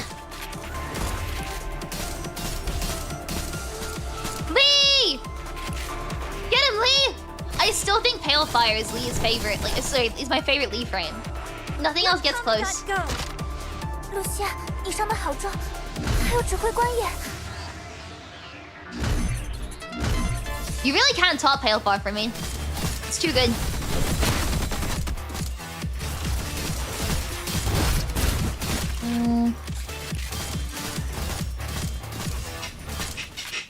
那稍后再见了，指挥官。指挥官，利弗有稍微帮上忙吗？指挥官，有我在，没问题。Oh, Lee. How keeps changing.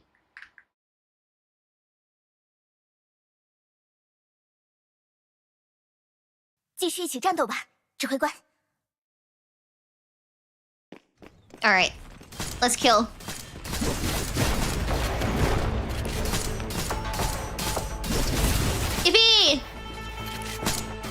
If the entire Hetero Tower is just gonna be an FPS, Oh, I'm so good at this.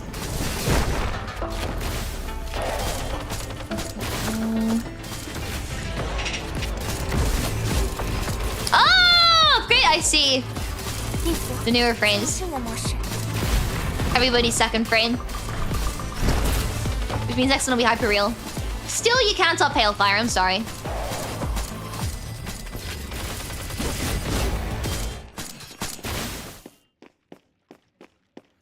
指挥官，不要担心。Onwards and upwards. For the siege skill, see is hell yeah. 指挥官，我们还有很多事。 It's exactly what I thought. 完成。 Oh.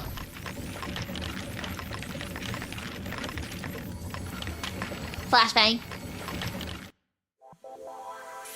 That was it? Hmm.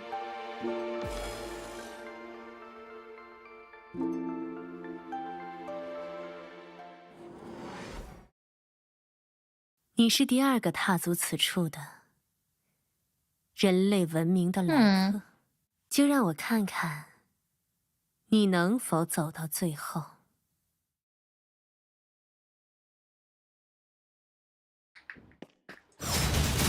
Don't think this time is under my control!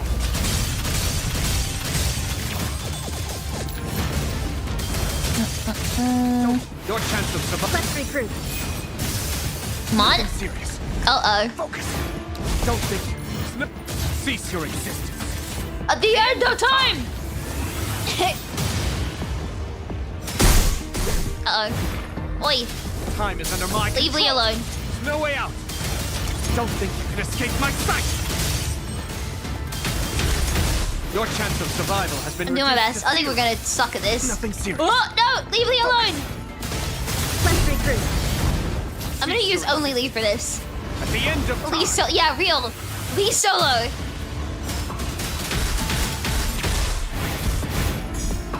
Uh-oh. Oi. Nothing serious. Uh-oh. Focus. Ah! Never mind, I probably shouldn't only use Lee.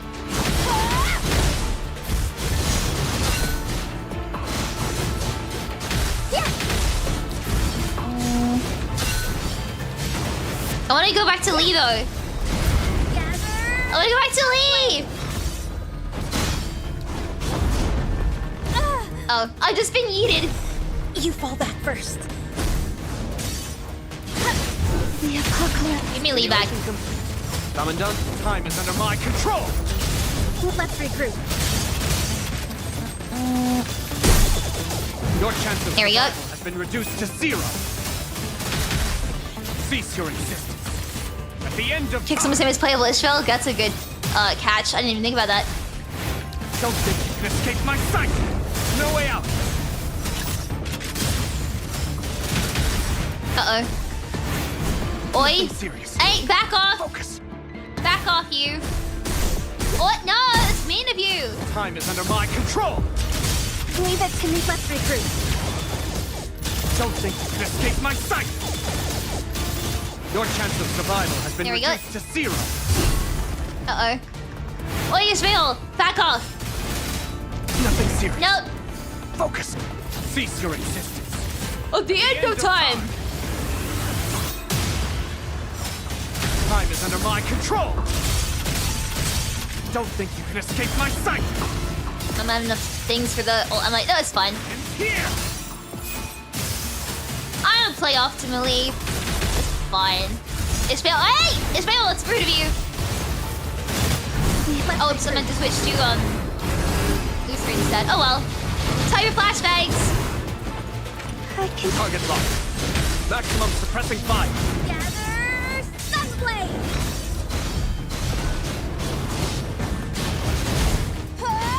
Raven's Light. I wanna go back to Lee. Simulation complete. There we go. No way out. My comfort zone! Time is under my control. Let's leave it to me. Your chance There we go. of survival has Let's regroup. no way out. What? Leave Lee alone. Don't think you can escape. Cease your existence. At At the end of time! Oh god. Time is under my control! Don't think you can escape my sight! Let's regroup. Your chance of survival Come on, has Lee. been reduced to 0. I'm under 46. Ah! Hey, leave me alone! Oi! I have no plan to fall here.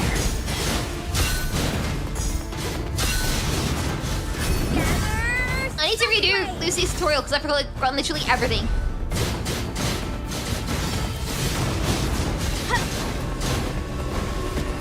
I wish she can... Okay. It's fine. I live lovely. She needs to get Lee back.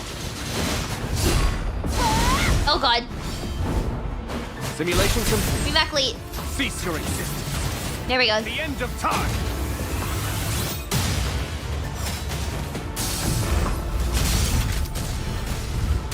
Uh-oh. No way out. Your chance of survival has been reduced to 0. Come on! Hey, I see. Hey, back off, back off. Hardship has been destroyed in the burning flames. I forgot what happens in this. Let's regroup. Oh, Target locked. Hope has been reborn in the ashes. oh! Yay!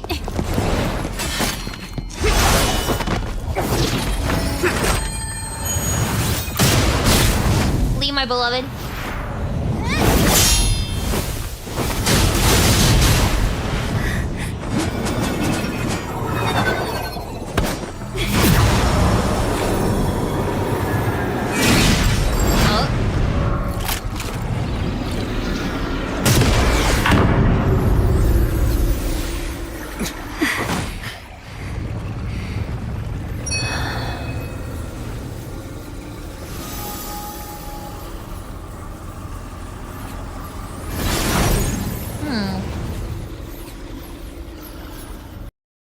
Yay! The space crumbles in an instant as twisted time and space blend into distorted rhythms, alternating through chaotic tracks to create a symphony without structure. Nebulae spin into disrupted shapes as your dimensional perception gradually blurs. You can only discern how long the battle here has lasted. Is it 1 second or 10,000 years? You stand alone, facing the vast cosmic domain, yet showing no trace of fear. Commanded. Commanded. Commanded? Everybody! Abby. You've never been alone. Well, failing again and again, yet rising each time. All minds once connected with your mind beacon converge into a faint light. Ugh, my sinuses. The frail spark has already set the whole world ablaze. Countless past and futures overlap as bones and casualty envelop you. Innumerable failures pile corpses into towering monuments, only to crumble into sand under time's destructive force. Battles from the past come sweeping back with earth-shattering force, horrific wounds accumulating one after another into both flesh and spirit. Commanded, we, the rust-eaten gear, started to turn sully. Commanded, we, the dark star fell from the sky, casting a shadow across the earth. Commanded, the crimson hue reaped the moving paradise. Commanded, the nocturnal voyage stretched on endlessly, guiding howling back to the grand city. Where's Kamui in this? Commanded, blood became eroded. Dawn submerged beneath the tide. Commanded, the night of calamity arrived and fabricated tomorrow. Commanded, hope was seen to emerge from the depths of the sea. Commanded, amidst the nightmare's battle, new life arrived. Commanded, a girl declared war on the eternal night. Commanded, the shadow of the past returned in the dead of night. Fight in this battle, endless and infinite. In the eternal stillness of the long night, you raise your gun against the higher dimensional being amid the sea of stars. Gunpowder smoke fills the air as deeper fears, accompanied by mournful cries or questions scattered around you. Who is that construct right before Sophia?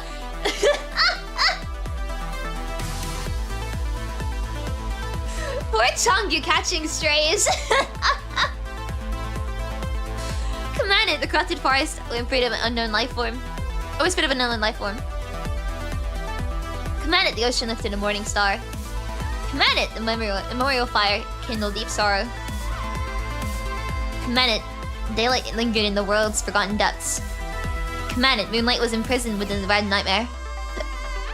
Tears soaked through the crimson abyss. We live against death. Even so, do you still wish to continue? I'll never abandon humanity's future. Faith and courage flow ceaselessly from your mind beacon. Humanity will never fall here. In the timeless quiet, you rise anew. Infinite hues ablaze in the depths of your gaze. On the distant horizon, stars emerge and perish within a dazzling explosion. Stardust fragments raining down in glittering splendor. At the boundary between life and death, you stare directly at the being whose form defies description. I saw it. The voice of the universe echoes, hollow and pale. I saw your will. This is not my will alone. This is the will of civilization. It takes even the unknown being, his finger pressing the trigger with a resolute click. Lucia's shadows close behind, springing up in a single leap as her blade slices towards the silhouette. Liv's fingers clench around her scepter as the domain of power unfurls. Bang! It all ends with a gunshot from your hands. The higher dimensional being wipes away her wound and sheds her disguise. Lingering sigh resonates through the void as this prolonged battle at last concludes beneath the united onslaught of 4 people. The observer slowly ceases her movements as her projection begins to dissipate. Endless exhaustion floods her brain. Her consciousness is plunged into searing seawater in an instant, so scalding that not even a whisper can escape your vocal cords. Your eyes slowly close to the suffocating darkness as a large patch of vibrant colors across your retinas. Rage, helplessness, joy, fear, agony, countless emotions erupt simultaneously in your mind as infinite specks of light gradually reconstruct everything here, until all returns to stillness. The moment they reach the unopened door in the bodies of flesh and blood, you did it, human.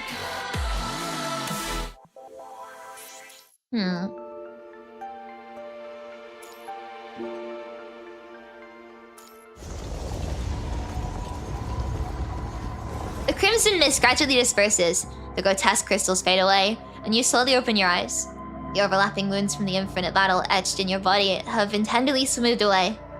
The eternal darkness of night dissipates, and the Hetero Tower reverts to its peculiar former state, shrouded in dense white fog. But something has certainly changed. A familiar language and excessive information flood your mind incessantly. In that instance, time and space appear to solidify into a tone, granting you the freedom to explore its pages. A teeth-grinding creak echoes through the air as the Hetero Tower slowly transforms. Crystals recede, stairs rearrange. Within mere moments, the entire surroundings assume a wholly new guise. A crack slowly forms at the edge of space, and the pink-eyed woman appears in silence. So this is the higher dimensional power.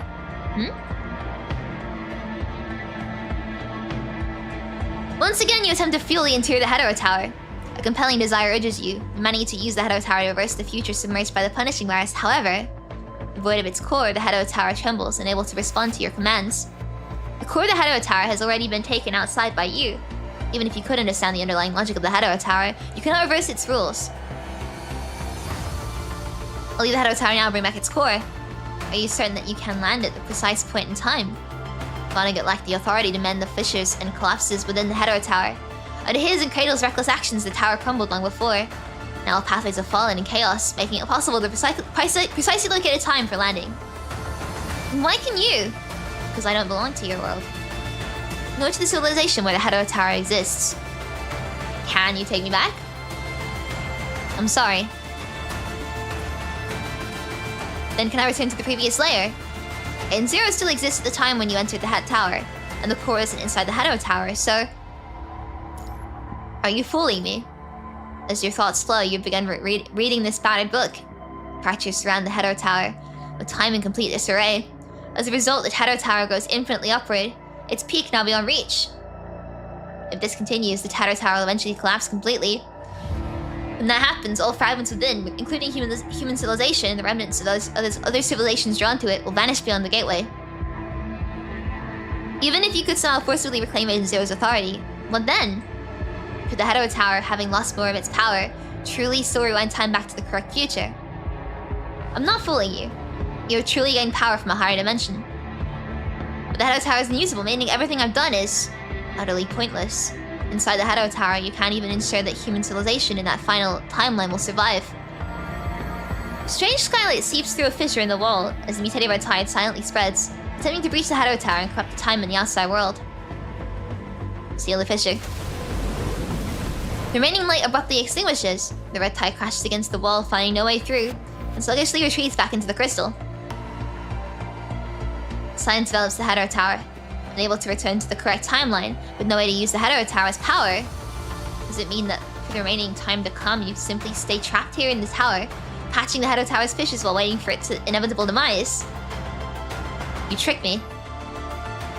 This emotional turmoil, your newfound power responds instinctively to your thoughts, commanding sharp crystals to strike the pink-haired woman aside. Ishmael vanishes from her spot, and when she appears again, she's moved to a higher area, her brow slightly furrowed. Calm down. This isn't like you. You offer no response. Eyes closed, you silently draw back the power, attempting to suppress the churning emotions. However, the bridge across dreams has already been demolished. There's no going back. Wasn't everything meant to be progressing towards a brighter outcome? Weren't you supposed to find a way to rewind time after passing through the gateway? You've already gained the higher power, already learned to manipulate time at a higher level, but why? Why is it still impossible to turn to the correct path? The Hado Tower hears your suffering, and the red tide below surges violently, stirring up a frenzied maelstrom. Calm down. The bushes in the Hado Tower are growing. The key staff gently taps the void. Ishmael seems about to take action, only to suddenly stop in her tracks. The crystal clusters disintegrate on their own as the raging waters subside. Compose yourself already. Despite being the one just threatened moments ago, Ishmael displays no anger. Instead, she smiles as she descends to face you again. You're quite fast in adapting to your newfound power, Graven. Tell me what I must do to ensure. What must I do to ensure human civilization? What must I do to ensure human civilization survives? By exhausting every ounce of will and enduring countless sufferings and battles, all you seek is simply for the spark of human civilization to burn eternally among a sea of stars. First of all, I never fooled you. A woman, always wearing a mysterious smile. She was a serious expression rarely seen. Passing through the gateway and obtaining higher power are indispensable critical steps, both for your current self and for current human civilization. But the tower can no longer be used. What matters isn't the Hado Tower, but you. If you had chosen to merge with the Red Tide at that time, perhaps you could indeed diffuse the chaos there, allowing you to contest authority with Aiden Zero. However, the Hado creature has no way to reverse the Red Tide, nor can ever obtain the power of a higher level than punishing virus. Mutated Red Tide would still harm humanity.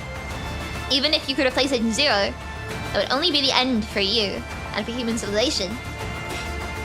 A trace of compassionate sorrow shows on her face. So you never had any choice from the very beginning. Within your tumultuous mind, you obsessively think over each sentence. Every word Ishmael has uttered, desperately searching for contradictions to unveil any deception she might be weaving. Sadly, your all too lucid mind confirms that not a single word she spoke was a lie. But is this truly the end? Such power, such a long life. Will you linger within the Hado Tower with only the shadows in your mind beacon as companions, enduring an eternal solitary journey until both the past and future fade into the void? I still want to do something! Pacing the hollow Hado Tower, you let out a hoarse, sorrowful cry. You can also join me in becoming a higher dimensional observer. By crossing the gateway, you've already earned the qualifications to become an observer. It's not what I want. Really? Once you become an observer, I'll help you recycle the Hado Tower and truly obtain the authority of Aiden Zero. We will become companions. That's not what I want. I'll tell you how to use the punishing virus to preserve human civilization in another form.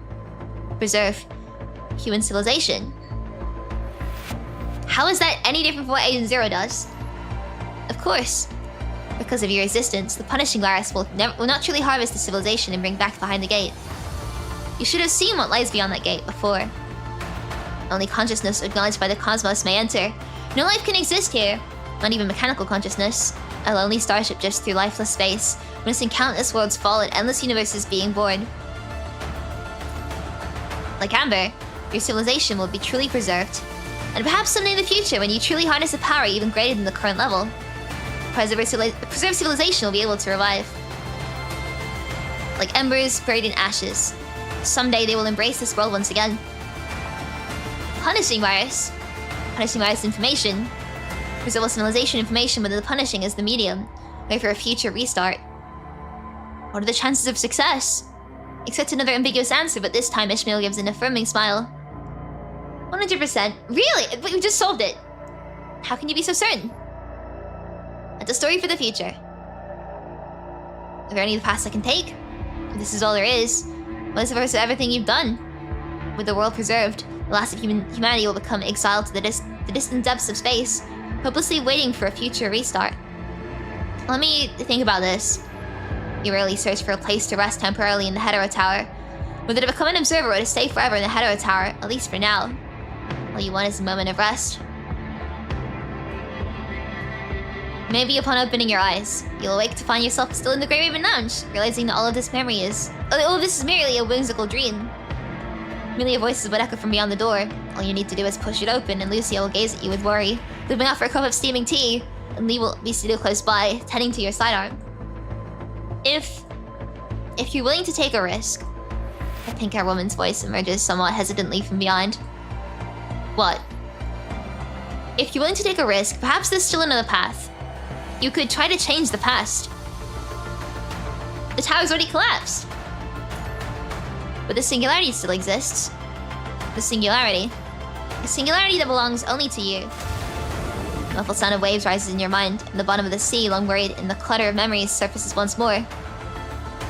You can't be talking about the bottom of the sea. Indeed. After a moment's contemplation, she extends her hand again, and the weighty tone materializes again. This time the book appears slightly thinner than before. Is the past disappearing? Yeah. She is likely working hard. Glossing over the topic vaguely, Ishmael opens the book. This time she candidly spreads the book open before you, inviting you to browse through the chronicles of human civilization together. This page was originally blank. She points to one of the blank paragraphs. But after I saw you and Lucia leave the Hetero Tower, an indistinct text appeared here. I once attempted to decipher the content clearly, but sadly I'm merely an insect in the dark forest, unable to delve into the distant future. She frankly acknowledges already its significance. After you left the Hetero Tower and met Anime, the text here became clear. I saw the bottom of the sea, and I saw you. A human has wandered into an unknown world. You shouldn't be here yet. It's not time, Grey Raven. I found out that you from that time was also there. You learned a lot of information from there, didn't you? You offer only non-committal silence, eagerly looking at what comes next. And after that comes the moment you pass through the gateway. Crimson gold text coils into a track of destiny, with the final option urgently squeezing itself from the page. Command it return to the bottom of the sea. You read aloud the cryptic, blurred text from the book, word by word. The moment this sentence leaves your lips, something in the void, akin to a massive barrier, shatters in silence. This was the catalyst that led me back to Earth when everything seemed over. It's also a miracle that belongs only to your kind. It's Lucia. It's Nanami. It's the persistence of everyone with a shared heart and mind. They've brewed fear, yet forged hope.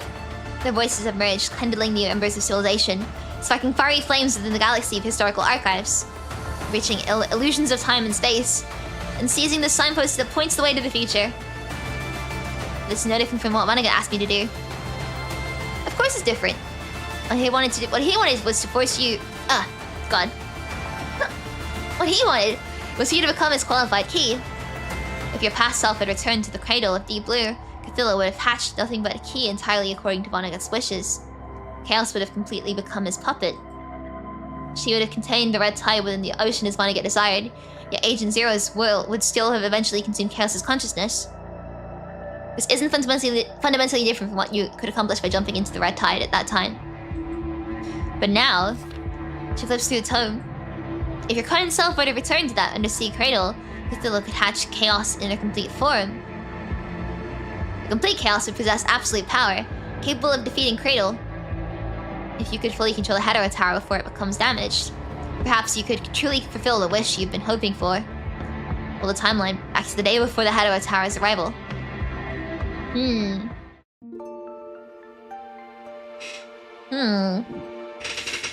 One sec, my spine. Oh, that was not a good sound that it made just then. That was actually pretty crunchy. Right, should we call it here for now? It's almost 6 p.m. for me. And I think I've been streaming for longer than I slept last night. I will call it, I think. Oh god, I'm stretching. I should probably stand up and stretch, like, for real. But yeah, we're at the halfway point-ish. Okay, I'll end it here for now. I think. I do love the animation as well every time you pass through this menu. Or you can, like, I think you can skip it, but I don't want to. It's too cool. Right, thank you for stopping by, for watching, and for hanging out, and for everything. Oh god, I'm so exhausted. I will take a very good nap later. Even see, look! Children know when it's time for bed.